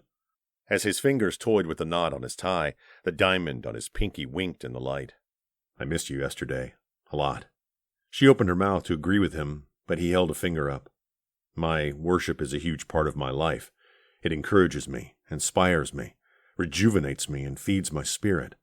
I cannot imagine getting through the kind of weeks I have without devoting an entire day to God and discovering the accompanying peace and solace I find in Him. I also find myself distracted by missing you. Frankly, it's getting to be a problem for me, and it's interfering with my worship." "Tony, that's something I've been wanting to talk with you about as well." Thrown off of his prepared speech, he cocked his head. "Oh?" She smiled. "There's this strange appeal to the thought of experiencing your church with you. I don't know why, but I do want to go. I'd already decided that on Wednesday, when you asked me to go, I would say yes." Tony closed his eyes, relief flooding from his heart through his soul, and whispered a thank you to God. "Ti ringrazio Dio." He opened them again and reached for her hand, cupping it with both of his. "I am so very happy to hear that." He smiled, and the smile warmed his eyes, giving her heart a little extra beat to it. "I planned on giving you an ultimatum." Robin's eyes widened. "Wow, good timing on my part." Tony brought her hand to his lips and kissed the knuckles. "I don't know if I was going to be able to go through with it, but yes, Kara, excellent timing. Thank you so much for preempting what might have been a bad move on my part." This time, Robin sat forward and used her other hand to cup one of his. "I am a straightforward kind of girl, Tony. I don't pick up on a lot of hints or subtleties, and I'll drive myself crazy wondering what you mean or what you feel if you don't come out and tell me." Tony wondered if she realized how much she had changed over the last few months. She had completely blossomed with confidence and strength that he knew for certain she doubted ever even existed in her. "So you're saying just be blunt and straightforward?" Oh, the things he wished he could tell her. How much he loved her, how much he desired to make her his wife, how he longed for her soul to know salvation, for her to give her life to Christ. Despite what she said, though, he knew she wasn't ready to hear it. "Yes, please just tell me what's up. I work much better that way." He leaned forward and brushed his lips over hers. How much longer must he contain this amazing joy he had in the love he felt for her? "Kara, there is a time for everything under heaven. I hope to tell you everything in time. I assure you I will try to be blunt and straightforward when the time comes. Chapter 13. Robin watched the clock all day. She felt a little nervous energy in her stomach about going to church that night with Tony. What did one do at church? Would the people act weird? Would she act weird? She hoped she didn't embarrass herself, or worse yet, embarrass Tony. These thoughts plagued her off and on all day, so she went to work to try to get her mind off of it. It didn't help. The unknown kept distracting her from her job. She tried to work accounting, but couldn't focus. She tried to get with Casey about orders, but he had spent the morning fighting with a vegetable supplier, and she couldn't bother him. Finally, she decided to just walk through the front of the house, check on customers, check on the hostess and the waitstaff. When she met Peter and Caroline, Robin thought that their loving acceptance of her fell well outside of the norm, an exception to every rule of life and living she had ever learned. Never before had anyone treated her so kindly, so naturally, without any expectations. When she walked into the doorway of the main church building of Boston Central Christian Church on that Wednesday night, though, she felt like she'd walked into the open arms of long-lost family. They came together and sang songs. A guitarist and someone playing a tambourine provided the only accompaniment, and the lyrics appeared on a big screen behind them. Robin enjoyed the songs, enjoyed the emotion and the passion behind them. She enjoyed hearing Tony's voice as he sang next to her. She found herself clapping along, or smiling, or doing both at the same time. After songs and prayer, they broke away into smaller groups. Robin found herself in a classroom, sitting on a folding metal chair, a styrofoam cup of coffee in one hand, a worksheet in the other, and the Bible Tony had given her as a gift after they pulled into the church parking lot that evening, sitting on her lap, crisp and new. While holding the worksheet, she laid her hand on top of the Bible so that the back of her hand lay against the dark blue leather, enjoying the cool feel of it against her skin, and instinctively knowing that this gift meant more to Tony than the dark blue sapphire necklace ever could. As Tony took the seat next to her, he spoke softly to her. "There are several classes we could attend. This one is studying the book of Daniel. The teacher used to be a rabbi before he came to know Christ, and his Old Testament insight is amazing." None of that meant anything to Robin. She didn't know what he meant by the book of Daniel. She didn't know what the phrase "came to know Christ" meant, though she thought perhaps it had something to do with the conversation Tony had with her about getting off of the street, and she had absolutely no idea what Old Testament meant. The teacher started speaking, though, so she didn't ask for clarification. Everyone in the class showed genuine pleasure at meeting Robin. She felt so loved and accepted that she hoped the class would never end. The teaching mostly went over her head, because she had zero background in anything to do with the Bible or church, and with the way the discussions moved, she assumed she sat in an advanced class. She didn't mind, and found herself almost sorry when it ended. People bombarded Tony as they left the class and made their way out of the church. She quit counting how many people asked to meet with him for this or that, how many wanted this lunch appointment or that coffee date. Many came to just meet her with kindness in their eyes and a hug or a warm handshake to hand out. After church services, she found herself back down that row of little houses with the picket fences, and inside a different house, this time the home of the former rabbi, Abram Rabinovich. He was probably about 50, several inches shorter than her, with almost no hair. He had a stunning wife, tall and thin, with a beautiful face and strong Eastern European features. Sophia's family came from the Ukraine in the early 70s, Abram said as Sophia set a coffee tray on the low table in front of them, then perched on the arm of the chair. "We met as children at synagogue so long ago that to find the exact date, you might have to cut us in half and count the rings to be sure." Sophia smiled as she draped her arm across her husband's shoulders and spoke with a slight accent. "We were married when we were 17, 29 beautiful years." He laid a hand on her knee. "Not all of them so beautiful." He looked at Robin and Tony. "When Sophia came to know Christ, I'm afraid I didn't take it so well." "Of course you didn't," Sophia said. "You had worked for 15 years to get where you were, and were being offered that job at Brandeis University." She winked at Robin. "But you came around." "Kicking and screaming," Abram said with a smile. Robin shook her head. "I don't understand. If you're a rabbi, didn't you already know the Lord?" She purposefully made air quotes so that he would know the clarification she sought. Abram sat forward slightly and made a tent with his fingers. "I did not know Christ Jesus, God's only Son, to be my personal Lord and Savior. I studied God, but had no relationship with Christ. What's the difference? Abram pulled a pair of reading glasses out of his shirt pocket and held out his hand. May I see your Bible? As Robin handed it to him, he thanked her and flipped through a few pages.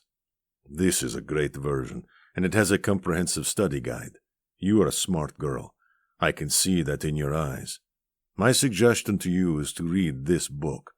When you read it, you'll understand the difference. He handed it back to her, still open. She saw the words, "The Gospel of Mark," in bold print across the top of the page. Start near the end? Sophia chuckled warmly. No, darling. The Bible is not one book. It's like a library of books that are sorted by type. You have the law, which is in the front. You have prophets, poems, wisdom, eyewitnesses to Christ Jesus, letters, what our future will bring. You can read any book in any order you want. Start with Mark. It's a quick read, and he talks all about what Jesus did. Then go to John.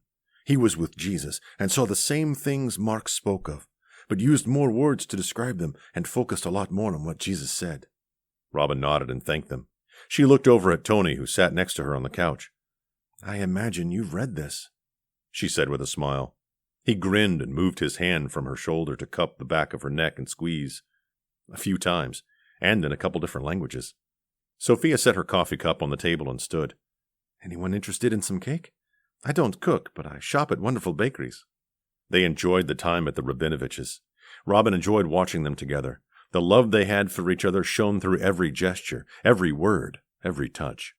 She liked watching their interactions, and found herself scooting closer to Tony on the couch, and ended up cradled in his arms, holding his hand that draped over her shoulder, her arm resting against his leg. It felt comfortable and right to sit like this with him. She wanted to freeze time and stay in that room in that little house for hours and hours more, but the clock ticked on and they had to leave.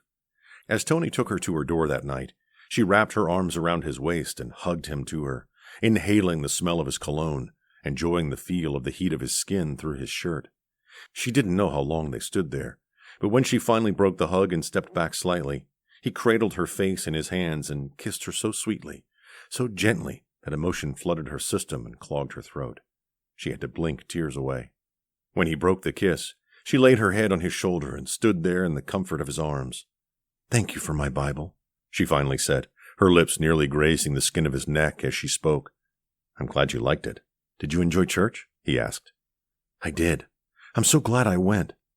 She sighed, knowing that the night had to end. Straightening, she pulled her door key out of her purse. "I hope you'll be back from wherever in time to go again Sunday." "If I was on the moon this week, I'd be back to take you to church on Sunday," he said. He pulled her close again and gave her one more long, lingering kiss. Her arms slipped up around his neck, and she kissed him back, feeling a flood of different emotions this time, less tender and sweet, and more wanting, perhaps needing something, needing more. When he raised his head, he closed his eyes and rested his forehead against hers. "As it is," he said, his voice rough and low. "I'll be in town for the rest of the week. I'm really, really looking forward to church with you on Sunday." "I am too," she said. "Come inside." She felt him tense as the words sank in, felt the muscles knot beneath her fingertips. She liked the feel of his strength. His voice sounded like a low growl as he asked, "Are your sisters home?" She kissed his neck and felt his heat beneath her lips. Against his skin, she answered, "No." He felt tight like a bowstring, tight like a fist, tight like a clenched jaw. She felt his pulse race in his neck and heard him take a massive breath before he said, "Then let me just say no to your kind request. Understand that I genuinely appreciate the invitation. I hope you extend it again when the time is right." "My sisters need to be home for you to come inside?" "For now, yes," he said as if reminding himself. "Is this a God thing?" "It's about respecting you and respecting myself, Kata. Respecting you as much as myself, actually. Kind of a golden rule thing." It had never occurred to her that he respected her. What had she done to deserve his respect? He had slain dragons. She had simply scratched out a living for herself and her sisters. The mystery of the respect this man had for her would probably keep her puzzling for weeks. Then he kissed her, and her thoughts vanished. She had no idea how much time passed as they stood there in each other's arms, but eventually she found herself back in her apartment, alone, leaning against the door as she listened to the faint sound of his footsteps walking away. She could not hear the reluctance in his step, and had no idea of the very real battle he waged with his flesh to make himself continue to put one foot in front of the other. She ran her fingertips lightly over her lips, feeling them tingle at the memory of his kiss. Her work week went quickly. Sunday morning arrived, and Robin woke up excited, anxious to see Tony and anxious for church. As she dressed in a baby blue cashmere sweater and a tan suede skirt with knee-high boots, an outfit on loan to her from Maxine, she thought about the conversation with Abram and his talk about how knowing about God and a relationship with Jesus didn't mean the same thing. She pondered the love and generosity that poured from all of the people she had met at the church, all of Tony's friends and employees with whom she had interacted. As she brushed her hair, she stared at her own reflection and pondered. If something tangible, something attainable, worked at the catalyst for the happiness and contentment she found in the people in Tony's realm, responsible for the way they appeared to rise above the selfishness of human nature that Robin had always known as the rule in humanity, rather than the exception, then maybe she wanted to attain that tangible thing in life, too. She wondered, though, how one went about acquiring this thing. It seemed like it all centered around a personal relationship with Jesus Christ. Her entire experience with personal relationships existed in Maxine, Sarah, and now Tony. She had casual interactions with people at work, but only casual. She had never scoured the personals and never joined a dating service, and she never missed dating because you don't miss what you don't have. She spent too many years working too hard and too long to leave room for anyone else in her life, so she didn't go to happy hours or parties or movies or anything with coworkers that might end in uncomfortable entanglements.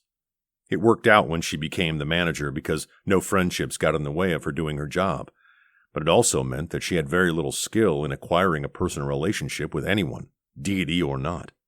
Tony's arrival at her door broke through her thoughts, and she quickly put her brush away and moved through the apartment. She opened the door and grinned, so happy to see him and to get to spend the day with him that she just wanted to laugh with joy. Tony always had to prepare himself to see Robin, to steel himself as he waited for her to open the door. Her physical beauty had a lot to do with it. Her face and her eyes simply took his breath away. He loved the shape of her body. He loved her height, and how the few times she'd worn heels, she stood at least an inch taller than him, which forced him to look up into her eyes. Oh, how he loved the way she moved. More than any of that, though, he simply longed for her, for so much from her, that he had to shore himself up when he saw her, lest he cave in to those longings. He longed to touch her and hold her and kiss her. He longed to tell her how deeply he felt for her, how much he loved her and desired to have her at his side for eternity. He longed to see her commit to Christ and to love the Lord their God with all of her heart and all of her soul. He longed for so much for her that occasionally he felt relief that they couldn't see each other every single day, or he feared he would eventually just give in to the pressure of his flesh and of his heart. When Robin opened the door, he almost had to take a step back. She grabbed her coat and her purse and stepped out of her apartment. The light blue sweater she wore made her eyes positively glow. The blue in them so vivid, he thought he might drown in those sapphire pools. More than that, though, something about her had changed. She radiated some sort of positive energy that he could not quite define, but that tugged at him. She had a smile on her face that lit up the dim hallway, and a laugh in her voice that struck musical tones.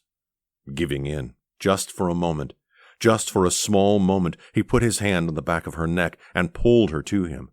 His lips drank in the last of a laugh, and he felt it sparkle through his veins like a bubbly wine, leaving him drunk on her and wanting yet more. Rather than surrender all control and find himself just pushing her against the wall and ravishing her, he pulled back and away, putting his hands on her shoulders and physically taking a step back. He smiled at her, at the glow of joy on her face and the skirting of desire in her eyes. "You look beautiful, cara. Bello. I like the sweater." Robin smiled. "Thank you. Maxine helped me." "She has a good eye." He took her hand and held it as they walked down to his car. Driving to the church, while they made small talk and enjoyed comfortable silences, she thought about that conversation she'd had with Tony in that dim laundry room those few months ago. How different things turned out than what she, without any thought about it at all, anticipated. She had expected sex, casual, no-strings-attached sex, and then expected him to cast her away when he had no further use for her. Never, with the way that she had felt about him at the time, never would she have expected to count the minutes until she could see him again, to enjoy sitting next to him, to reach for his hand and hold it with hers, or to attend church with him. Whatever she might have imagined, the reality felt so much better, so amazing and wonderful that she wished she knew how to talk to God and thank Him properly for it. As Tony pulled into the busy parking lot of the church, he felt Robin's hand clench in his and looked over at her. She looked so content, so happy that he wanted to ask her about her thoughts, about whatever had changed inside of her. He hoped that she would realize it and initiate the conversation. The air stung as they got out of the car and hurried into the church building. What Robin experienced Wednesday with the guitar and the tambourine did nothing to prepare her for Sunday morning and all its glory. A full orchestra had set up on the stage. Hundreds of people milled about, talking, laughing, looking for seats. Ushers ran back and forth, seating people, pushing wheelchairs, talking on radios. The big screen that had given the words to lyrics now flashed through announcements and news. Robin and Tony found seats after speaking with dozens of people, some of whom she had met Wednesday. By the time they sat down, service began, and while she had enjoyed the music Wednesday night, Robin absolutely fell in love with the music Sunday morning.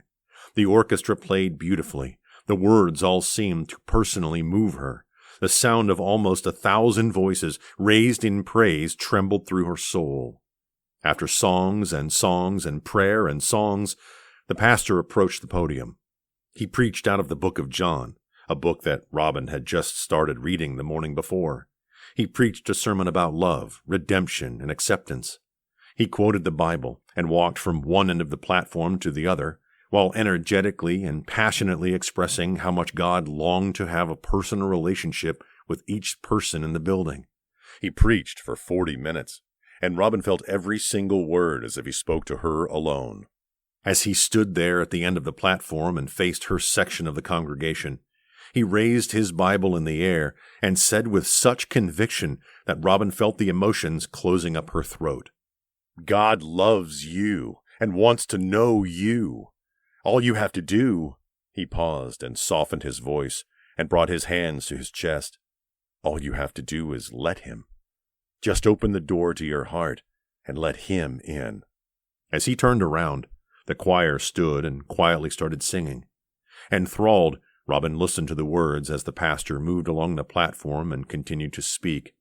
The choir sang, "Softly and tenderly Jesus is calling for you and for me." The pastor spoke over the song. "He's calling for you to come to Him." The choir continued. "See on the portals He's waiting and watching for you and for me." The pastor's voice rose above the music again. "All you have to do to bring Jesus into your heart is come forward. Come forward right now and accept that call from Jesus, that call to come home." Robin felt an overwhelming emotion that took over every single cell in her body. It centered in her heart, over her chest, and spread out, magnifying by the second until she felt like something would physically burst out of her chest. She gripped the back of the chair in front of her and felt her knees start to tremble and feared she'd fall. The music grew a little louder and the choir sang a little stronger. Come home, ye who are weary, come home. Are you weary? She swore. The pastor looked directly at her again. The music poured through her very essence. The words wrote themselves on her heart. Earnestly, tenderly, Jesus is calling, O sinner, come home. Come home. He held his hand out as if he looked beyond the rows and rows of filled pews and spoke directly to Robin personally. Come home. Not even certain that her legs would carry her, Robin stepped out in the aisle. She didn't realize that Tony walked with her, his hand on the small of her back. But when she reached the front, an older woman with the kindest eyes she had ever encountered came forward to meet her. She held both hands out, and Robin placed hers in them. As soon as their skin touched, Robin fell to her knees, sobbing. I'm so weary, she sobbed. I know. On her own knees, the woman put her arms around Robin's shoulders and wept with her. I know, child. With Tony kneeling beside her, his arm around her waist, Robin listened to the woman as she led her in prayer, taught her the words to say, how to say them, so that as she spoke the words, "Jesus, please forgive me of my sins, and come into my heart," the pressure that had built and built inside of her chest during the sermon burst forth like a million tiny sparks flooding from her chest through every vein in her body. It left her tingling, weak, and as it subsided, she felt strangely complete and fulfilled, and a peace settled over her shoulders like a mantle. She didn't feel embarrassed about the storm of emotions that propelled her earlier as she thought she should. Instead, she looked at Tony and saw the joy in his eyes and felt elated. He helped her to her feet, and after they each hugged the woman, they held hands as they walked back up the aisle to their seats. Robin lifted the damp hair off of her neck and took a few steadying breaths. She took the bulletin that she had placed inside of her Bible to mark the spot from where the pastor had preached and used it to fan her flushed face. Tony put his arm around her waist and pulled her to his side, cradling her next to him as they remained standing, singing the song that the choir had sung earlier, while more people flooded the front of the auditorium and sought their way home too. Chapter 14. Robin propped her elbow on the kitchen table and rested her forehead in her hand. She stared at the calendar in front of her with horror. Somehow the week snuck up on her, and here she sat, the morning of the night of Tony's mega Viscoli corporate Christmas party. What am I supposed to wear to something like that? Maxine groaned and stretched, graceful as a jungle cat and with just as much pent-up energy. I wished you'd mentioned this before the actual day of. Honestly, I was hoping that something would happen that would keep me from having to go. Like what? I don't know. Flood, meteor, locusts, terrorist attack? Okay, let me think. Maxine rubbed her forehead, wishing the sinus headache would quit interfering with her thoughts. Oh, my brain is not functioning this morning. I knew that live Christmas tree you bought would mess with your allergies, Robin said with a touch of humor and a dose of concern. You enjoy saying, "I told you so." She took a delicate sip of her orange juice. It's in the back alley. Maybe a cat will use it as a scratching post or something more heinous. All I could find was my doll. Sarah came into the kitchen and set the bottle in front of Maxine, who sighed and popped open the tamper-proof lid with one thumb. Well, my headache might not go away, but at least I won't have cramps. It has aspirin in it. Your headache will be taken care of. I was joking, Sarah. Sarcasm? Ever heard of it? Only since I moved in here. Robin groaned. What is wrong with you two? You've been snapping at each other since yesterday morning. Maxine stared at Sarah. If you don't tell her, I will. Sarah tore her eyes from Maxine's and stared at the table in front of her. It's just that, Maxine swallowed 2 of the pills with her juice and slammed the glass down, wincing at the sharp sound. What little sis here is trying to get out is that she isn't going down to Florida with us for Christmas. The words cut straight to her heart. Hoping she could keep her expression under control, she glanced at Sarah. Oh? Did something come up? Her sister refused to meet her eyes. Well, it's just that Mom and Dad have never had Christmas without me. I mean, I know I've never been with you either, but... Maxine tossed her hair over her shoulder. Her mommy started crying. Sarah gasped and looked up. You are horrible. No, you are. Robin works so hard, and you're constantly putting your parents in front of her. That was great when you were 15 or even 17. We were happy you didn't have to live our lives then. But you're an adult now, Sarah, and you need to learn that your mother manipulates you to keep you right there by her side. That's not true. Maxine raised her voice. You want to bet? The woman cried when her 19-year-old said she had the opportunity to fly down to Florida in a private jet and spend 3 days in a mansion on the beach. No, she's just worried about who... Sarah gasped and jerked her eyes in Robin's direction. The pain in her heart twisted like a knife. Oh, yes. What kind of element might the streetwise Robin and Maxine expose their precious Sarah to unchaperoned? The glow of a week of basking in the glory of God, in her newfound salvation, in her relationship with Tony started to dim. Robin put her hands over her ears. Stop it, both of you. I don't want to hear another word.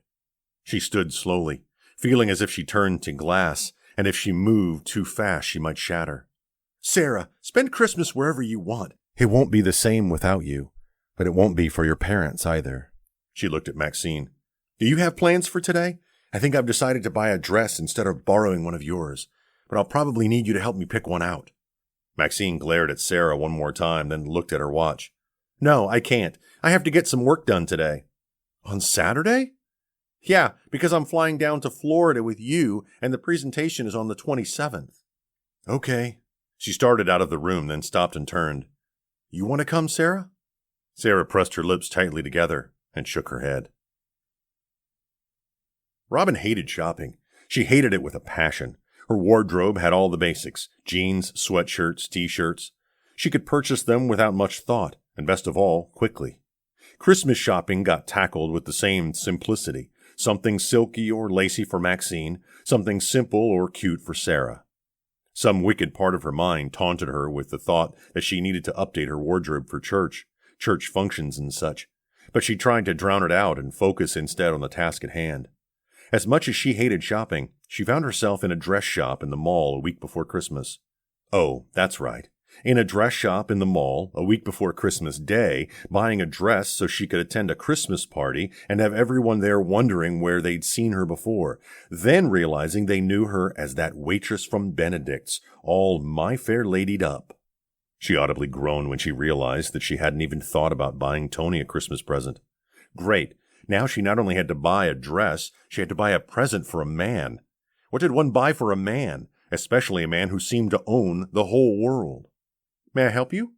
She turned around and saw a sales clerk with brown hair and a Santa cap perkily perched on the top of her head. Frankly, I hope you can, or I'm in big trouble. Well, let's see what we can do. What are you looking for? A dress for a Christmas party. No problem. She managed to make the word no into a 6-syllable word. Is it a formal party? Robin huffed out a breath. I'm not positive, so my sister suggested I get a dress that could go either way. The clerk looked her up and down. Let me think. Suddenly her face lit up. I've got it. Right this way. I think I have just the thing. Robin had to dip into the savings account. Her rational mind wanted to feel guilty, but her heart wouldn't let her. She figured once in her lifetime she could allow herself the luxury of spending a little too much money on a dress and shoes. Robin flinched inwardly at the cost of the shoes. However, she felt certain that Maxine didn't have a silver pair she could borrow. Her first Saturday off in 10 years, and she had to spend it at the stupid mall among throngs of holiday shoppers. She glanced at her watch, calculating that about 5 hours remained before she had to be ready for the party. Maybe she had enough time to figure out what to buy Tony for Christmas. At least she could have this trip serve a dual purpose. Before she'd even completed the thought, she saw it, sitting in the window of a gift shop.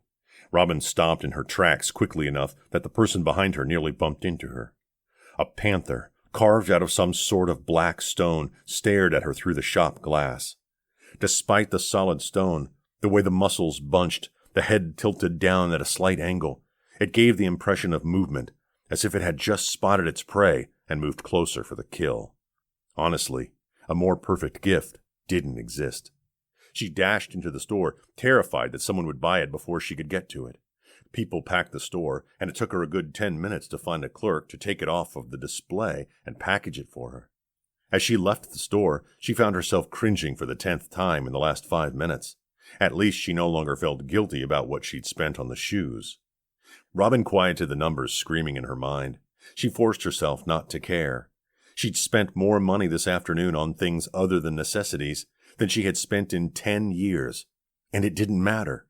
In her heart, she knew that Tony was worth it. Robin stopped dead in her tracks in the middle of the crowded mall for the second time that day. When the realization came to her, came fully into focus in her conscious mind, it paralyzed her in the eye of a storm of conflicting thoughts and emotions, such as she had never felt. She loved Tony. It felt right to think it, and terrifying. She felt like maybe she'd always loved him. Wow, what did that mean in the whole scheme of things? God had worked so hard on her heart that she had focused only on that and those feelings for months.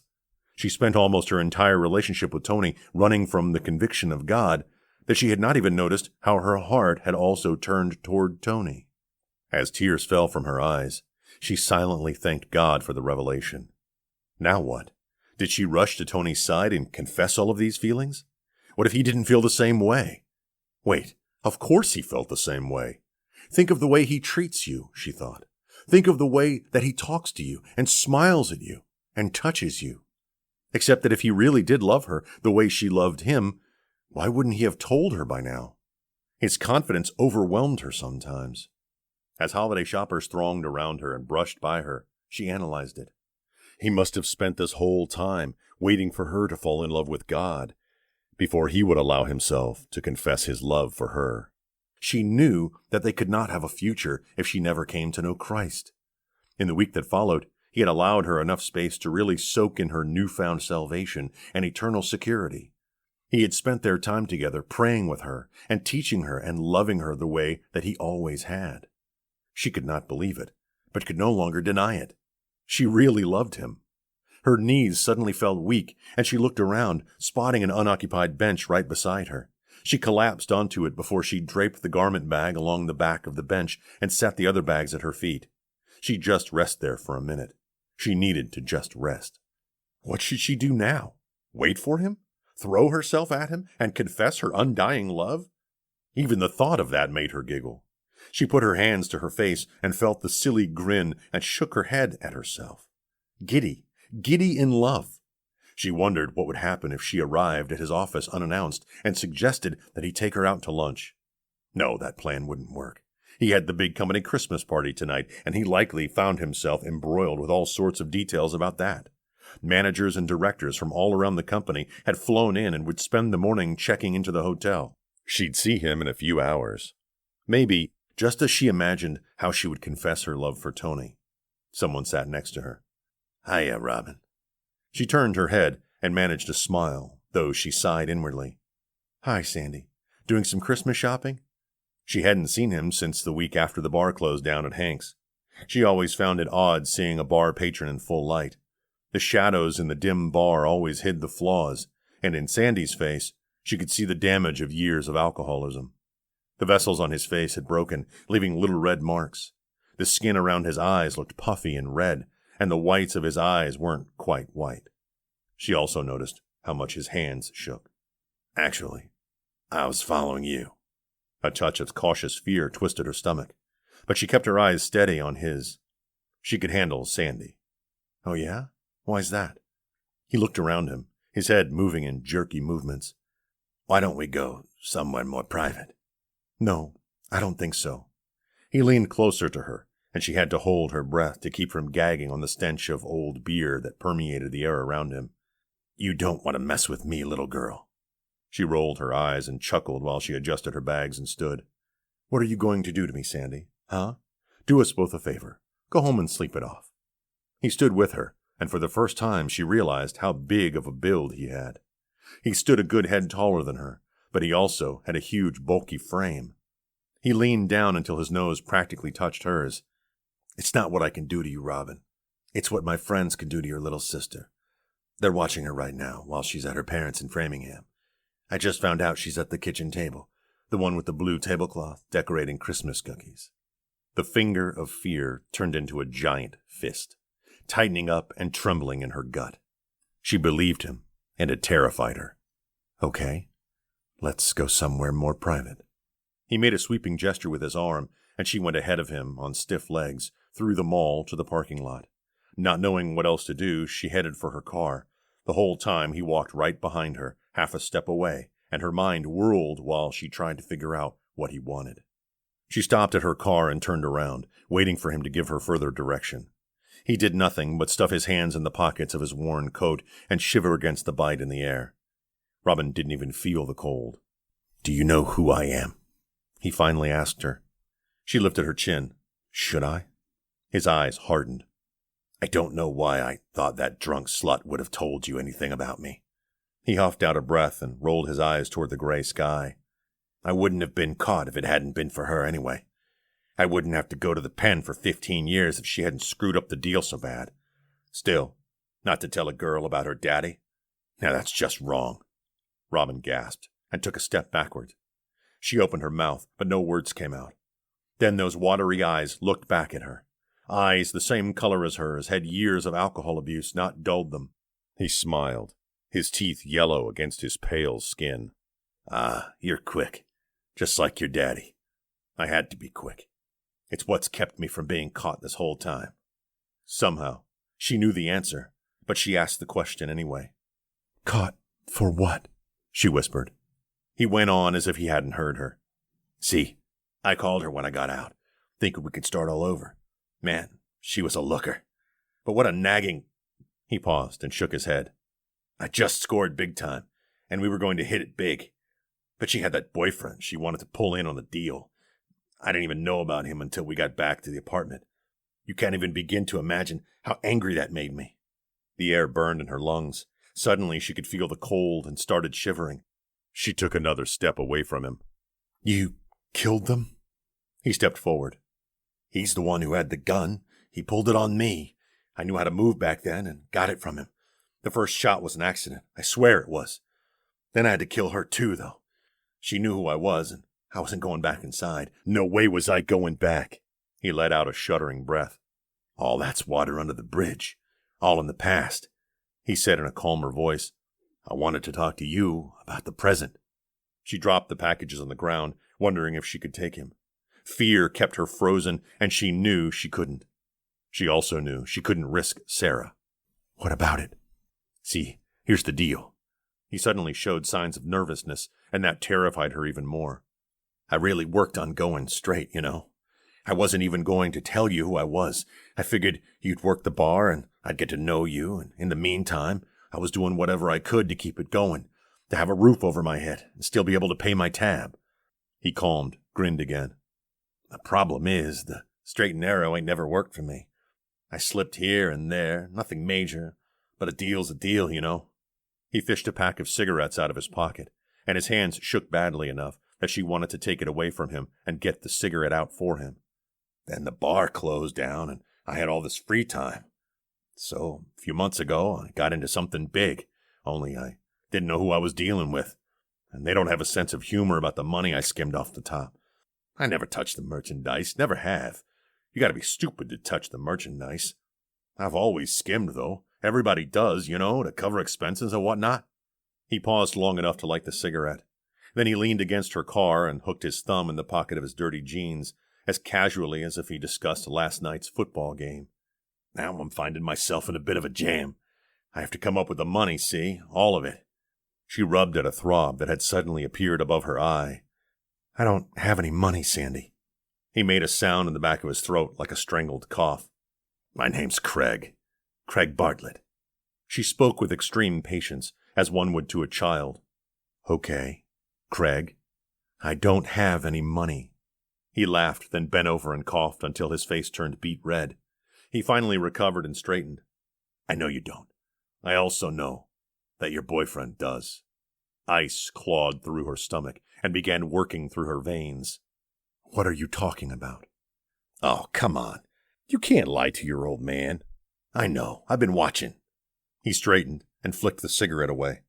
Here's how it's going to work. Either ask him for the money or pilfer something we can hawk. I don't care which. You do that, and you do it before Thursday. I have to pay these folks Friday morning. Got that? You got until Thursday. No way. She felt mad now, and the heat of anger started to thaw the ice. He grabbed her by her shirt front and dragged her toward him. 10,000. I need 10 large by Thursday, or I hurt your sisters. I don't care which one either. Neither of them's mine.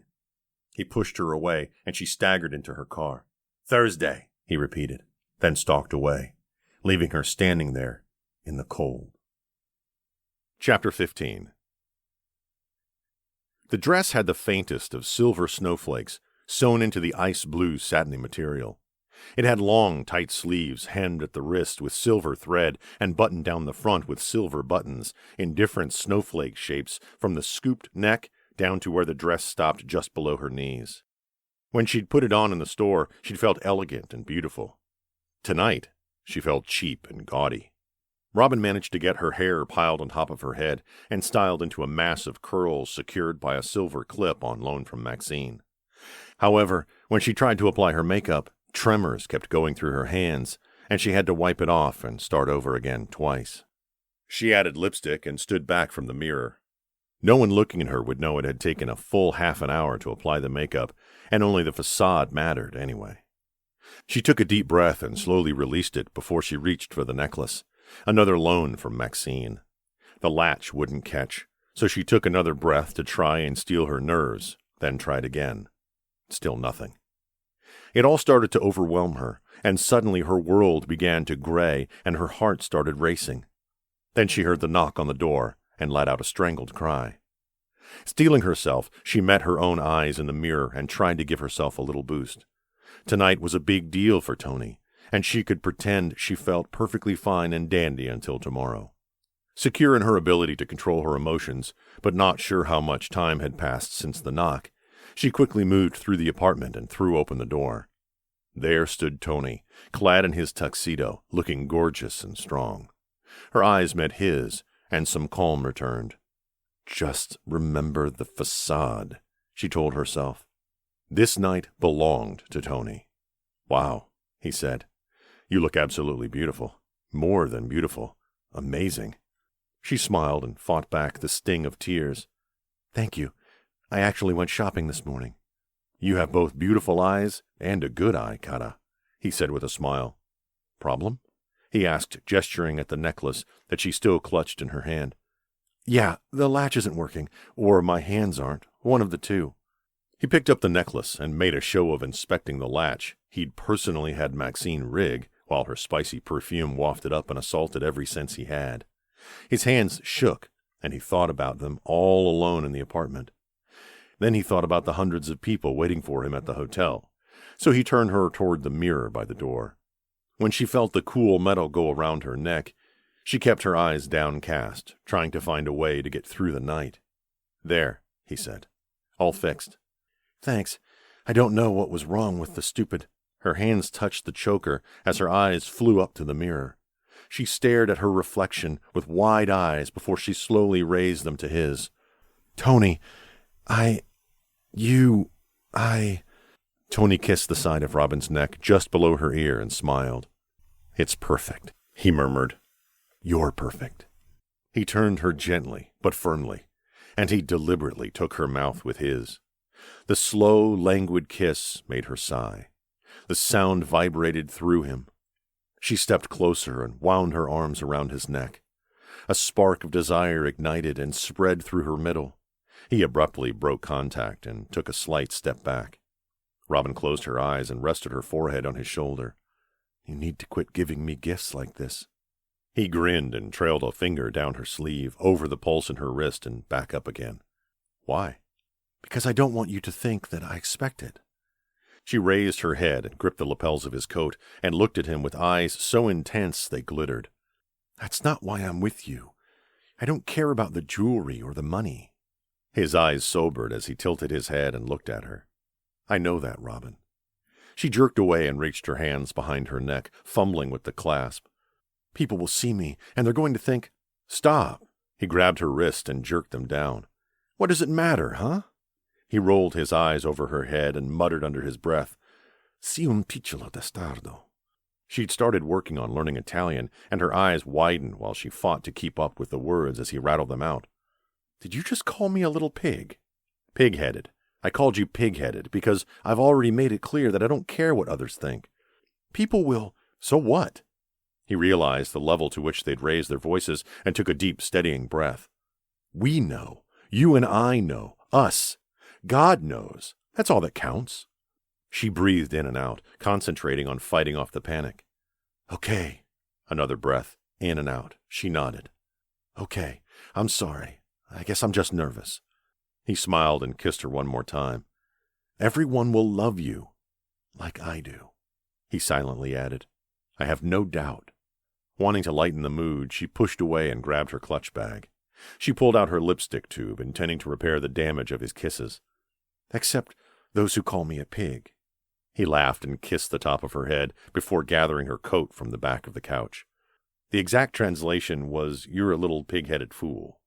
She snorted while she laughed, and tried to hold her arms steady through the gale while he helped her put on her coat.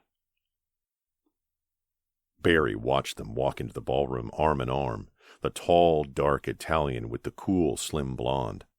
Even he, skeptic of their relationship, could see how well they looked together, and could see the way his friend practically hovered over her as they worked the room. His touches were casual but constant. A brush on her cheek here, a hand on the small of her back there.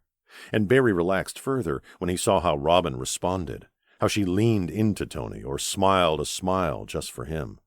They communicated through touches, as though they'd married for years, and for the first time Barry began to rethink his earlier opinion.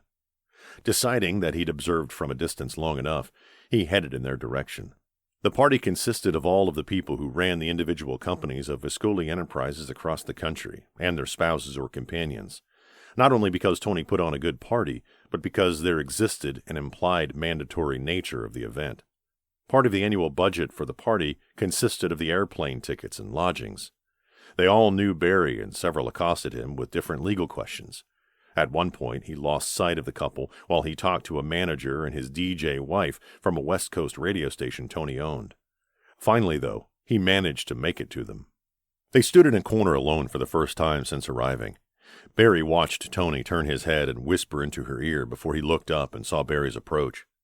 He felt that conversation they'd had about Robin, the right conversation at the time. Still felt that way. However, he couldn't help feeling relieved when Tony's eyes warmed. "Barry, I was wondering where you were." He looked over Barry's shoulder.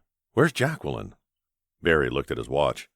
"She should be landing in Zurich within the hour." Tony raised an eyebrow. "Christmas in the Alps this year?" "Apparently." His lips formed a hard line. "My flight will leave Tuesday morning." Tony slipped an arm around Robin's back. "Robin, you haven't officially met Barry Anderson, Viscoli's lawyer, and I'm proud to say a personal friend. My best friend, in fact." Robin remembered the last time she'd seen the giant now standing in front of her. She'd seen him in Hank's kitchen, and he had defended Tony when she claimed that Tony insinuated that she could be bought. Her cheeks flushed a little at the memory. "You're the Shirley Temple," she said with a big smile, hoping to cover some of her uneasiness. Barry cleared his throat and squeezed her outstretched hand. "How can you even remember that?" "It was just surprising that a guy who looked like a linebacker would order that drink. I guess it stood out." She noticed the same drink in his hand and laughed. "Anyway, it's nice to meet you. Tony speaks of you often." Robin imagined he could look really mean if he gave it half an effort. But after so many years with Hank, his size did nothing to intimidate her. She could see the kindness in his eyes and immediately liked him, though she couldn't help shifting under his appraisal.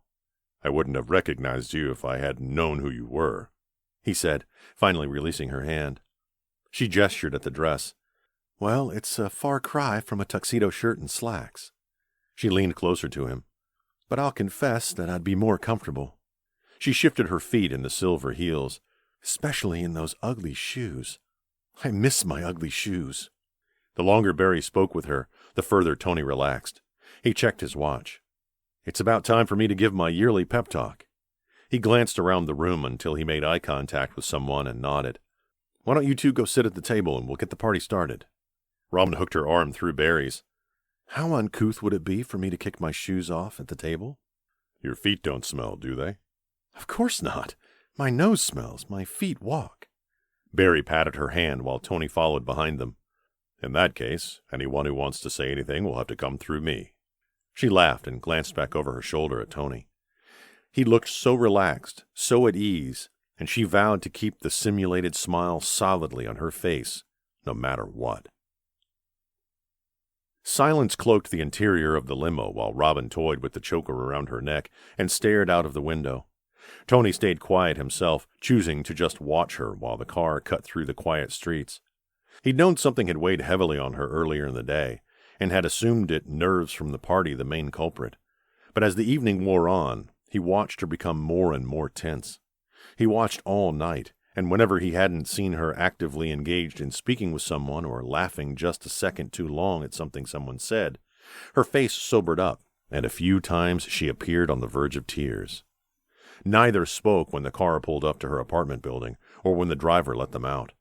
They held hands as they climbed the stairs to her floor and walked slowly down the hallway to her door. She slipped one shoe off in the hall outside of her apartment, leaning into Tony when she wobbled on one foot and peeled the other shoe off, but still never spoke a word. Tony decided he would break the silence.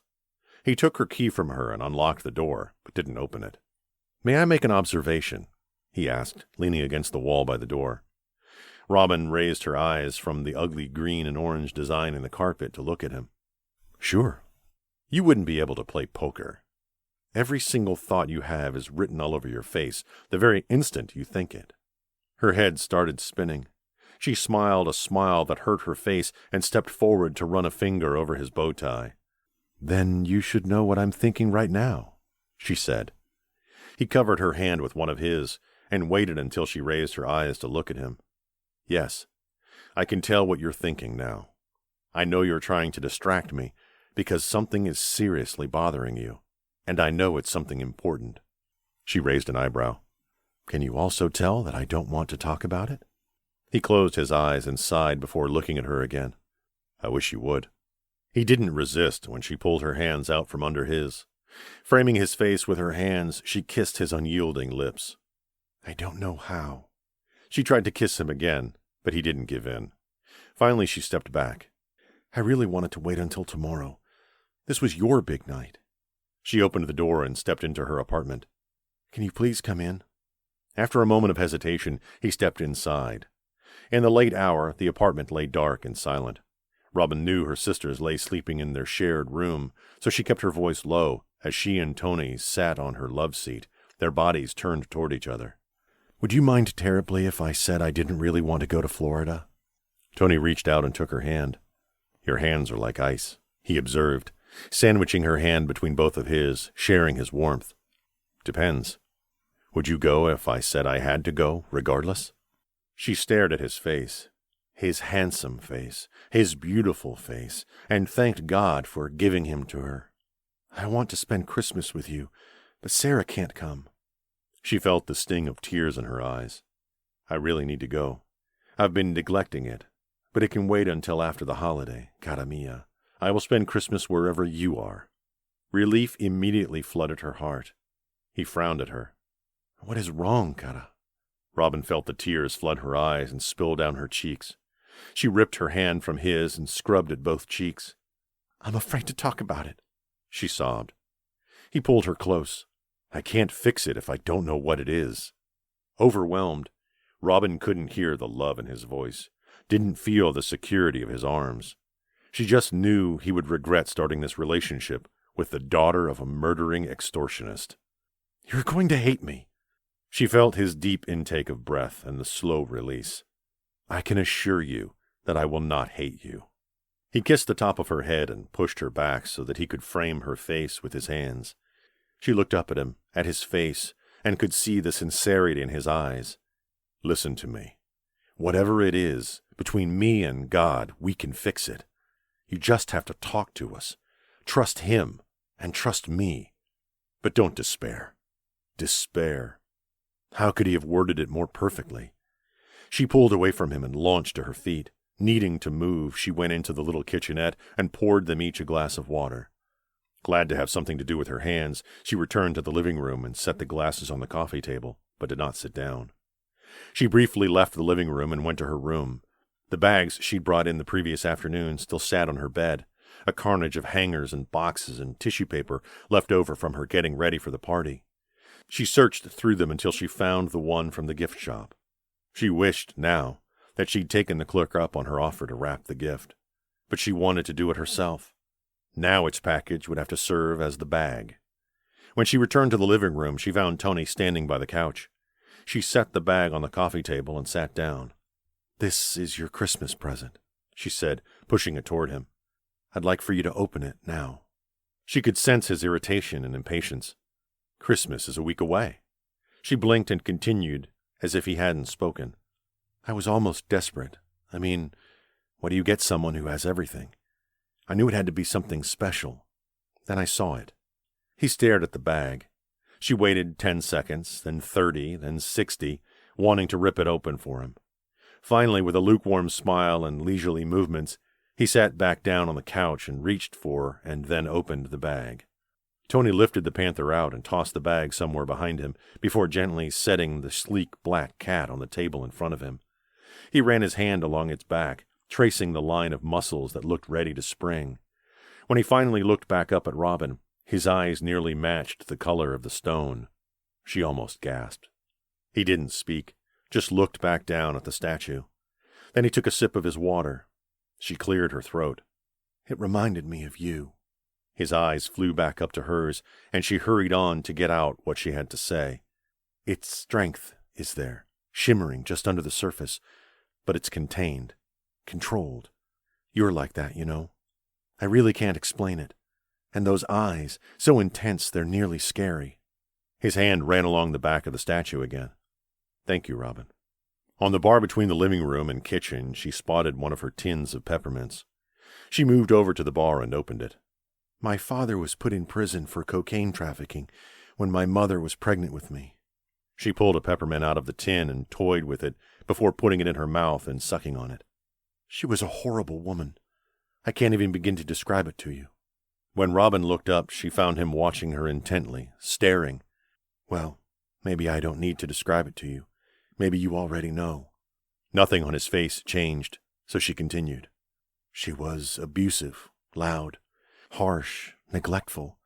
She used men and drugs. Men provided places to live and income for drugs. She provided whatever it was they wanted in their sick minds.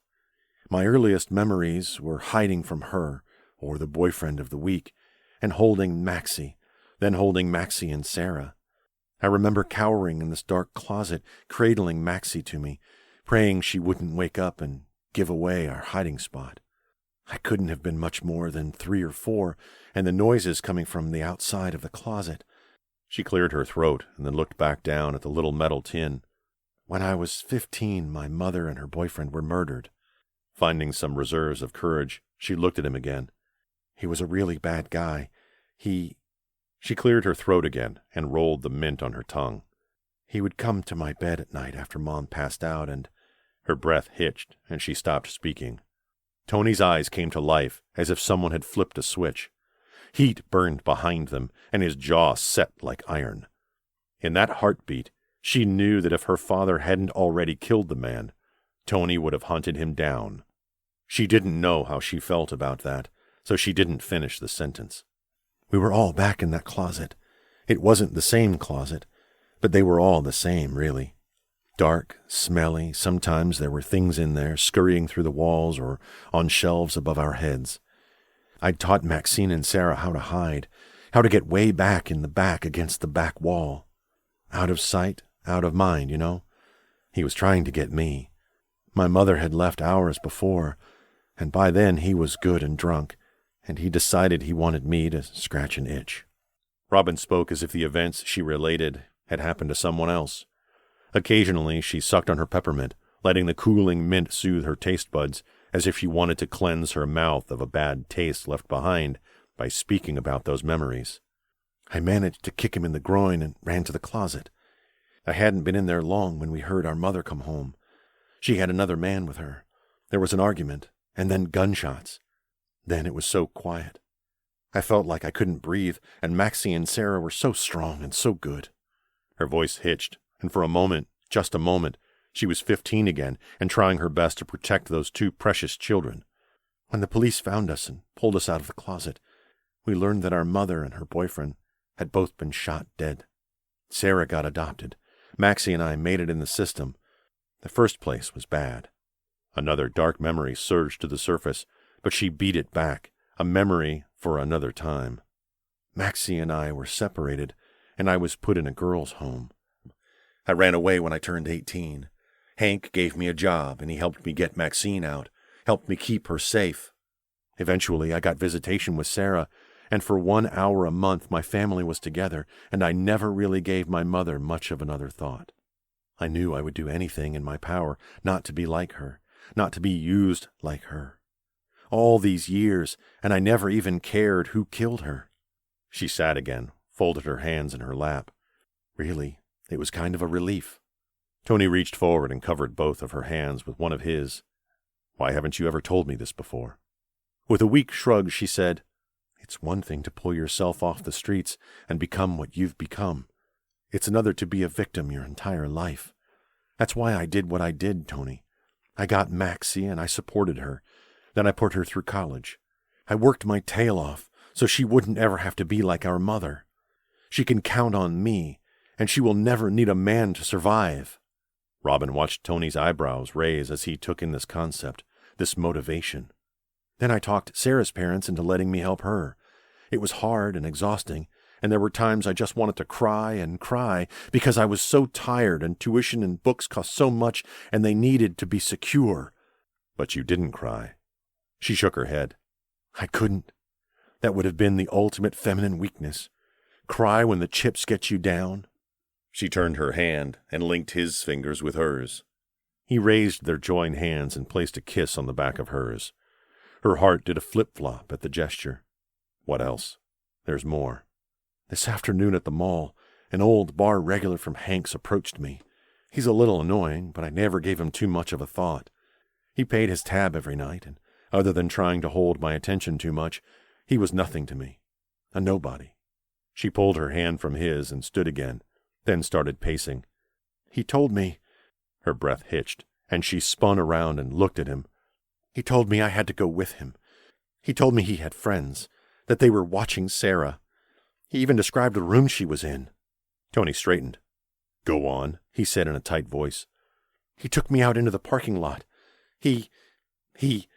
In one move, Tony stood in front of her, gripping her shoulders. "What? What did he do?" Robin looked at the intensity on his face, horrified at what would come next. "He told me he was my father. He told me that he killed my mother. He told me he would kill one of my sisters if I didn't give him $10,000 by Thursday." She spoke as quickly as she could, never realizing that tears streamed down her face. He gripped her shoulders hard enough to bruise, but she didn't realize that either. "What did you say to him?" I told him I didn't have any money," she managed to get out. "And?" He gave her a small shake. "And what, Robin?" He, oh God in heaven, you're going to hate me. I'm sorry. I'm so sorry." "Robin, what else?" She thought she might throw up. "He said you had money." She covered her face with her hands and sobbed. "I don't know what to do, Tony." He pulled her to him and wrapped his arms around her. "I don't know what to do." "Shh. Shush now, Kata. Don't worry." His voice sounded steely, hard. "I know exactly what to do." Chapter 16. Tony sat in his apartment on his couch. He kept the shades drawn and all of the lights in the room extinguished, with the exception of the dimmed track lighting above the couch. Late morning had come and gone, but Tony did not feel fatigue yet. He sat back against the leather, staring at the panther on the table in front of him. Tony ceased the continual praying in his spirit for the first time since the day he gave his life over to Christ. He shut it down as the all-too-human emotion of the need for retribution flooded through his heart. He felt his mouth thin as he refused to seek counsel from the Holy Spirit, knowing without asking that he would not receive approval for his decided course of action.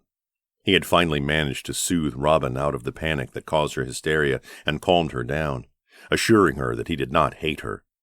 After he persuaded her to go to bed, he let himself out of the apartment. Tony made eye contact with the statue. Yes, he could see the similarities there, just as she'd seen. Only they shared more than she hadn't touched on, perhaps because she didn't know. He also enjoyed the natural territorial instinct of the cat. He also commanded the ruthlessness that only true predators possessed, either when they hungered or when an intruder breached their territory. She had thought that he would hate her because someone wanted to use her to get to him. He knew it had taken a lot for her to tell him.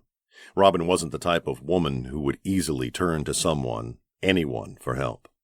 She had looked to him.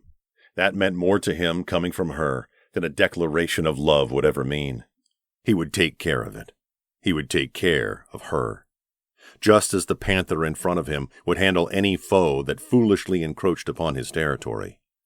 He leaned his head back and stared at the ceiling, making plans, deciding on a course of action. When he knew what he had to do, and how to do it, he checked his watch and called Robin. She answered with a sleepy voice on the fourth ring, and he felt a pang of regret for waking her. "Hello, Kata. I'm sorry I woke you." No, don't be sorry.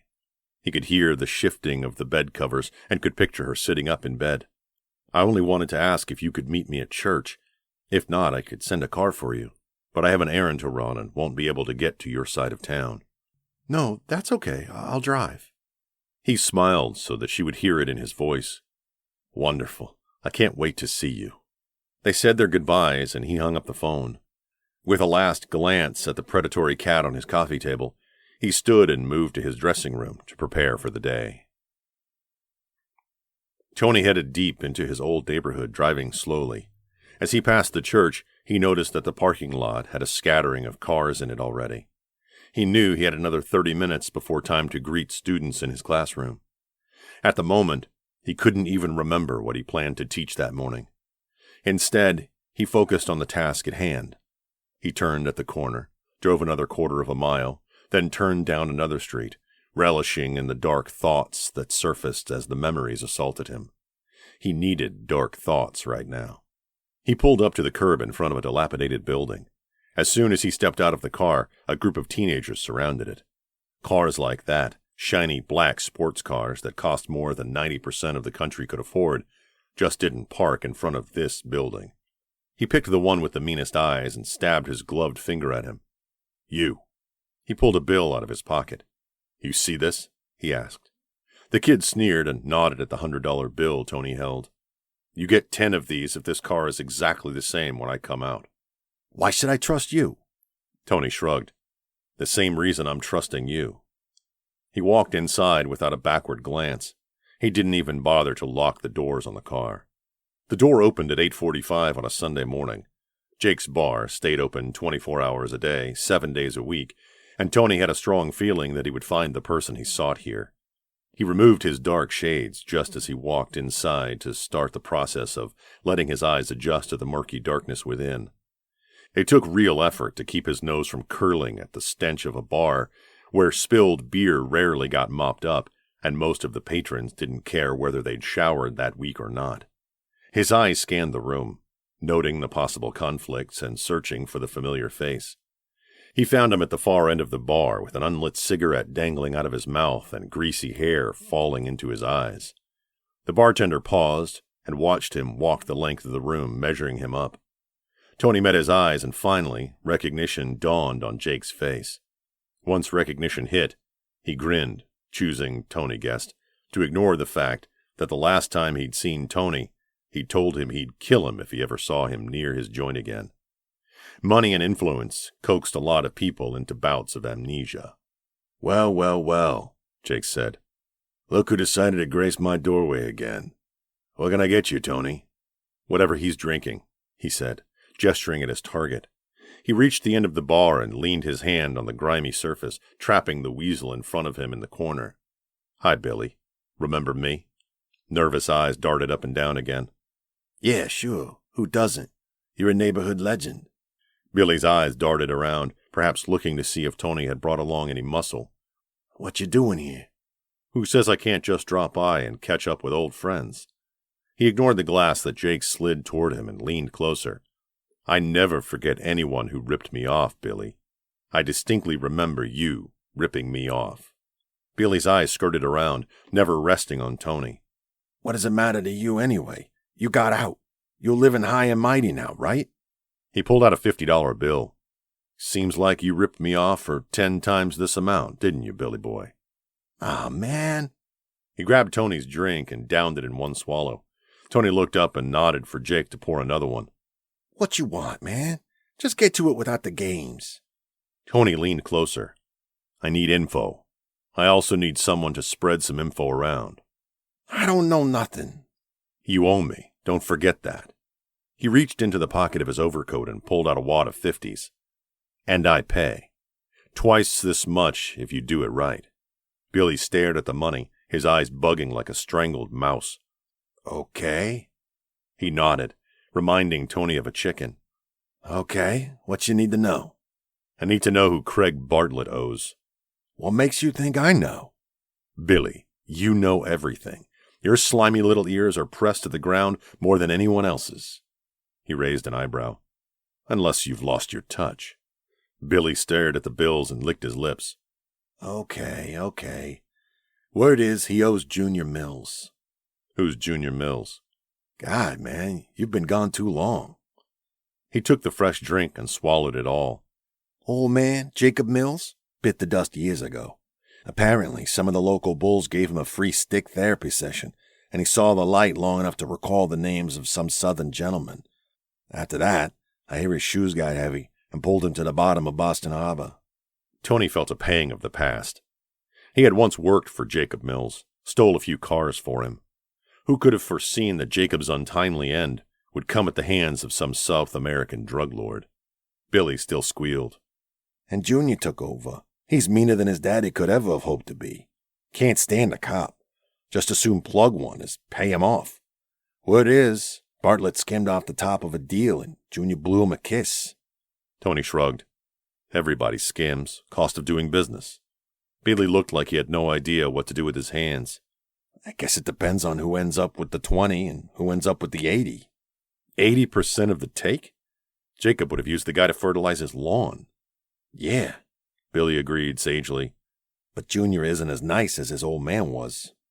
Tony held up a finger signaling Jake to pour one more drink. Billy started feeling the confidence that only came with 2 straight shots spaced out over seconds. He sneered at Tony and nodded his head. Looks like you have your ear in places too. Nah, this is personal. He pushed the stack of money Billy's way and pulled an identical one out of his pocket. You spread my message the way I tell you, and I'll see that you get this one too. The money in front of Billy disappeared faster than snow in Miami. Hey, sure, anything for you, old buddy. You tell anyone who will listen that Bartlett is talking big about skimming from Junior. You add that he said no one could have ever skimmed the old man. You got that? Billy snorted and laughed. Do you want Bartlett killed or something? Tony stared at the little drunk. Or something. Oh, geez, Billy breathed. Then you say how Bartlett knows that Junior has it out for him, and he's thinking about going to the cops with it before the deadline. He looked up and nodded at Jake, then leaned even closer to Billy. You got it, Billy? Then you let Bartlett know he can find me at Hank's place out by the college. Sure. When do I get the rest of my money? Tony straightened, pushed the fresh drink toward Billy, and tossed a bill for the tab toward Jake. When I know the message has been sent. Billy didn't drink the whole thing this time. He took a small sip and smiled up at Tony. Hey, man. Sorry about the whole thing from all those years ago. I'm glad it's all forgotten.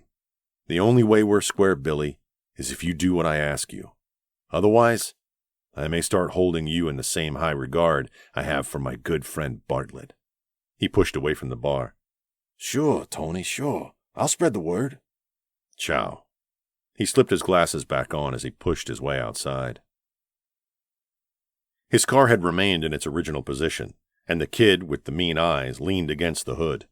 2 of his friends lay sprawled, unconscious, in uncomfortable-looking positions on the street and sidewalk. He didn't see the other 2. Tony looked the lad up and down, seeing a reflection of himself 15 years earlier. Your friends look tired, Tony observed. They aren't my friends, the youth answered dryly. Tony smiled. What's your name? Derek D'Annunzio. He gestured at the unconscious pair. I don't think these guys trusted you. Tony looked around, up at the buildings, down the street. Something about this kid tugged at his heart. He tried to ignore it, but something deep inside wouldn't let him. Do you have any friends around here, Derek? Any family? Do you like living here? Derek shrugged and stuffed his hands into the pockets of the old black leather jacket he wore. It had a hole in the right elbow. Don't have a choice for now. But I ain't staying for long. I'm getting out. He looked at the car and back at Tony. Just like you did. I'll go straight and narrow like you and make my break. Tony liked the desire to go straight and narrow. He raised an eyebrow at the recognition. How old are you? 18. Tony just stared. Derek raised his chin defiantly. Almost. Tony pulled a business card out of his pocket. He scribbled a note on the back of it and set it atop the folded bills. Come see me when it's a little more than almost. I may have something for you. You suddenly have a CIO position open up? Tony stopped short and barked a quick laugh. What would you want me doing for you, Mr. Viscoli? Clean your toilets? Polish your silverware? Tony opened the car door and smiled. Guess you'll just have to trust me. He drove quickly, the desire to leave the stench of the past behind him, helped him press the accelerator harder. He needed to get to church. He just wished he could shower beforehand. Right before he turned the corner, he looked in his rearview mirror and saw Derek still standing where he'd left him, the business card in one hand and the money in the other. The kid stared at the card. Tony grinned, turned the heater up higher, and flipped the radio on, finding a good, loud jazz station. Tony sat in Barry's weight room while his friend huffed his way through his last set of bench-pressing 120-pound weights. He had canceled his Monday morning appointments and had come straight to Barry's house. Barry had a weight room built into his house that rivaled any gymnasium around. Glass walls reflected state-of-the-art equipment. A large-screen television hung on the wall in front of the treadmill, stationary bike, and rowing machine. At the moment, Mozart's Requiem pumped through the speakers, surrounding the room with the classical sounds. Barry sat up and wiped his face with a towel. He looked at his friend closely. "What's wrong?" Tony inspected his fingernails. "Why would you assume something is wrong?" Barry laughed and tossed his towel around his neck. "You're wearing jeans, and it's Monday. I'm trying to remember if I've ever personally seen you in jeans. Maybe, one time, when... No, wait, you wore Dockers." Tony had a hard time seeing the humor. "What does this have to do with anything?" "Nothing, other than the fact that you always look like you're about to model for a cover shoot for GQ, no matter what, and you're sitting here on one of your busiest workdays wearing blue jeans, and you don't look like you've shaved. Consequently, I'm assuming that something is wrong." Tony pushed himself off of the weight bench and paced the room. The problem with this room, he decided, was that he could not escape his reflection. Everywhere he looked, he could see himself. Of course, everywhere he saw himself, he saw a man filthy with sin. He stopped in front of a wall and stared. His bloodshot eyes dimly glared back at him. The weight on his heart made it hard to stand up straight. He could not run from the conviction for another moment. "I've done something that cannot be undone." Intrigued, Barry drained a bottle of water and tossed the empty plastic bottle into a trash can that stood next to the door to the restroom. "Nothing is undoable, unless, of course, you murdered someone." He said the last thing as a joke, but his friend's shoulders slumped forward slightly, and he sighed heavily. Barry froze. No way. "Tony?" Tony turned, moving like an old man. "I haven't murdered anyone yet, but I certainly signed his death warrant." Barry cocked his head, trying to find another angle to look at his friend. His best friend. "I think you need to be a little more specific." With his hands covering his face, Tony leaned against the mirrored wall and slid down until he sat on his heels. He rubbed his eyes, tired from 2 nights of no sleep, and finally lowered his hands. Barry sat next to him, waiting.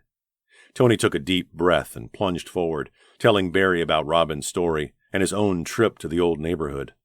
Barry sat quietly, long after Tony finished speaking. He didn't look at him. Instead, he looked forward, staring at Tony's reflection in the opposite wall. Finally he said, "Why did you do that?" Tony wanted to shrug. He wanted to get angry and storm away from the judgment that he so rightfully felt directed his way. He wanted to do a lot of things. Instead, he leaned his head back and closed his eyes. "Because I was angry." Barry nodded. "There are a lot of things I need to say to you right now. I think you know most of them. I think you know that this relationship you had with Robin wasn't good for you in a lot of ways. I am very happy she's accepted Christ now and can start growing in the Lord. But until she did that, there wasn't anything good about being with her. I think that because you determined to be the one responsible for her eternal destiny, that you almost created an idol of your feelings for her. Because of that, it opened a place in your heart where the enemy could worm his way in and break you."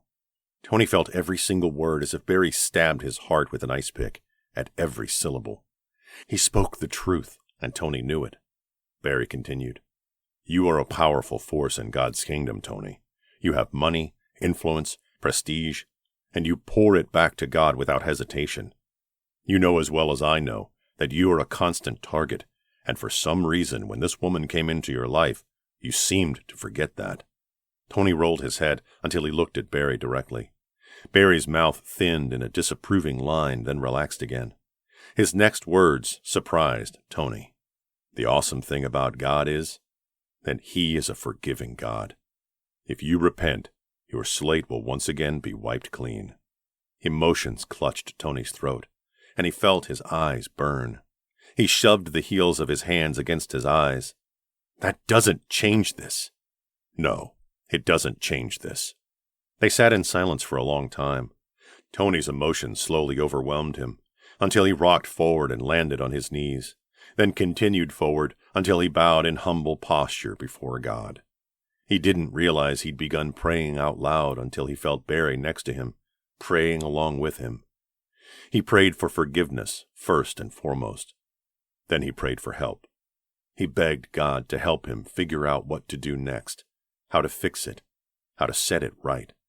After a long time, he simply fell silent in meditation, and Barry left him alone, so that he would have no distractions from hearing God's voice.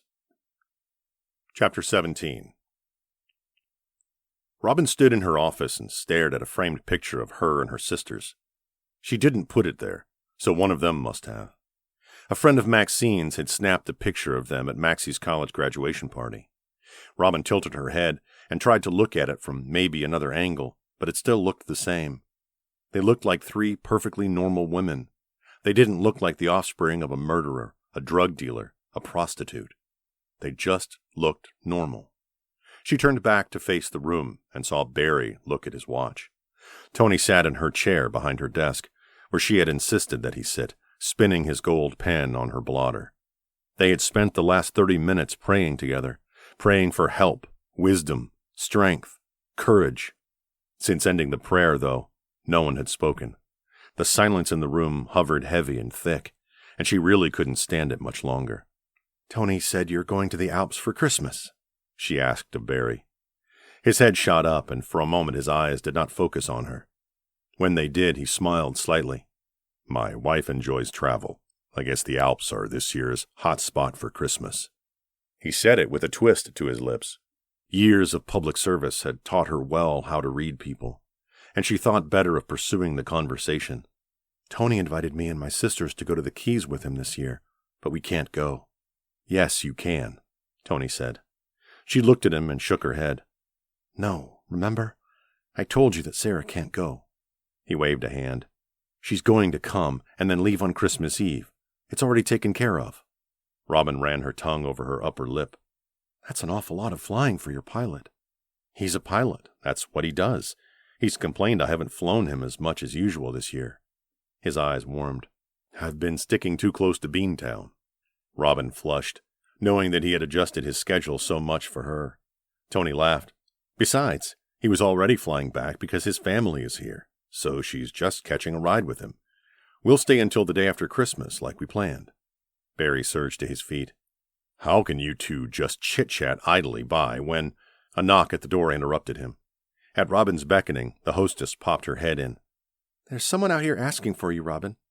Robin put her hand to her stomach and took a deep breath. "I'll be right out." Barry moved with purpose to the door, closing the distance in 2 strides. "Let's get this over with." He held the door for Robin, then followed her out. Tony stayed.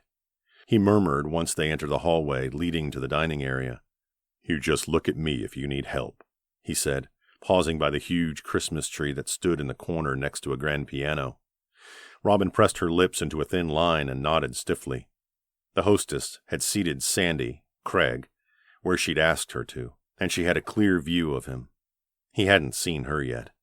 She watched as he drained his glass of ice water and looked behind him, then fidgeted with the glass and looked behind him again, then looked at his watch.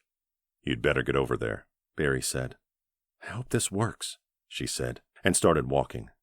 Until the moment Sandy saw her, she thought she might run away. But the second his watery blue eyes met hers, she relaxed. She felt God place a mantle of peace over her shoulders, as if it had been a physical thing. She pulled out the chair across from him and sat down. "Hi, Craig." His knee started jerking up and down, and his thumb tapped a rhythm on the tablecloth. "Remember when we used to play games? Like I give you the name of a drink, and you give me what it's made out of?" "Sure. Of course I remember." "Good. I got one for you." Confused, Robin tipped her head. "Okay." "Dead man walking." She gave a short shake of her head. I'm afraid I don't know that one. I guess you finally stumped me. Dead man walking. That's me. The heat on the street is turned up. I need my 10 large now. Standing, Robin nodded. Come on back to my office, Craig. All of his nervous, jerky movements stopped, suddenly. He sat completely still for a moment. Then he smiled, showing a mouth full of yellow teeth. You got it? That's my girl. As she led the way to her office, he babbled on behind her. I wasn't sure you'd go for it, you know. You weren't exactly receptive to my offer the other day. All along, though, I knew you'd come through for your old man. I knew it. She opened the door and stepped aside, allowing him to precede her into the room. He stopped short the second he saw Tony sitting at Robin's desk. Hey now, he said. He turned to leave the room, but found his exit blocked by Barry. What's this? Tony stood and gestured to the chairs in front of the desk. Mr. Bartlett, please sit down. He balled his fists and his face turned bright red. I ain't. Tony reached into the open desk drawer and pulled out a stack of money. $10,000 in $100 bills. Craig stopped, licked his lips, and sat in a chair. Tony leaned back and the chair squeaked with his weight. You obviously know that I've been seeing your daughter. Yeah? I've been keeping an eye on her. I know what's what. If you know what's what, then you know who I am. Of course. Craig licked his lips and looked at the money again. Tony reached out and laid his fingers on his pen, but kept it still. I'm going to give you this money, but I'm going to do it on 2 conditions. Craig's legs started moving up and down again in a fast, jerky rhythm. Yeah? Sure. Whatever you want. Number 1, you never, ever ask for money again. If you ever do, then Robin or I will go to the police and file a complaint about extortion. Robin watched as his leg paused momentarily before beating an even faster beat. Yeah, okay, thanks. He stood and reached for the money. Tony held up his hand and Craig slowly sat back down. Right, 2 conditions. Okay, what's numero 2? Tony sat forward and laced his fingers together. That you allow me to pray for you, right now. Craig's entire body went still before he threw his head back and laughed. What? What did you say? I said that you can have this money if you never ask for money again, and if you allow me to pray for you right here and right now. Still laughing, Craig nodded. Fine, yeah, sure, whatever. Go for it. Robin stood next to Barry and watched as Tony got up from behind the desk and walked over to Craig. He stood next to him and placed a hand on his shoulder, then bowed his head. Father God, he said, then began a beautiful prayer of petition to God for Craig's life, for sobriety, for the removal of the scales from his eyes, for discernment, for salvation, for grace. He prayed for 20 minutes, and Robin watched in awe and wonder as Craig's fidgety body stilled. Several moments passed while he just sat there, staring at the money, but eventually he closed his eyes and bowed his head. When Tony finished, Craig surged to his feet. You guys, you're all crazy. He snatched up the money and shoved it into his pockets. He laughed a mean laugh. It was a pleasure doing business with you. As he left the office, he stopped in front of Robin. She didn't know what she expected to hear from her father's mouth, but what he said had her gasping in horror. Tell that pretty little sister of yours I said hi. He slammed the door behind him as he left. The silence in the office felt heavy, weird. Then Barry let out a loud breath. Well, next time he comes around, let me know and we'll call the police. I can't believe you just let him take the money like that, Robin said. Tony shrugged. I made a deal with him, and he fulfilled as much of it as he could immediately. I'm like Barry, though. I expect him to be back. He straightened his tie. Let's catch some dinner. What's the special here tonight, Robin? 2 hours later, Robin left Tony and Barry at the table to put out a personnel fire in the kitchen.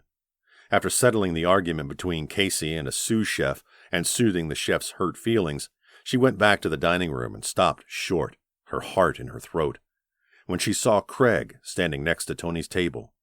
The 2 men spoke briefly, then Tony nodded and stood. He gestured with his hand, and they walked in the direction of Robin's office, with Craig leading the way. Robin rushed over to Barry. What just happened? Barry looked as confused as Robin felt. I have no idea. He just asked if he could talk with Tony alone. They waited for Tony and Craig to emerge from the office. Customers came and went. Plates came out of the kitchen full and returned empty. The dining room gradually emptied, and the staff gradually reset tables and pushed sweepers over the carpet. Still, the two men stayed locked away. The kitchen quieted, the last dish put away, the last knife resheathed, and the staff left.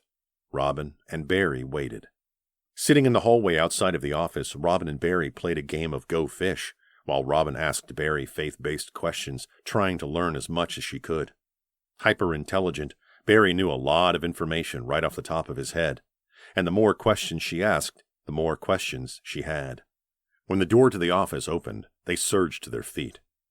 What she saw next left her gaping, with her mouth open in surprise. Tony walked out with his arm around Craig's shoulders.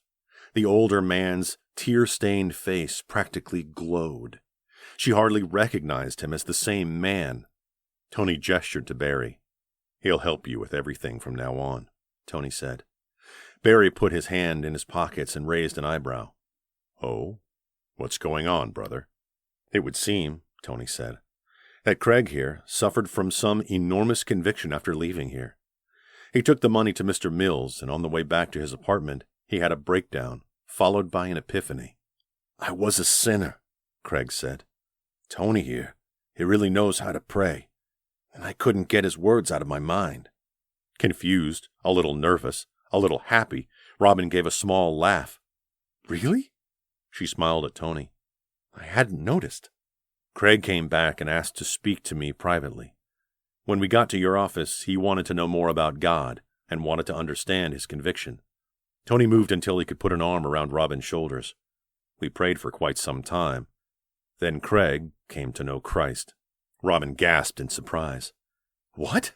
Seriously? That's wonderful." "The rest of the time we spent worrying about what to do next." Tony looked at Craig, who nodded and sighed. "I need to turn myself in." Robin gasped. "No!" Craig nodded. "I do. I murdered 2 people, and I've done some things that I ain't proud of no more, but I need to pay for them." Tony nodded at Barry. "Which is where you come in." "Of course." The giant pulled a business card out of his pants pocket. "Just call me first thing in the morning. We'll meet and get some things straight before you turn yourself in." As Craig took the card, Barry gripped it a little tighter so that Craig met his eyes. "I mean it. Don't go in without me." Craig nodded. "I understand." He pocketed the card and turned toward Robin. "I'm sorry. I'm sorry for everything." Stunned, Robin nodded her head. "I appreciate that, but I really think that I'm going to have to digest all of this for now." "That's fair, girl. I understand. I'm going to go stay at Tony's hotel tonight. He gave me a room so I can stay safe until I meet with Mr. Anderson tomorrow." "Barry." Craig accepted the correction. "Until I meet with Barry tomorrow." He turned and hesitated before holding a hand out to Tony. "Thank you." Tony took the hand to pull him into a hug. "My pleasure, brother. I will see you tomorrow." After Craig left, Robin leaned against the hallway wall. "Wow." Tony laughed. "Wow is a word for it, yes." He laughed some more. "Wow." Chapter 18. Robin stood with the water lapping at her ankles while her feet slowly sank into the sand. The sun beat hot against her neck, and the wind blew her cotton skirt around her legs. She took the rubber band out of her braid and slowly loosened her hair, wanting to feel the strands blowing in the breeze. She felt Tony approach before she heard him or saw him. Some radar inside of her perked up, and she slowly turned, a smile on her face. "I can't believe that it's Christmas Eve," she said. She ran her hands along her bare arms in December. "Do we even know what the weather report for Boston is today?" The second he stood close enough to touch, his arms snaked around her waist. She loved the feel of him against her. "I don't check the weather there until I have to go back. I typically avoid it during the winter months." Forgetting everything but the bliss surrounding her heart, Robin asked, "Why?" Tony squeezed her close before releasing her. "I don't like to be cold." He gestured to the mammoth house behind him. "I'm like a bird. I fly south for the winter." Robin heard a squealing sound of glee and shielded her eyes to look up at the house and see one of the O'Farrell children dive off of the high dive into the pool. They had come to spend Christmas with Tony, and from what Robin could understand, they came every year. An older laugh chased the squeal, and Robin saw Maxine go flying off the high dive. Obviously, they engaged in some sort of game of tag. "It looks like you typically carry a flock with you." Tony grinned. They turned back to look out over the aquamarine water that stretched out beyond his private beach in the Florida Keys. He pulled her closer, so she wrapped her arms around his waist and laid her head on his shoulder as they watched a sailboat meander along the horizon. "Do you row here?" "Only in my gym." He rested his head against hers and closed his eyes. "I windsurf here." "That sounds like fun." "I'll teach you how tomorrow." He squeezed her close, then pulled away, running the tips of his fingers down her arm until their hands linked. "Want to take a walk?" "Sure." She disengaged her feet from the sand and stepped into line with him. "I am so happy that you invited us here. I love it here." "I do too." He gestured at the water. "God's design is so perfect. It humbles me when I come here. It's a place for me to come when I start feeling a little too full of myself, a little too big man on the campus. I come here and I look at this expanse and the gloriousness of this perfection and remember that it's all God, and it's all about God." She stopped and smiled at him. "I love listening to you, especially when you're talking about God." He turned slightly so that he faced her. "What do you like about me speaking?" Looking at him in his cotton pants and white cotton short-sleeved shirt, his skin dark in the sun, his eyes a rich chocolate brown, she felt her heartbeat pick up its rhythm. She suddenly wanted to kiss him, to keep kissing him, to never have to stop. She felt her tongue dart out, lick suddenly dry lips, as those images started popping up in her mind. "Well," she said, stepping forward so that she could feel the heat from his body. "I love your voice. I love your passion, and," she said, feeling bolder than she had ever felt in her entire life, she reached up and put her hands on his shoulders. "I love the love in your voice when you talk about God." He put his hands on her hips and smiled a smile that warmed his eyes with a love that took her breath away. "You like my voice, Kata?" Grinning, she leaned forward and ran her lips along his cheek, feeling for the first time ever a day's growth of stubble. "Especially when you say words like Kata." "Oh?" He swallowed hard. "You like Italian, huh?" "Yes." She skimmed her lips over his cheek, down his chin, across his neck and along his other cheek. She could feel his pulse pick up rhythm under her lips. "Very much so." He cupped her face in his hands and pulled her back just far enough to cover her lips with his own. He kissed her, and she drank him in, tasted him, feeling him seep into her very soul. "How about this?" he said when he broke the contact of their mouths. "Ti amo con tutto il cuore e con tutta l'anima." Robin looked into his eyes and saw the seriousness of whatever he said. She tried to pick through the words, find something that sounded familiar so that she could translate it. Did he just... "Say it again," she demanded. "Ti amo con tutto il cuore e con tutta l'anima." She started quaking inside of her stomach. His hands moved from her face down her neck until they rested on her shoulders. "I love you, Robin, with all of my heart and soul." The quaking left her stomach and radiated out to her limbs. With shaking hands, she cupped his cheeks. "Tony," she said, trying to talk around the huge smile on her face, around the nervous laughter bubbling up in her throat. "I realized I was in love with you the day of your party, but then Craig came in." She stopped, not wanting to babble incessantly. "Let me try," she said. He cupped her hands with his and pulled them off of his face. Keeping one hand gripped in his, he stepped back a bit while her inexperienced tongue fumbled on the words. "Ti amo con ta..." "No," she said. then gasped as he slipped the ring on her finger. Con tutto il cuore e con tutta l'anima, he finished for her. Trapping her eyes with his, he slowly descended until one knee rested on the sandy beach. Marry me, Robin. Make my life complete. I... She couldn't tear her eyes off the sapphire. Tony's face, always so stoic and guarded, could be read by anyone who saw it. He looked at her with naked need and tender hope. I love you, Kata. I don't think that there was a moment in my life that made me happier than the day you came to know Christ, the day that you gave your life over to the Lord. If you would do me the honor of being my wife... He stopped and closed his eyes.